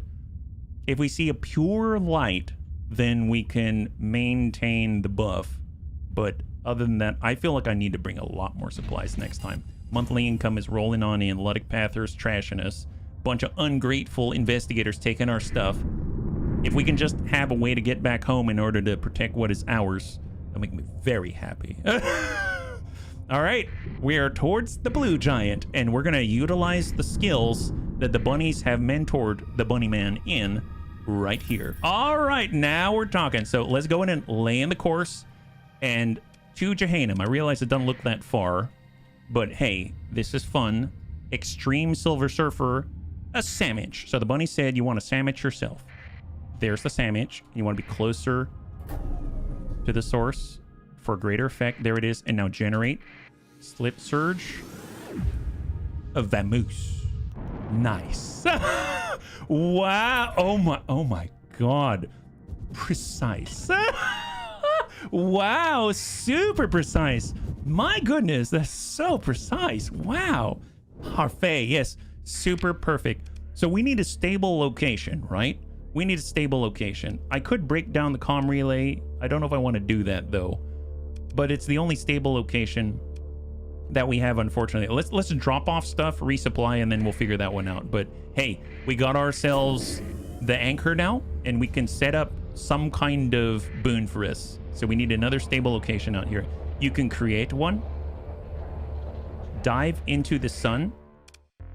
Dive into this. What? Oh, wait, why dive into the... Are you serious? Wait, why dive into the sun? That does not seem like that would help our health. Do you know what I mean? He's right. Okay. Yes, dive into the sun. Okay, all right, well, let's save and we'll dive into... I admit, I don't understand, but bunnies have not been wrong. I will trust in the bunnies. Let's trust in the bunnies with an alpha core. Man, alpha cores are maze balls. Apparently, they allow us to survive the sun. Absolutely incredible. Oh, wait. You mean this whole time? Oh, my God. I didn't have Panzer and the Eagle this whole time. It's been uncrewed. Wow. It's true. It took me a long time to figure it out. Okay, well, the bunnies can't all be pulling my leg. Okay, excellent. I will do it. Thank you very much. Let's just drop off this excess stuff here. Storage it up. He's been on a smoke break. Yeah, well, I mean, like, he deserves it. My goodness. All right, let's go and put down even the new hungering weapons and stuff like that. We'll grab that core. Sorry about that. Confirm. And we're going to nab all the excess. Nab this, not the anchor. Keep the anchor. Keep the extra special stuffs out here. Gonna dump off excess metals. There we go. I'm surprised we actually made it back with good time. That was very, very impressive. So good job, bunnies. Good job. There it is. And resource stockpiles. I'm actually going to purchase more fuel. We're going to grab some supply like that. I know that's a lot of supply, but there it is. And then we shall hold and hard save. There we go. All right, so we're going to go ahead and dive into the sun. Let's... Oh, boy. Okay. Just believe in the bunnies. I feel like right now we're doing Indiana Jones in The Last Crusade, where he's like, only the penitent man shall pass. or like when he's going to walk over an open chasm, but he just dusts it with sand and dirt first in order to see that there's a way across. All right. Quick save. Entering La Sun. Force it. Oh, it's resisting, bunnies. It's resisting us. Emergency burn into sun. Oh. Consider inducing a resonance cascade in the star's hyperfield, creating a stable location.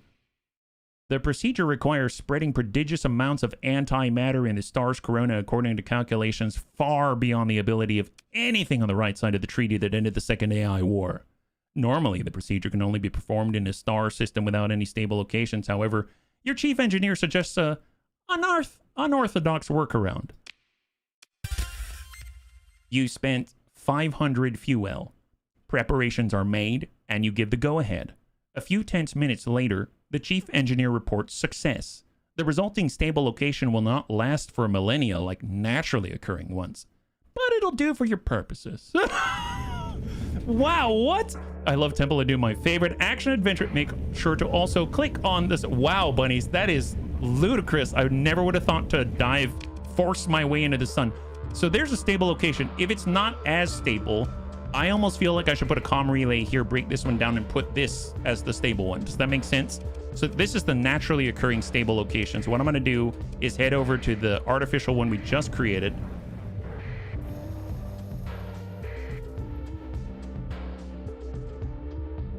What?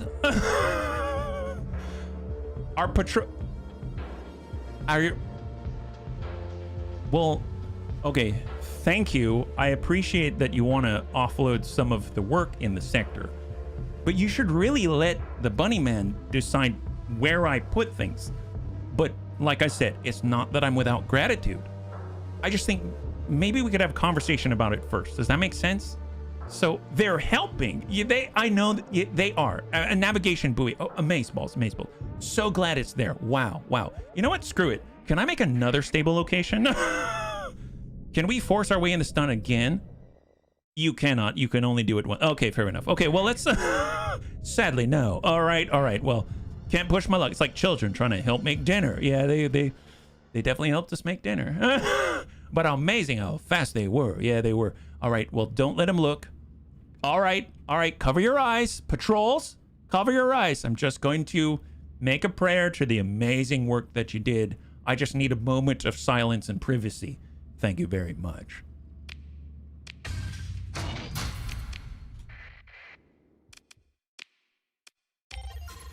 Okay, wonderful. Glad that you gave that to me. It looks phenomenal. You did a fantastic job. Thanks, boss. Yeah, no problem. All right, we're gonna go and put it over here. Let's. No, there it is. Break it for salvage. Yes, break it for salvage. Wonderful. Glad I did it. Set the anchor. A go. Nice. A look of relief passes over your navigations officer as control over the hyperdrive is returned. A quick status query checks out green on all subsystems. The wormhole anchor has been successfully deployed. 177 days until stabilized. I wonder why it's like slightly different. Maybe it's a cycle, half of a cycle for that specific system or something like that. But apparently in 177 days, we're going to have an active gate of some kind. It's a wormhole. That's cool. Oh my God. That's nuts. So we can utilize that. You have another comm relay somewhere? Yes. I mean, just between you and me, that's now a comm relay. just, you know, I don't tell my patrols. They may have installed a nav buoy, but you know, we saw nothing. Thank you very much. I appreciate your discretion. We appreciate the discretion because after all, they did do it out of the goodness of their hearts. Thank you so much, Dig Dug Bun Crew. Thank you so much, Bunny League Detachment. It's very much Bunny League Detachment number 3.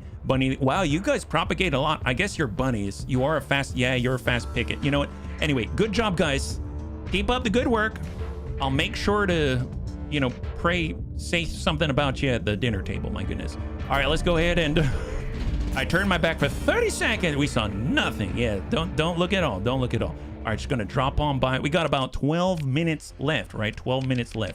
We still have our AI core. We've dropped off some stuff. We got some fuel, looking good. I guess one thing we can do is see what some of these special weapons are like, right? So I know we only got one of each. I probably should have kept them on me. There's a pseudoparticle jet. There's the Rift Lightning, and that's Swarm. Oh, I never tried that. I never tried the Swarm launcher. I really should do that. There's so many toys to play with. It's insane. Antimatter SRM launcher. Here we go. Inimical Emanation. There were the 5 right there. Let's go and confirm. I don't know how I remember, but they look surprisingly demonic on the icon. So the devs did a good job. Yeah. They're trying to figure out what happened to their burn boost. These guys construct a complicated giant array within seconds. Meanwhile, in Germany, potholes take years to get filled up. Well, you know, we got really motivated bunnies. What am I to say? Yeah. All right. So we're going to go in and do a refit. I want to see. I know that these are medium slots. The easiest thing for us to do is utilize this, right? So if I were to stick one of these in, what happens when we utilize it? I suppose what I can do is, well, no, I was going to say I can go to the weapon group and turn everything else off. But let me just stick something in there and we'll see what we got. So this is the Hungering Rift. This is the easiest one for me to put on because we already have a slot for it. I just need to see when it actually launches. So there it is. So these are 2 Rift torpedoes. They're 6,000 damage each. Here's the Hungering Rift. It's this thing right here. Oh, it keeps shooting. Does it have charges? It stopped shooting. Look at that. I don't know if I'm... Interesting. It took 6 months to put up a sign that warns drivers instead of fixing it. Oh, that guy's dead. Oh, that's why it stopped shooting. It stopped shooting because the guy's dead. That's why. Okay, fair enough. You know what? Let's build... our taxes actually go to infrastructure. So what else did they have, right? They also had the abyssal glare. You know what? Maybe I should isolate these a little more. So let's do this. We're only going to have this on there. So weapon grips, abyssal glare, and hungering rift. How about that? That makes that a little bit easier. And we're not going to buff it in any way. We're just going to put them up against a hammerhead so we can see without worrying about us dying. Yeah. So the abyssal glare is supposed to have 800 range. Hungering rifts are popping off. And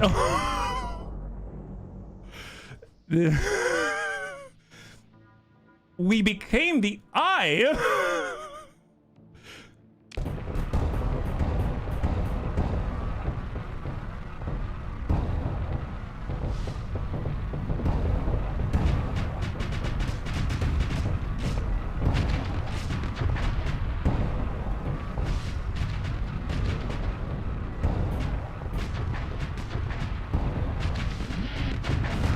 It did say it deals EMP AOE damage.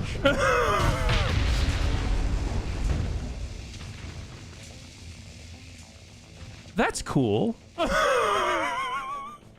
Forcing others to stare into the abyss, that's like super villain level me. Basically a less powerful version of the eye. Less powerful.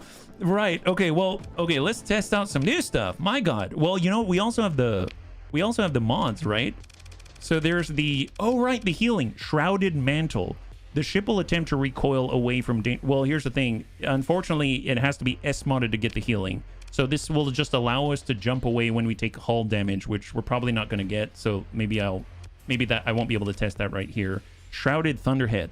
This will fire rift lightning bolts at locations recently hit by this ship's weapons. Well, that's awesome because the beam's going to hit lots of stuff. The beam's going to hit lots of stuff, you know what I mean? Well, is the classification, this classification is a beam. So just because I have an auto fit set, right? Just want to double check. Like I can, yep, I've got this saved. I'm going to dump out expanded missile racks. I'm going to dump out, yeah, maybe just that. And then let's slam in advanced optics, extends the range of beam weapons by 200. And then we're also going to stick an integrated targeting unit here. Extends range of ballistic and energy weapons by 60%. There we go. So previously it has a range of 800 and now it should have a longer range. So now if we do a run sim, we can see if we can actually engage from farther away, which would be awesome if that were the case. So let's take a look. Here's the, yup. I pair the glare with tachyon lances. Oh my God. So mind you, that is one hungering rift shooting off. Okay, I need more hungering rifts. Can we? From how I understand, the shrouded mantle behaves like a phase anchor your ship out before it dies. Wow. Okay, hang on. I realized I got 7 minutes. You know what? Screw it. I want more missiles. That is terrifying amounts of output there. Let's go. That's crew cargo. I need to go shrouded substrate, right? Select weapon to assemble. Didn't want that hammerhead anyway. Hungering rift. I need 3 more of these, please. I'd like to have them stat. Thank you very much. There it is. Okay, so let's...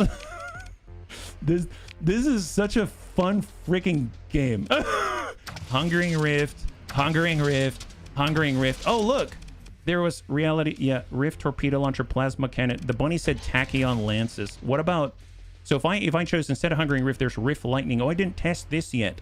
Okay, hang on. Let me test this before I go all ham on other things. My bad. We're only going to put 1 rift lightning on it, and we'll see what happens to the enemy. So let's go ahead and just toss out a hammerhead. Excellent. Doesn't sound OSHA conform, or did I misread? Oh no, this is definitely not OSHA safe. All right, search and destroy. Go for it, my guy. All right, so we want to see rift lightning. Okay, so let me actually slow this down. So bring that down to singleton. And what does rift lightning is supposed to hit? Actually, you know what? It might be better if I put another weapon on it, because it said rift lightning hits in the same place where another weapon hits. So I don't know how this is going to behave solo.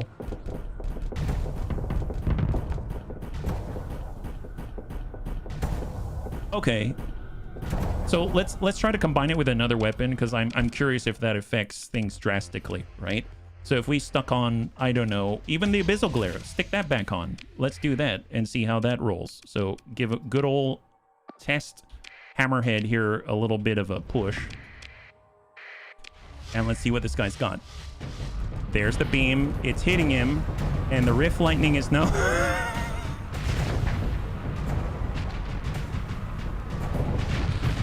Can't get away now, can ya?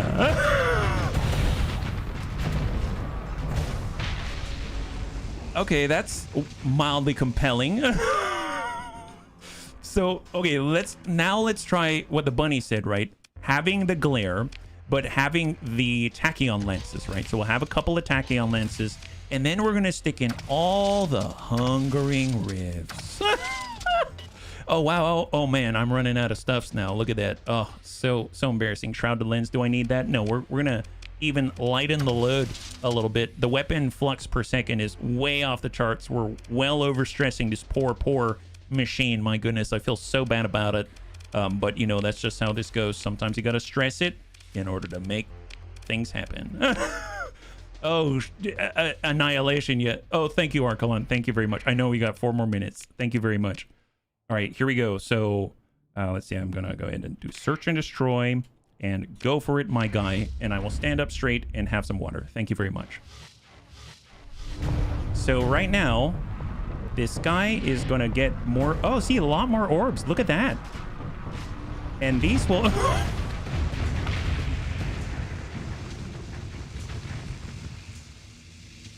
Those are good. Those are good. I think we made the right call, bunnies. HB building the Starsector equivalent of a one-shot glass cannon to take out a solar system. You know, that's not bad. Wonderful. I'm feeling very inspired right now. Tell you what, let's okay, so let's be real. It's a little bit much on the flux side, right? Super fluxed. I'm super fluxed, super perplexed, yeah. So obviously this is not set up for this. We're set up for all of the missiles. The good news is, actually, oh my god, wait a minute. Does this still work? So if I did the bunny loadout, right? This was the one with all the missiles. What if we took instead of the resonator MRMs? Would it still perform with hungering rifts? Because in theory, we could give healing to somebody, right? Oh wow, that's pretty expensive, isn't it? Well, I'll have to bring this down until we have enough to put it in there. There we go. And then buff that up on capacity, and that's that. Is that even viable? Is this still effective? I don't know. So, good old Hammerhead. Poor guy. I feel so bad. No, I don't. I really don't. All right, let's do this.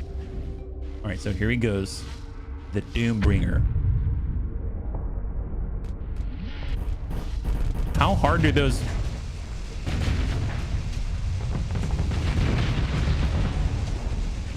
Okay, so I was curious how hard that they hit. Apparently, really freaking hard. Really freaking hard. What is that? What is that? Oh my god, why? Yes, shrouded lens. I can't even get close enough. Okay, let's test this in a larger... I've got 2 minutes. This is okay. This is okay. We're gonna play again tomorrow. Wow, this is so much fun. And now we see HB fall into the same trap I do for MechWarrior Online. How to make this even more nuts. Bunnies now rule the universe. Well, I mean, not quite. There's still a lot we haven't seen, but at least we have somewhat even standing, let's say. Let's give them a lot of numbers. I mean, let them overwhelm us with numbers. Talking Sunders, we give them a Paragon for shields as an anchor. We give them 1 Onslaught. We give them a couple, like a champion. We give them some more freighters. Oh, I guess that's that. And deploy. And then now we'll just say, you know what? Everybody support the evil thing. Support the evil thing. It's going to be all right. Although stay with the onslaughts because it's super dangerous. And you go ahead and search and destroy. And now let's just see if... Because what I have seen is when it gets overwhelmed, sometimes it's really dangerous for it because it's unable to sustain the kind of punishment that... Look at this. I mean, it's just surrounded all over the place. Bunny's going to try to save it, but it seems... But it's... You know, if you got enough alpha... Oh, yeah. Look at this. We're in serious trouble, actually. So leading the charge, still not a good idea. We still can't dish out the hurt. Probably better as a second line or late responder. But my God, it's taken some of them with us. Okay, hang on. Let's try this again, but this time we'll follow in because I think we can launch the missiles over. Maybe that's more the right call, right? So let's be leading with the Amagi Fox instead, yeah? Maybe scale down a bit, only 2 of the guns. No. Need all the guns. Need all the guns. I think it's just a matter of order and perspective. So we're going to go ahead and support Amagi, lead with Amagi, and then we'll do something similar. So give them 6 of these, give them a couple of these, 3 Condors with bombers, put 1 Paragon, we'll give a couple of champions, we're going to put Omens all over the place, it's going to be really horrible, we'll give them a Wolf, and then call it a day, and let's see what we got. All right, so, okay, so we're at time now, but I just really am curious. Yeah, you compare Hungering Risk of the Home mod. I know, that's so crazy. I have not done that yet because it requires S-modding, and I'll need to figure that one out. I really want to put it on the Onslaught Mark 1, but I already applied all of the S-mod slots, and that kind of makes me sad now that I'm thinking about it. If only I had known in advance. All right, let's take a look. Here we go. There it is. All right, do your thing, buddy. So all the red orbs are... See, now it's free to do some work. Oh, wow, the Doombringer. My God. Wow. Oh, Jesus. Oh, super danger close. My goodness. Disrupting reality one day at a time. And it seems like the demons are hungry and they're not even as optimized as they could be. Oh, wow.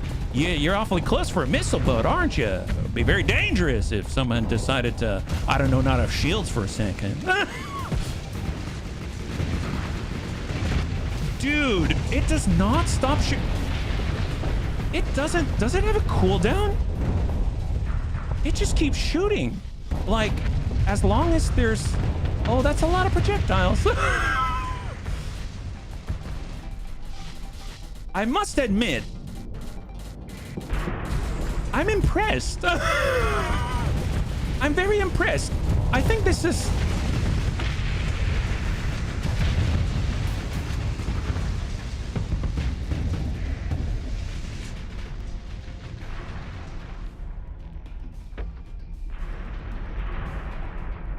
This is a good build.